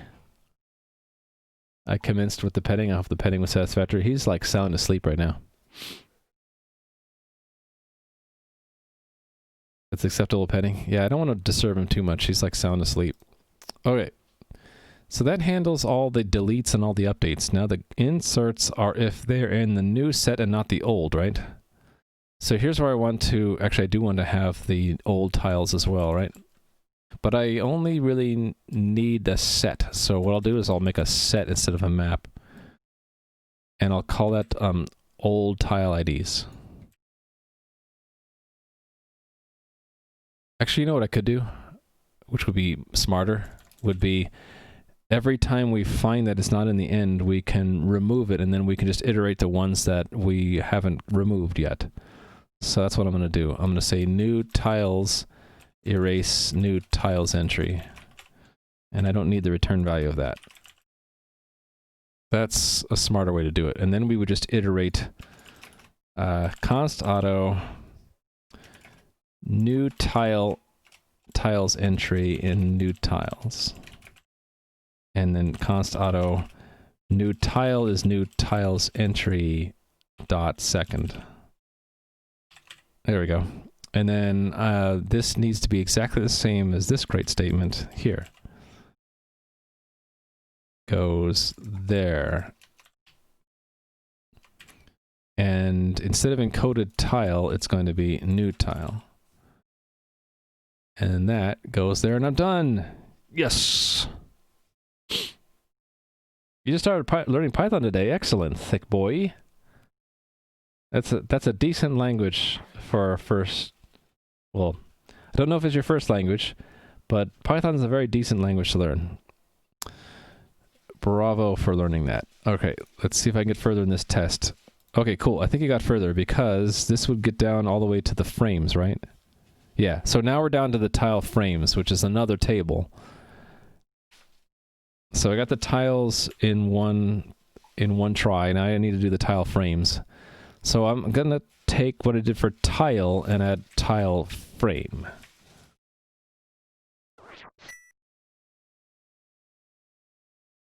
Oh, thank you for that follow. I appreciate it. Develop it being funny. Yes, my first language was baby talk. Develop it. Then I learned English.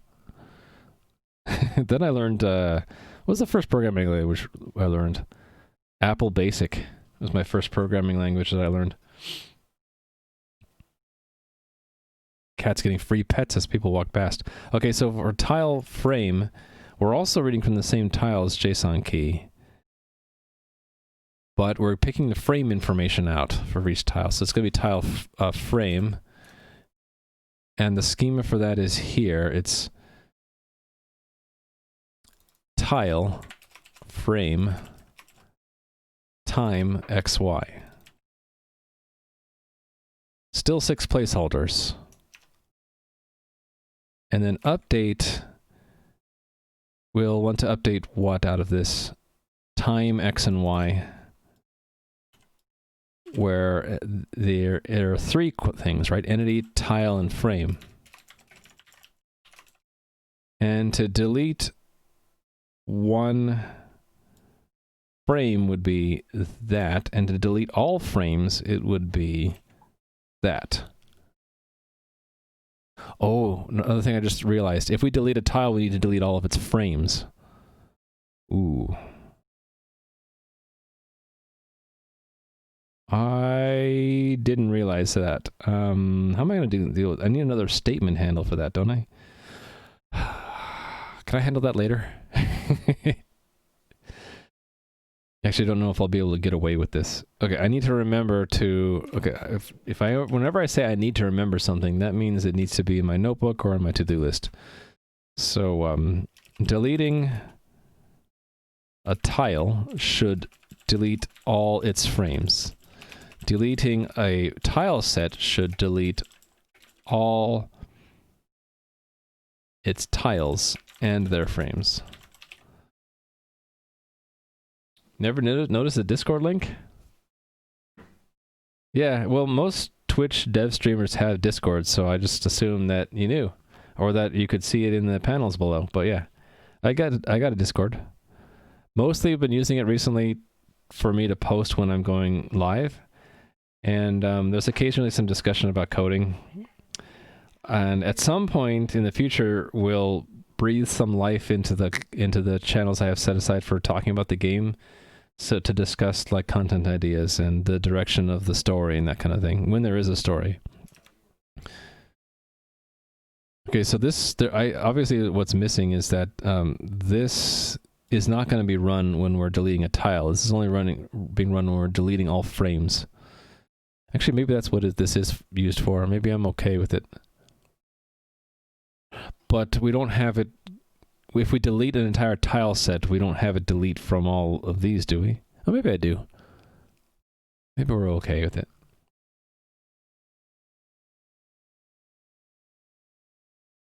Okay.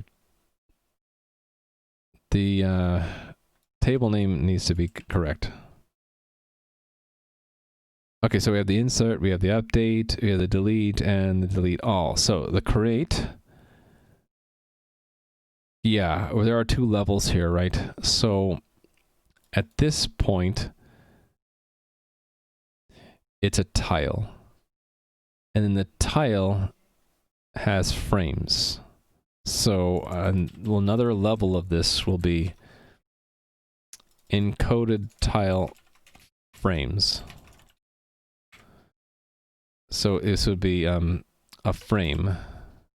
Well, an encoded tile frames entry. I forgot to mute my phone. Fixed. This is an encoded frame.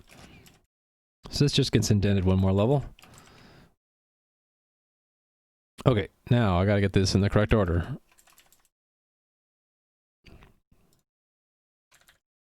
We have entity. We have the tile, so that's encoded tile ID, and then we have the frame, which is encoded frame.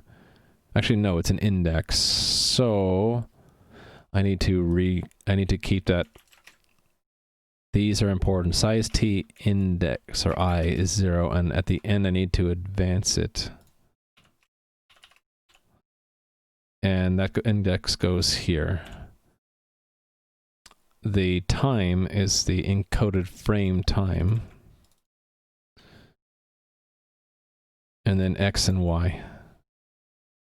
Okay, and then the table name needs to be right. That goes there. All right, and then I'm done with that. Okay. Create is easy. Update is harder. Right, they both need to be arrays.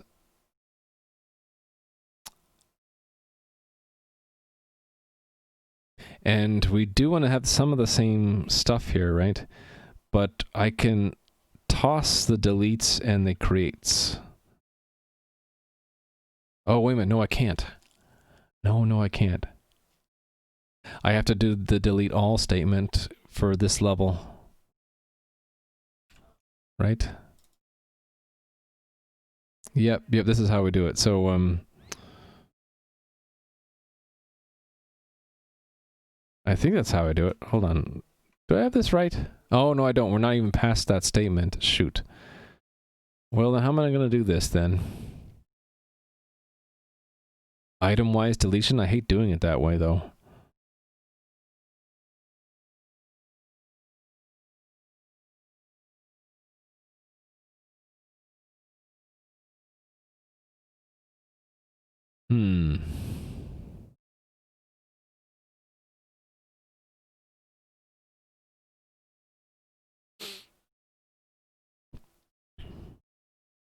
Yeah, this is not fitting the design here.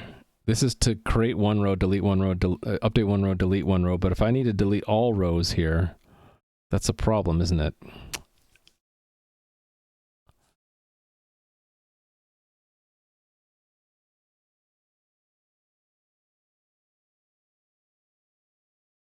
I guess I'll just do it the wrong the inefficient way, but that'll actually work. And then I'll optimize. I'll refactor it later. Let me put in a note here. Deleting. Well, actually, it's already in here. Deleting a tile should delete all its frames. Hold on a sec.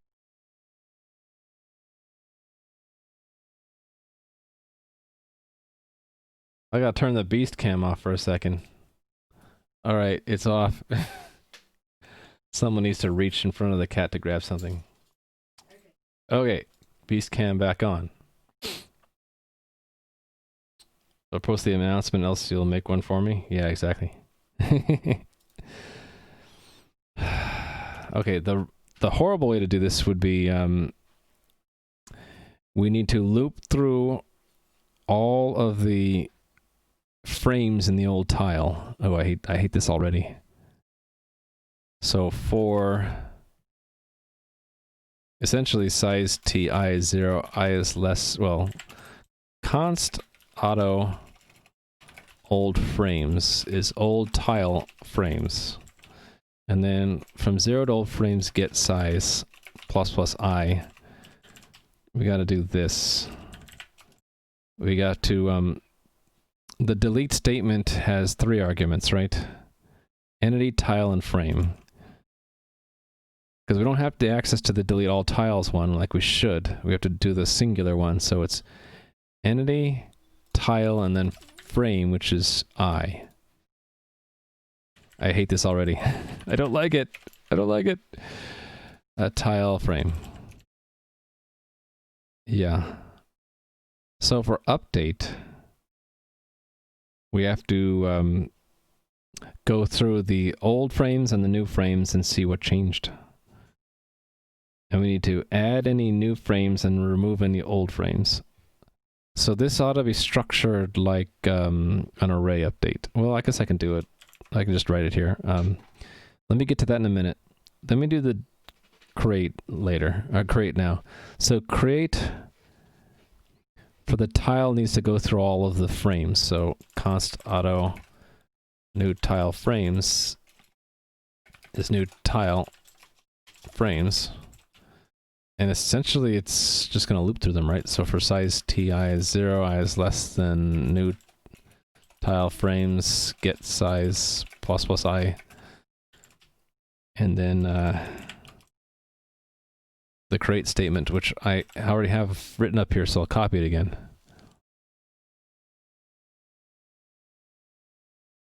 Why did I end up doing it this way? I should have just done it the same way in both places. I don't know why.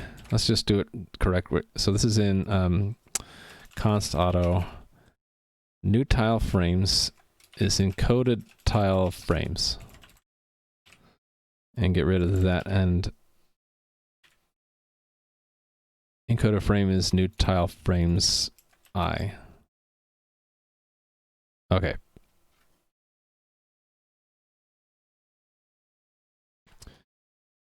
IntelliSense is catching up very slowly. There, it caught up. I don't need a plus plus. Alright, so this is the stuff I actually wanted down here. Again, needs to be refactored. No reason why I should be copy pasting this stuff, but I am. Oh, I'm missing one line. Encoded frame. There. Okay, the tile ID we know, right? Maybe I don't. I would know it here though. Const auto tile ID is new tiles entry first. And that's ID.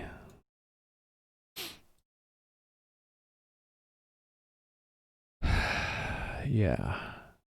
Okay, now the hard part, the update. We're basically comparing two frame lists to see what changed. So the easy thing would be to just always do an update, create, or delete, and not do a deep comparison. So we would want to loop through all of the news. So we have new tiles.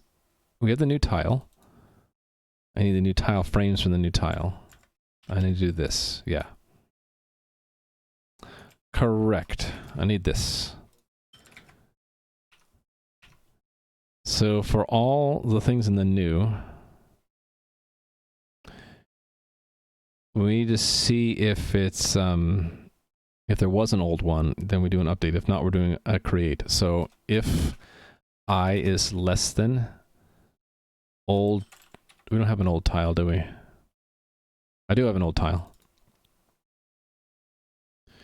So let's get old tile frames also. Old tile frames is old tile frames. If I is less than old tile frames size, get size, then we're doing an update.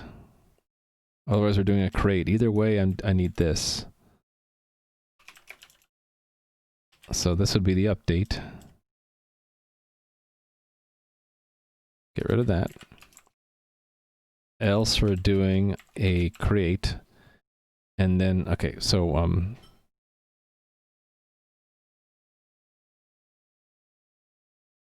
so I need to get what the arguments are for the update. Here they are. Down to here. Sorry, this is so ugly. In MySQL, is there a statement insert on duplicate key update? Maybe there's something similar in SQLite. I don't know. There might be. Sorry about the dog barking. This is new tile time. X, Y, int. Okay, and then we have the entity, the tile, and then the frame index. So that's the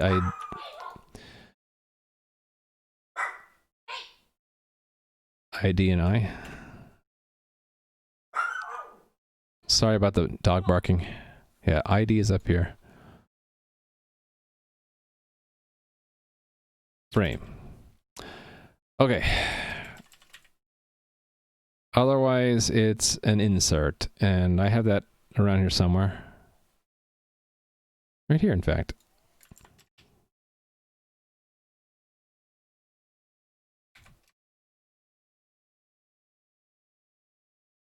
Oh, I have a bool where there shouldn't be a bool. How did that happen?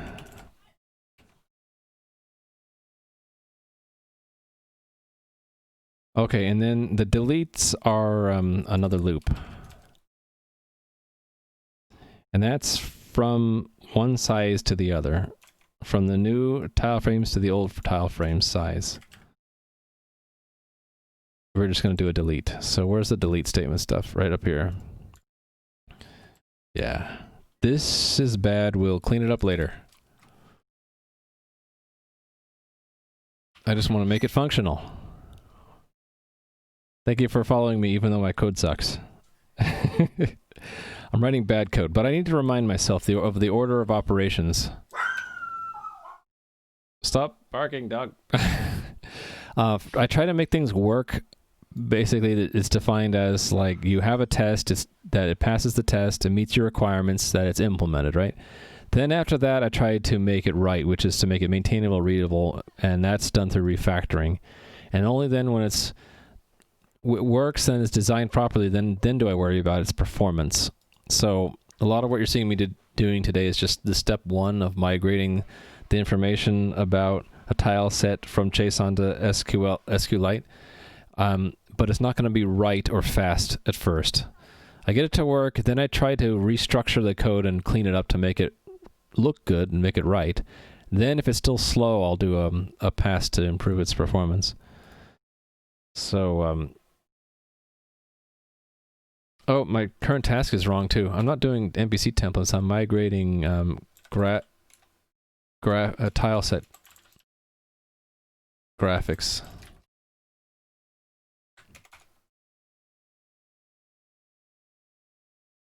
Game tile set there. It has insert or replace. Oh yeah, yeah. That's I remember seeing that. Yeah. The insert or replace is like insert if it's not there, otherwise replace it if it was there. A kitty getting free pets. The spoiled cat. Alright, building it. So create should work. No, it didn't.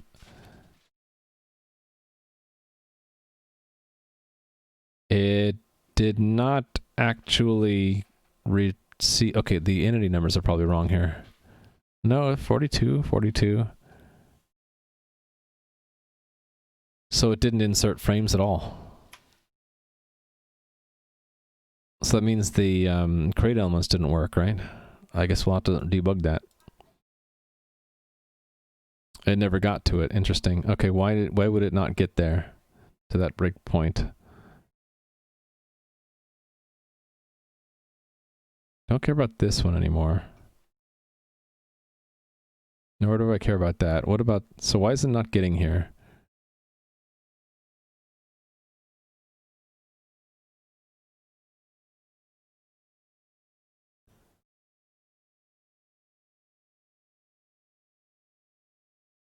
Tile set, tile frame, tiles.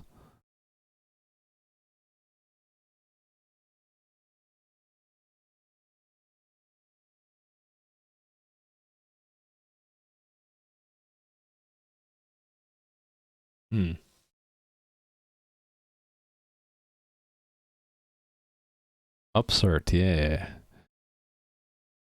Okay, something's wrong that it never gets to that point.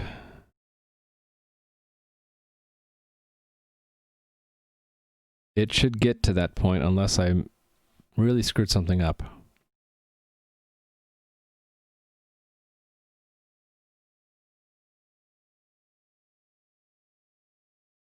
Let me put a breakpoint here. Okay, it does get to there. So I can like go up the call stack to here. Right, table mappings. Oh, it's possible that the statement didn't get prepared correctly. Yeah, so it must not have constructed it properly. Let me put a breakpoint on that. Yeah, if these statements have any, if any of these statements don't get constructed correctly, we'll hit one of these breakpoints now. So go. Yeah, okay, so what's the error? There's a syntax error near the in parentheses in the construct statement. Okay, we're getting somewhere with that.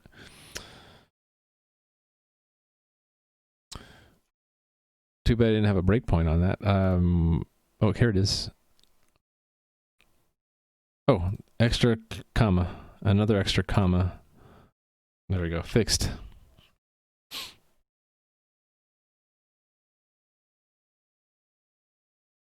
Yeah, I should have the latest, at least as from a couple weeks ago. Yeah, they're pretty awesome in their testing. They take it really seriously, and they have to because it's used in so many places. Okay, so it fetched data, but the data was all zeros for some reason.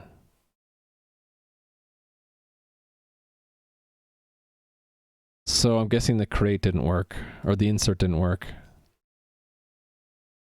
So we're reduced to doing debugging again. Debug. Okay, so we get here this time. Elements.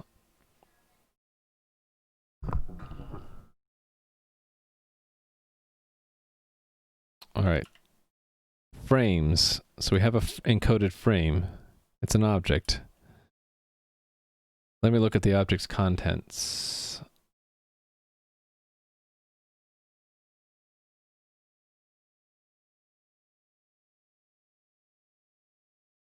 It's an object with 3 things in it. So it's got the t, the x, and the y.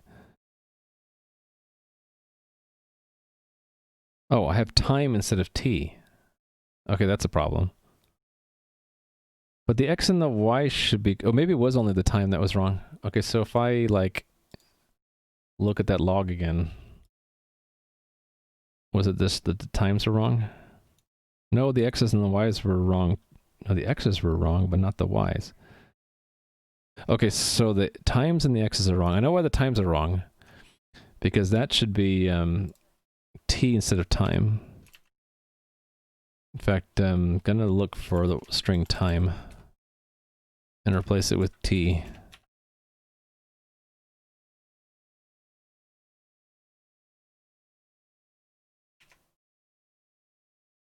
Okay. But what's wrong with the insert for x? Oh, bool. There we go. Int. Make sure it's all ints all the way down. Okay. Let's try it again. We'll get it eventually. Yep, you got it, Orange Ribbon.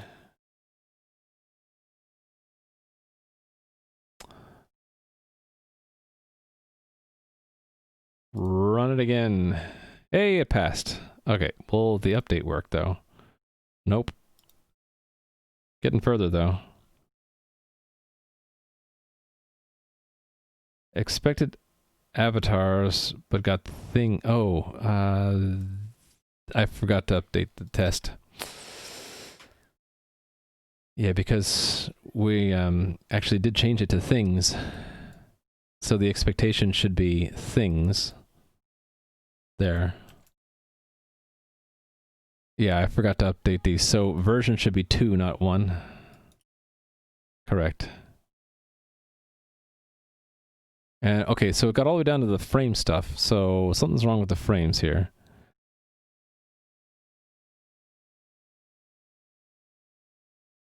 The times are all 0. Times x's and the y's are all 0. For the first row. Interesting. Okay. Don't know why that is. Well, you still got the point, Aura Driven. I kind of take some delay into account, and I consider that you probably said it first before I did. Thank you for the follow, by the way. Fetch column 2 is an integer. It's a 0 instead of a 500, so that's not cool. So the first row is all zeros then. So it is tile 42 index 0, but everything else is zeros. So that's probably a bug in the update.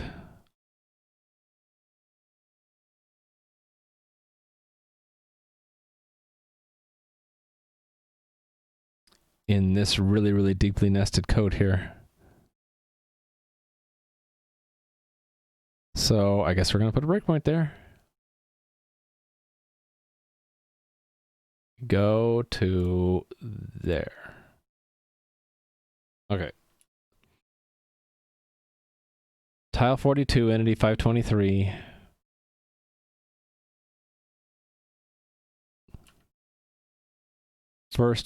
First frame. What's the new tile look like?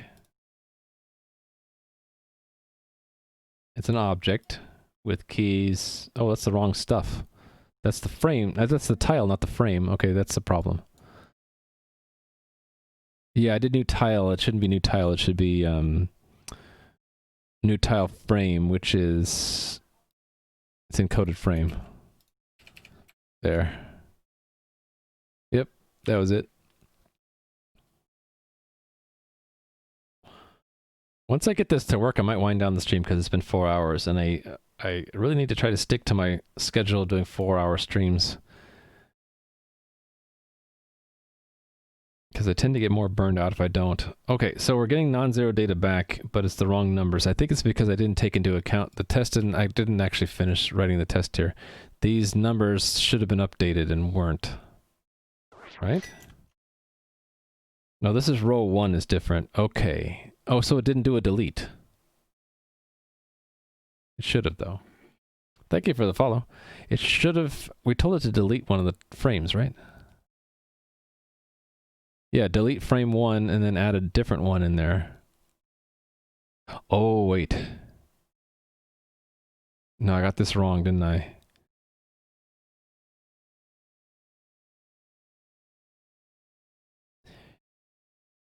Delete the second frame of tile 0, but add a frame to tile 1. Okay. So actually, that means that if it was still 42... Because tile 1 is not 42. Tile 1 is 43. Tile 1 is 43. Or, I mean, the next tile. The first one in this array is 42, and it had 2 frames in it. So we removed 1 frame, but we added a frame for the second tile. So that it should be this frame followed by the frame we added here. So it should have been a 43, but instead it was a 42. Which tells me it didn't even, the delete didn't work. That's what happened. Or the update. Oh, wait. The update statement doesn't change the tile ID, does it? Yeah, it doesn't. Okay, so then I really do need to do I can't, this loop, the way I do this loop is wrong then. Shoot.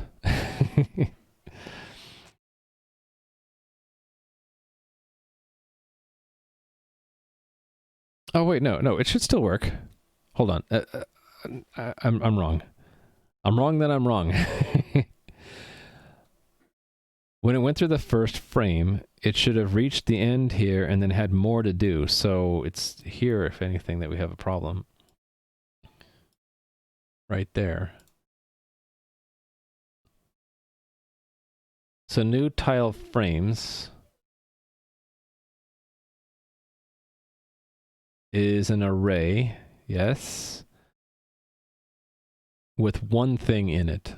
Old tile frames should be an array with 2 elements. Yeah. So it should go from 1 to 2.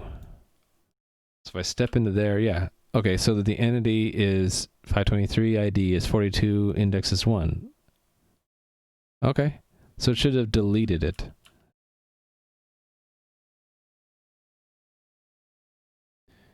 It should have deleted frame 1 from tile 42.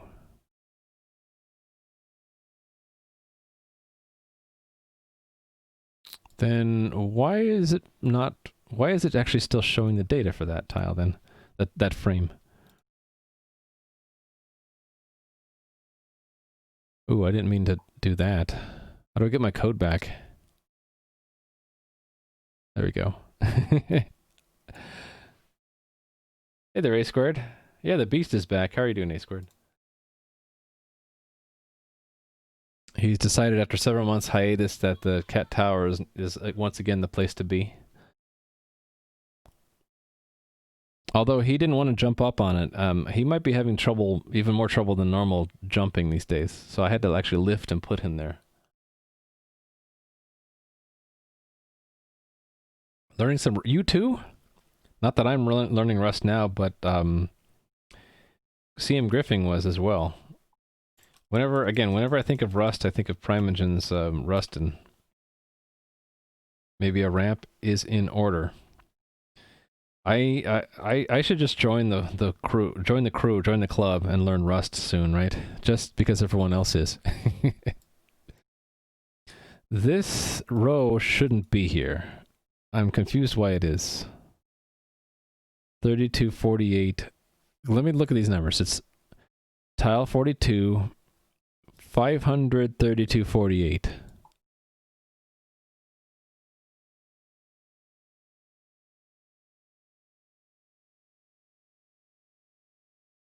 Where did the 48 come from? Oh, right here.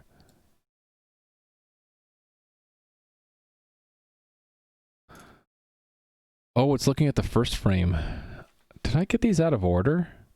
Or something? 41 should have been deleted.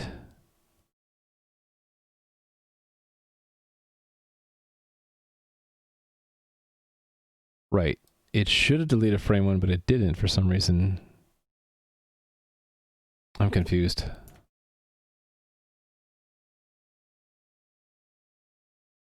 It seems to have a mixture of information in it to me.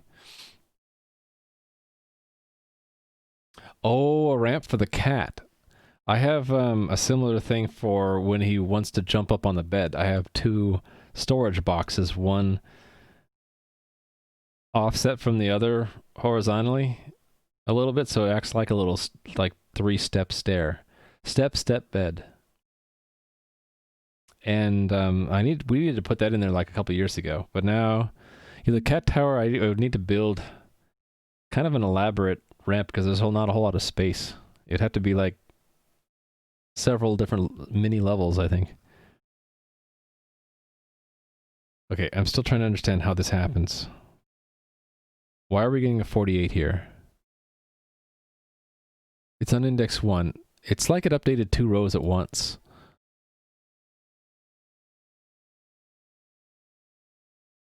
Let me look at all the other expectations after that. So, row 1 is completely wrong. Oh, interesting. So there was an extra row, it's telling me. Yeah, I think it's telling me the delete didn't work. Maybe I have the order of arguments wrong. Excuse me, order of arguments wrong in the delete.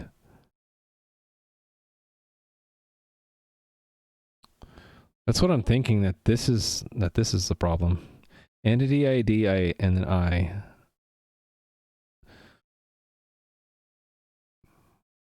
It only hits this once, right? Yeah. And when it does hit that, entity is 523, I is 1, and ID is 42. And the delete statement is entity tile frame. Entity tile frame. I don't know, it looks right to me. I don't know what's going on. Is that statement wrong?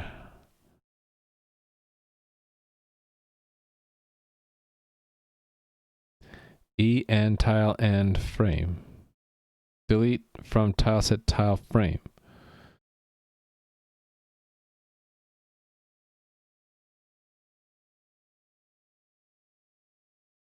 I don't get it. I don't get it.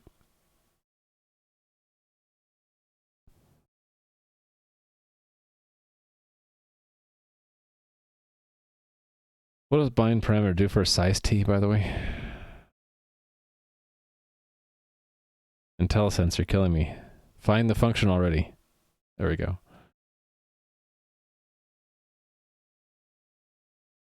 Right, it should go into this one, right?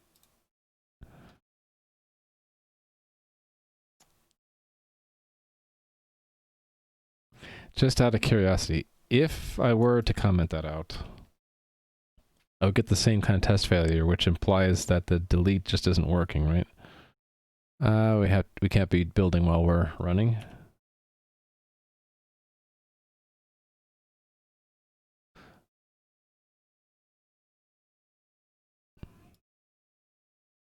Yeah, that's the same.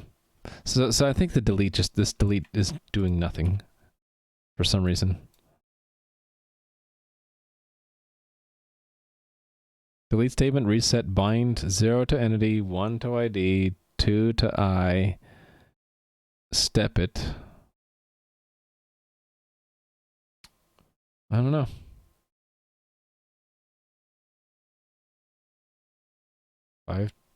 Do I have the number wrong in the test?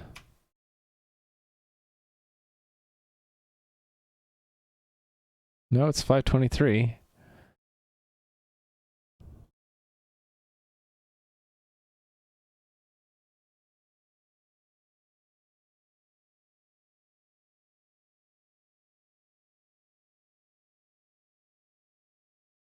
I don't get it.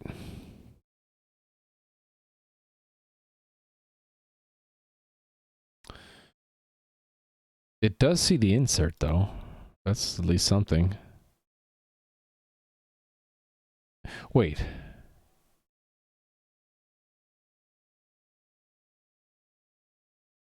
There is an extra row, but it wasn't sorted right?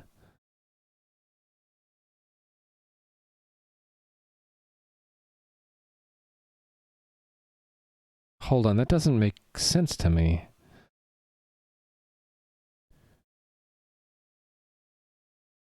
Can I see that again while I'm still debugging? I can, okay.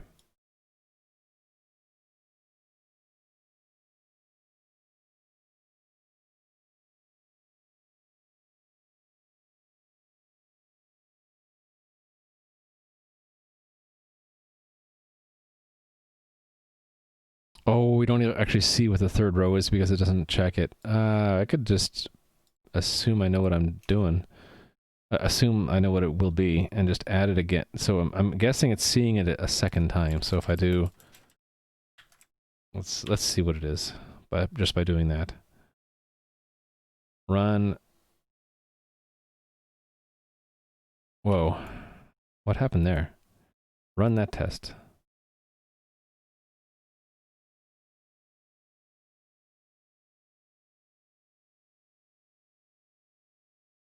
Well, that doesn't make sense.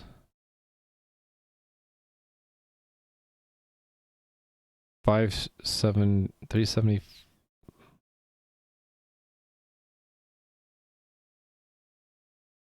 So it's not done. There's more rows?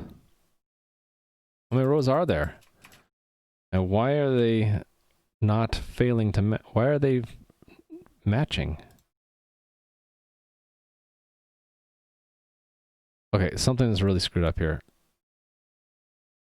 Because I'm adding more and more rows and it's still passing. What the heck?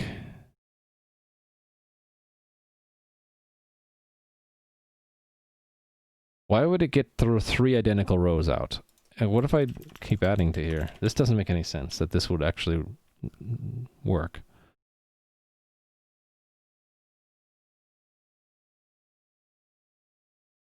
Interesting. So it actually did change it there. It's basically stopped and said where there were no rows, there were no more rows. So these are the actual rows we're getting out for some reason. We're getting 3 copies of the inserted row for some reason.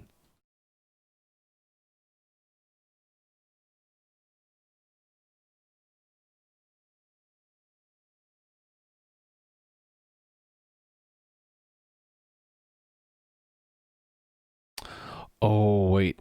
I know what's going on. I screwed this up, I think. I know at least one thing I did wrong.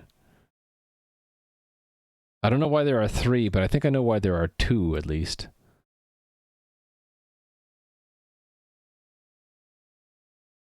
It's processing the frames in more than one place. Yeah. Okay, so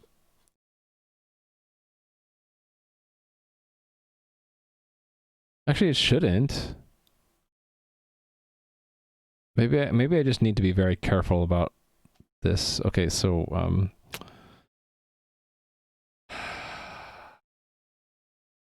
Rust is so neat about money. Interesting. Like currency? I think I'm just running out of steam.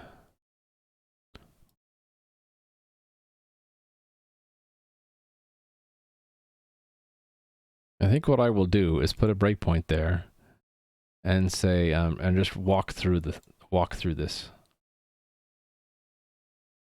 Yeah, why did I read that as money? I'm just must be getting tired. Memory, bits and RAM.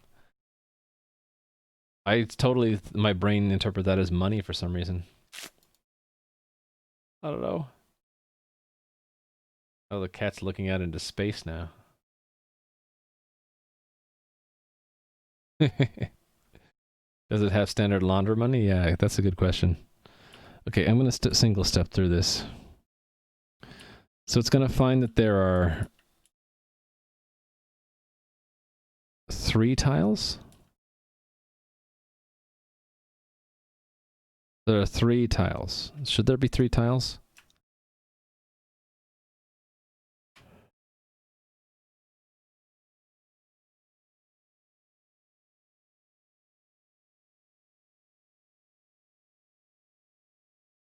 There shouldn't because we removed one. So why does it say there are 3? Oh, no, because we removed one and added a different one.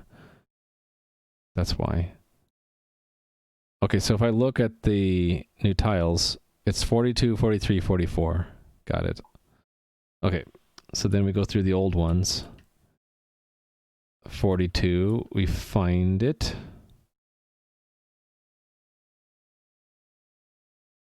And we're going to update frame 0.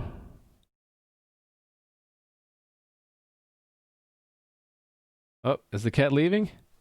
Bye, cat. He actually leapt to one level below and then down.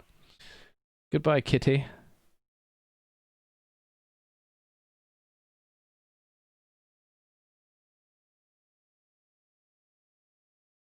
Okay. Update. Right, and it's going to then delete frame. So it updated frame 0, and now it's deleted. It updated frame 0, and now it's deleting frame 1. I understand that so far. Then what happens? Then it's going to tile 43 and creating a frame. So it's inserting entity 523 tile 43 frame 0. And encoded frame looks like what?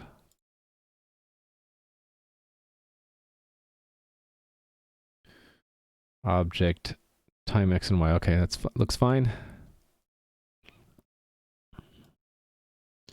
Steps that, and then what? Doesn't delete anything, and it's going to, this time it's 41. Oh, this is the new one we added, right? Right, so it's going to do a new. Here we go. Right, so it's going to... Oh, the ID is wrong.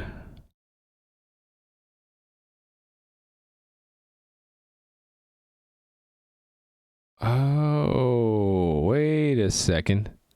Wait a second. 42 isn't the ID.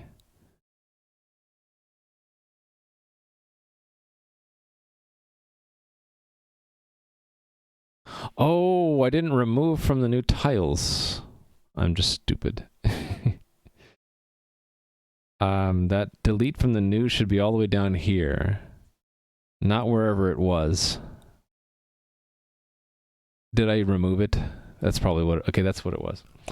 There should be a line in there to say new tiles.erase. It's probably not in there, right? New tiles.erase.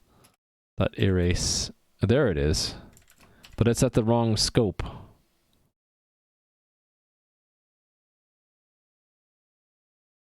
No, it's in one place but not the other. That's what it is.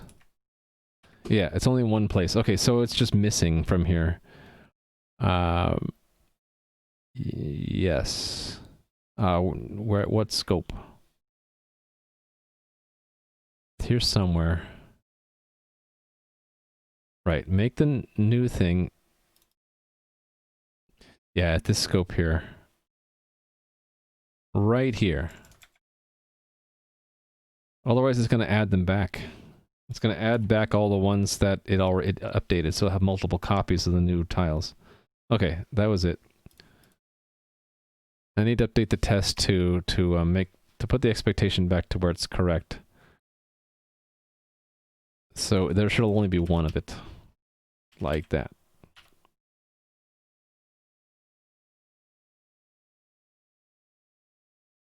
Yes. All right. I can take a break. Yes!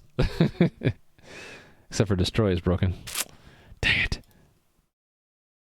Oh, right. This is from my notebook, right? It is not... That's weird. Interesting. It doesn't actually show...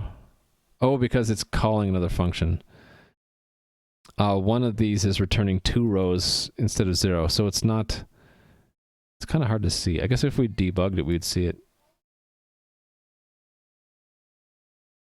Call stack, please. Main thread.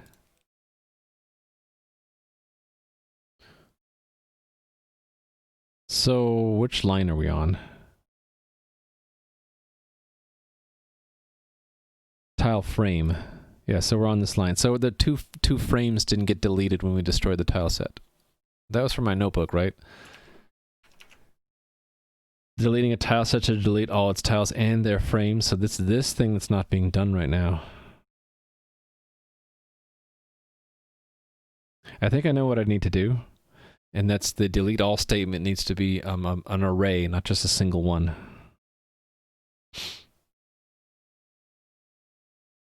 Yeah.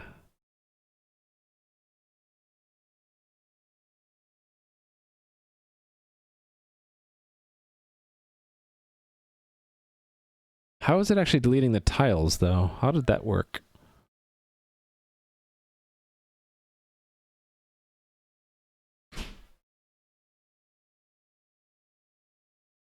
Actually, I don't know why it wouldn't run through that. I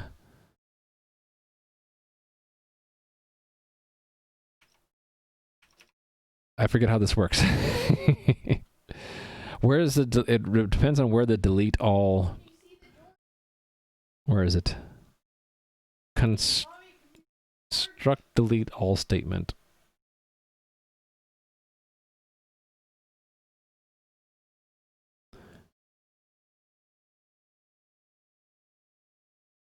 Delete complex element statement. Where is that used? Wait, it's not used at all? Oh, shoot. That's what's the problem. We never use it.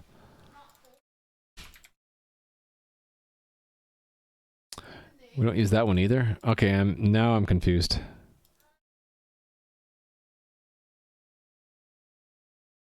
We never call delete complex element statement? Oh, shoot. Okay. I just never wrote the code for it. Okay, I'm just dumb. All right.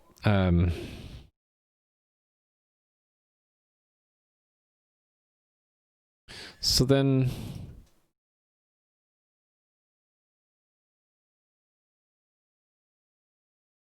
Where did I define those?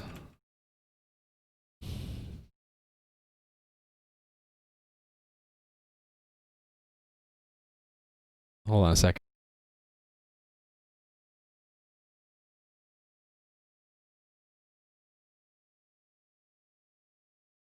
All right, sorry about that.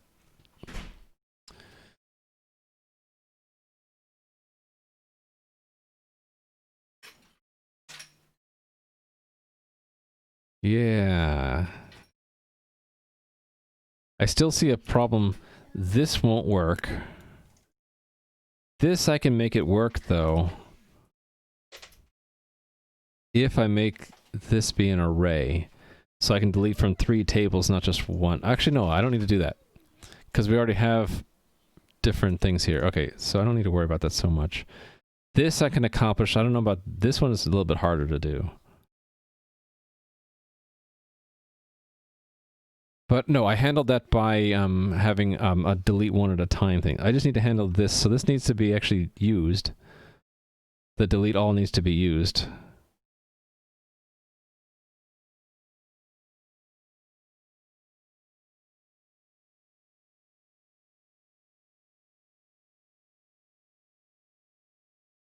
One thing I'm confused about is how come the delete... I guess I just never tested it? Hey there, playing with Skizzers. Have you heard of our Lord and Savior foreign keys? I haven't converted yet, but hello, playing with scissors. Not doing foreign keys yet. Yeah, I'll bookmark it. I need to read about it though. I'm tired right now. I'll read about it later. Thank you, playing with scissors. Frankly, I just want to get my test passing and then go eat lunch. And like the dev order says, make it right later. Right now I just want to make it work. I just need the rows to be gone. What I'm confused by is the this prepared statement is never actually used. So why would all my other tests pass? This would imply that destroy entity is not actually doing the right thing.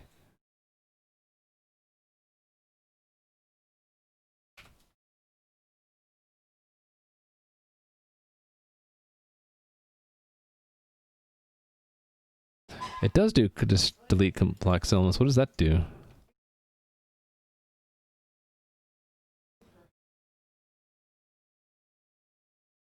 Wait a minute. How come that didn't show up in the search results?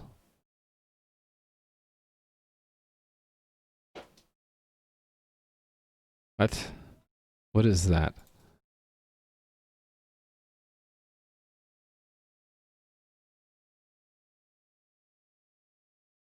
Oh, it's an array set. Delete complex element statement. Oh, wait. Am I just tired? I'm just tired. That's what it is. That's a local variable name. That's a local variable name called here. So it's what I need is delete complex elements. That's what I need. Okay. I think I already, yeah, I'm just tired. Basically, you would link two tables using for key. One of the arguments of the for key is called onDelete, which you can set to cascade and delete a row from the parent table. Yeah, okay. So that'll be part of the refactoring. Is I'll improve the deleting of foreign. What's the term I want to use? Child table, right? I didn't mean to get just the link, by the way. I wanted to get the whole line from Yada. And I'm having trouble clicking it because I have to click right between your name and the link. There, I think I got it. All right. Not really parent-child, but you use the word parent table. So I'm trying to use the right terminology. It's not parent table, child table? Linked table, okay. We can call it linked table. Yeah, so right now I'm manually doing the deleting of linked tables. You're saying I could let the database do it with fewer statements. I think of that as a refactoring or an optimization. For me, the terminology is important because it helps me use the right names and variables, and when I document it or I put it in the notebook, that I use the consistent words. Otherwise, I just confuse myself. Triple click on the chat line of Yada to select.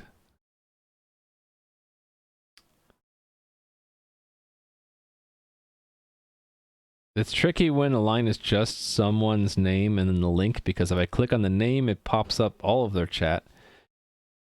Actually, I could click on the timestamp. That's what I should just do. Oh yeah, I should just double click the timestamp. What's my favorite OS? It's Windows. But I'm reasonably comfortable in Linux, and I'm okay in Mac OS. I can build and run code in Mac OS, and I've dabbled with the Cocoa stuff to do UIs, but I'm a novice still. So ranking in order of capability would be Windows and then Linux and then Mac. In order of favorite, it would probably be Windows, Mac, and then Linux. I said the first list wrong. I should write it down. Expertise, it's Windows, then Linux, then Mac. And then favorite, Windows, Mac, Linux. There's my preference order. Preferred distro, I like Mint. I guess Linux distros. Order of preference, Mint, and then I would say, oh, what's that?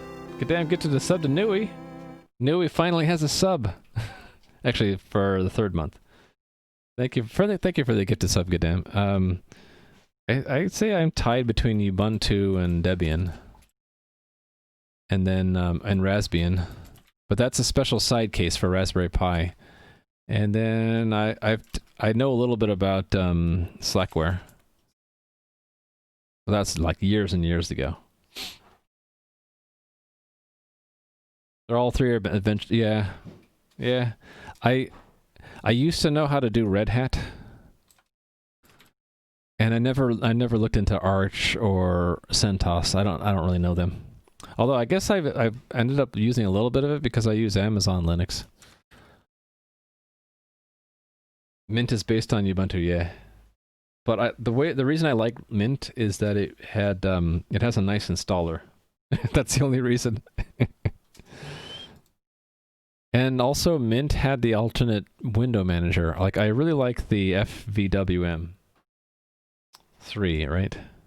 The streamlined stripped down window manager. I didn't like that Ubuntu moved to the Unity. They called it Unity, which is confusing because it reminds me of the Unity game engine. But their new UI is like called Unity. I didn't like it. You like Cinnamon? So yeah, I like the even stripped down version of that. I thought it was FVWM. Mint had that at Windows XP. Yeah, and you know I've used computers for a long time, so I remember XP. So it gave me a little bit of familiarity, I guess. Did I pause the break timer? The break timer gets paused if I stop moving the mouse. And if I stop using the mouse and keyboard, it'll pause. Like right now, it's paused at 28 minutes, 10 seconds. It figures I'm taking a break if I'm not using the keyboard or the mouse. Start moving the mouse and the timer goes again. See that? All right. So I need to find out where this is. No, I don't need to find out where this is done. The key is to have another statement in that list. Let me find it again.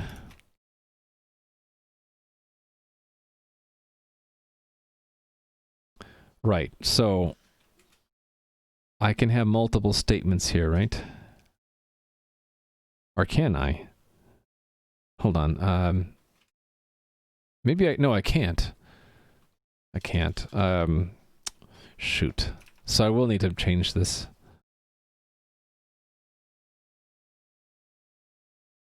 This is keyed by table name. But really, I need it to be an array at this point. Grrr.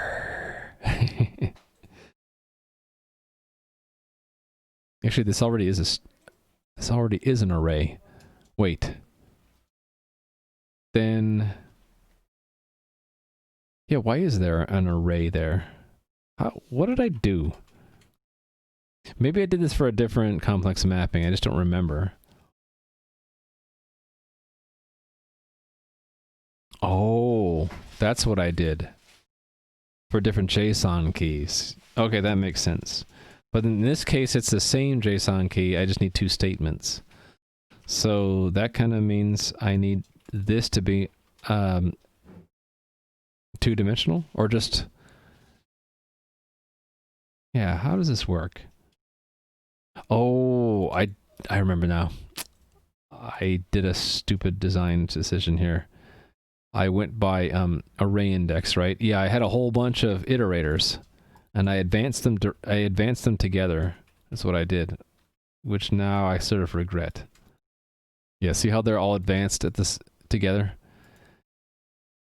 Okay.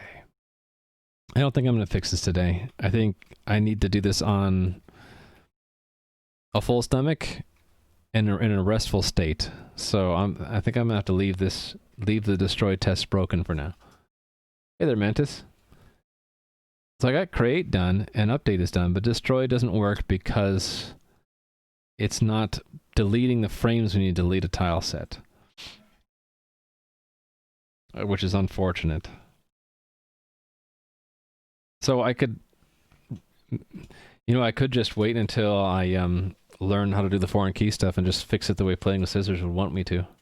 Have it just chain delete the linked tables. All right, I'm at the end of my tether as far as energy, so I'm going to pass it off to someone else. And I forgot, maybe the problem is that I forgot to hydrate. So smoking, cheers. And Playing with Scissors, cheers. I didn't see the rewards. They don't show up for me in Yada here, but they show in this reward queue. So I'm going to mark them complete. Sorry that I didn't see them whenever you sent them. Okay. Let me find someone to raid, because I need to take a break. So Who could be streaming at this hour? We'll find out.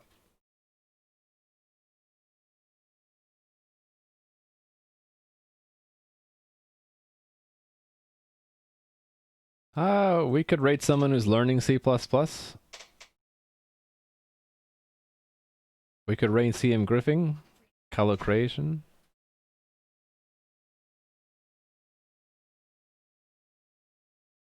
Hold on, let me see if Team Talima is starting or stopping. Okay, she is starting, so we're gonna raid Team Talima. Unless she's leaving. I can't tell. Let me listen in. Okay, we'll raid Team Talima. I don't think she's ending. She's been learning C++, going through exercises that are online, and mentors are grading her on her code, and she's also getting help from chat, and I'm a big favor of learning C++, so let's go raid her. Yeah, I'm tired. I'm finding everything is slow right now. My apologies, but I'm hitting the button. I'll be back tomorrow. I'll be back at 9:15 my time, or 16:15 UTC, to work on more of this game, and I hope you enjoy watching me work on it. I will see you guys tomorrow. Thank you for all the gifted subs, Gadam, and thank you for all the follows and all the chat, all the help and everything. Yeah, I need to update that command too. That command's out of date. Thank you for pointing that out to me, playing with scissors. I need to update that skill. I'll do that in a minute. I need to go hit this raid now, though. So, take care, my friends. See you tomorrow. Bye!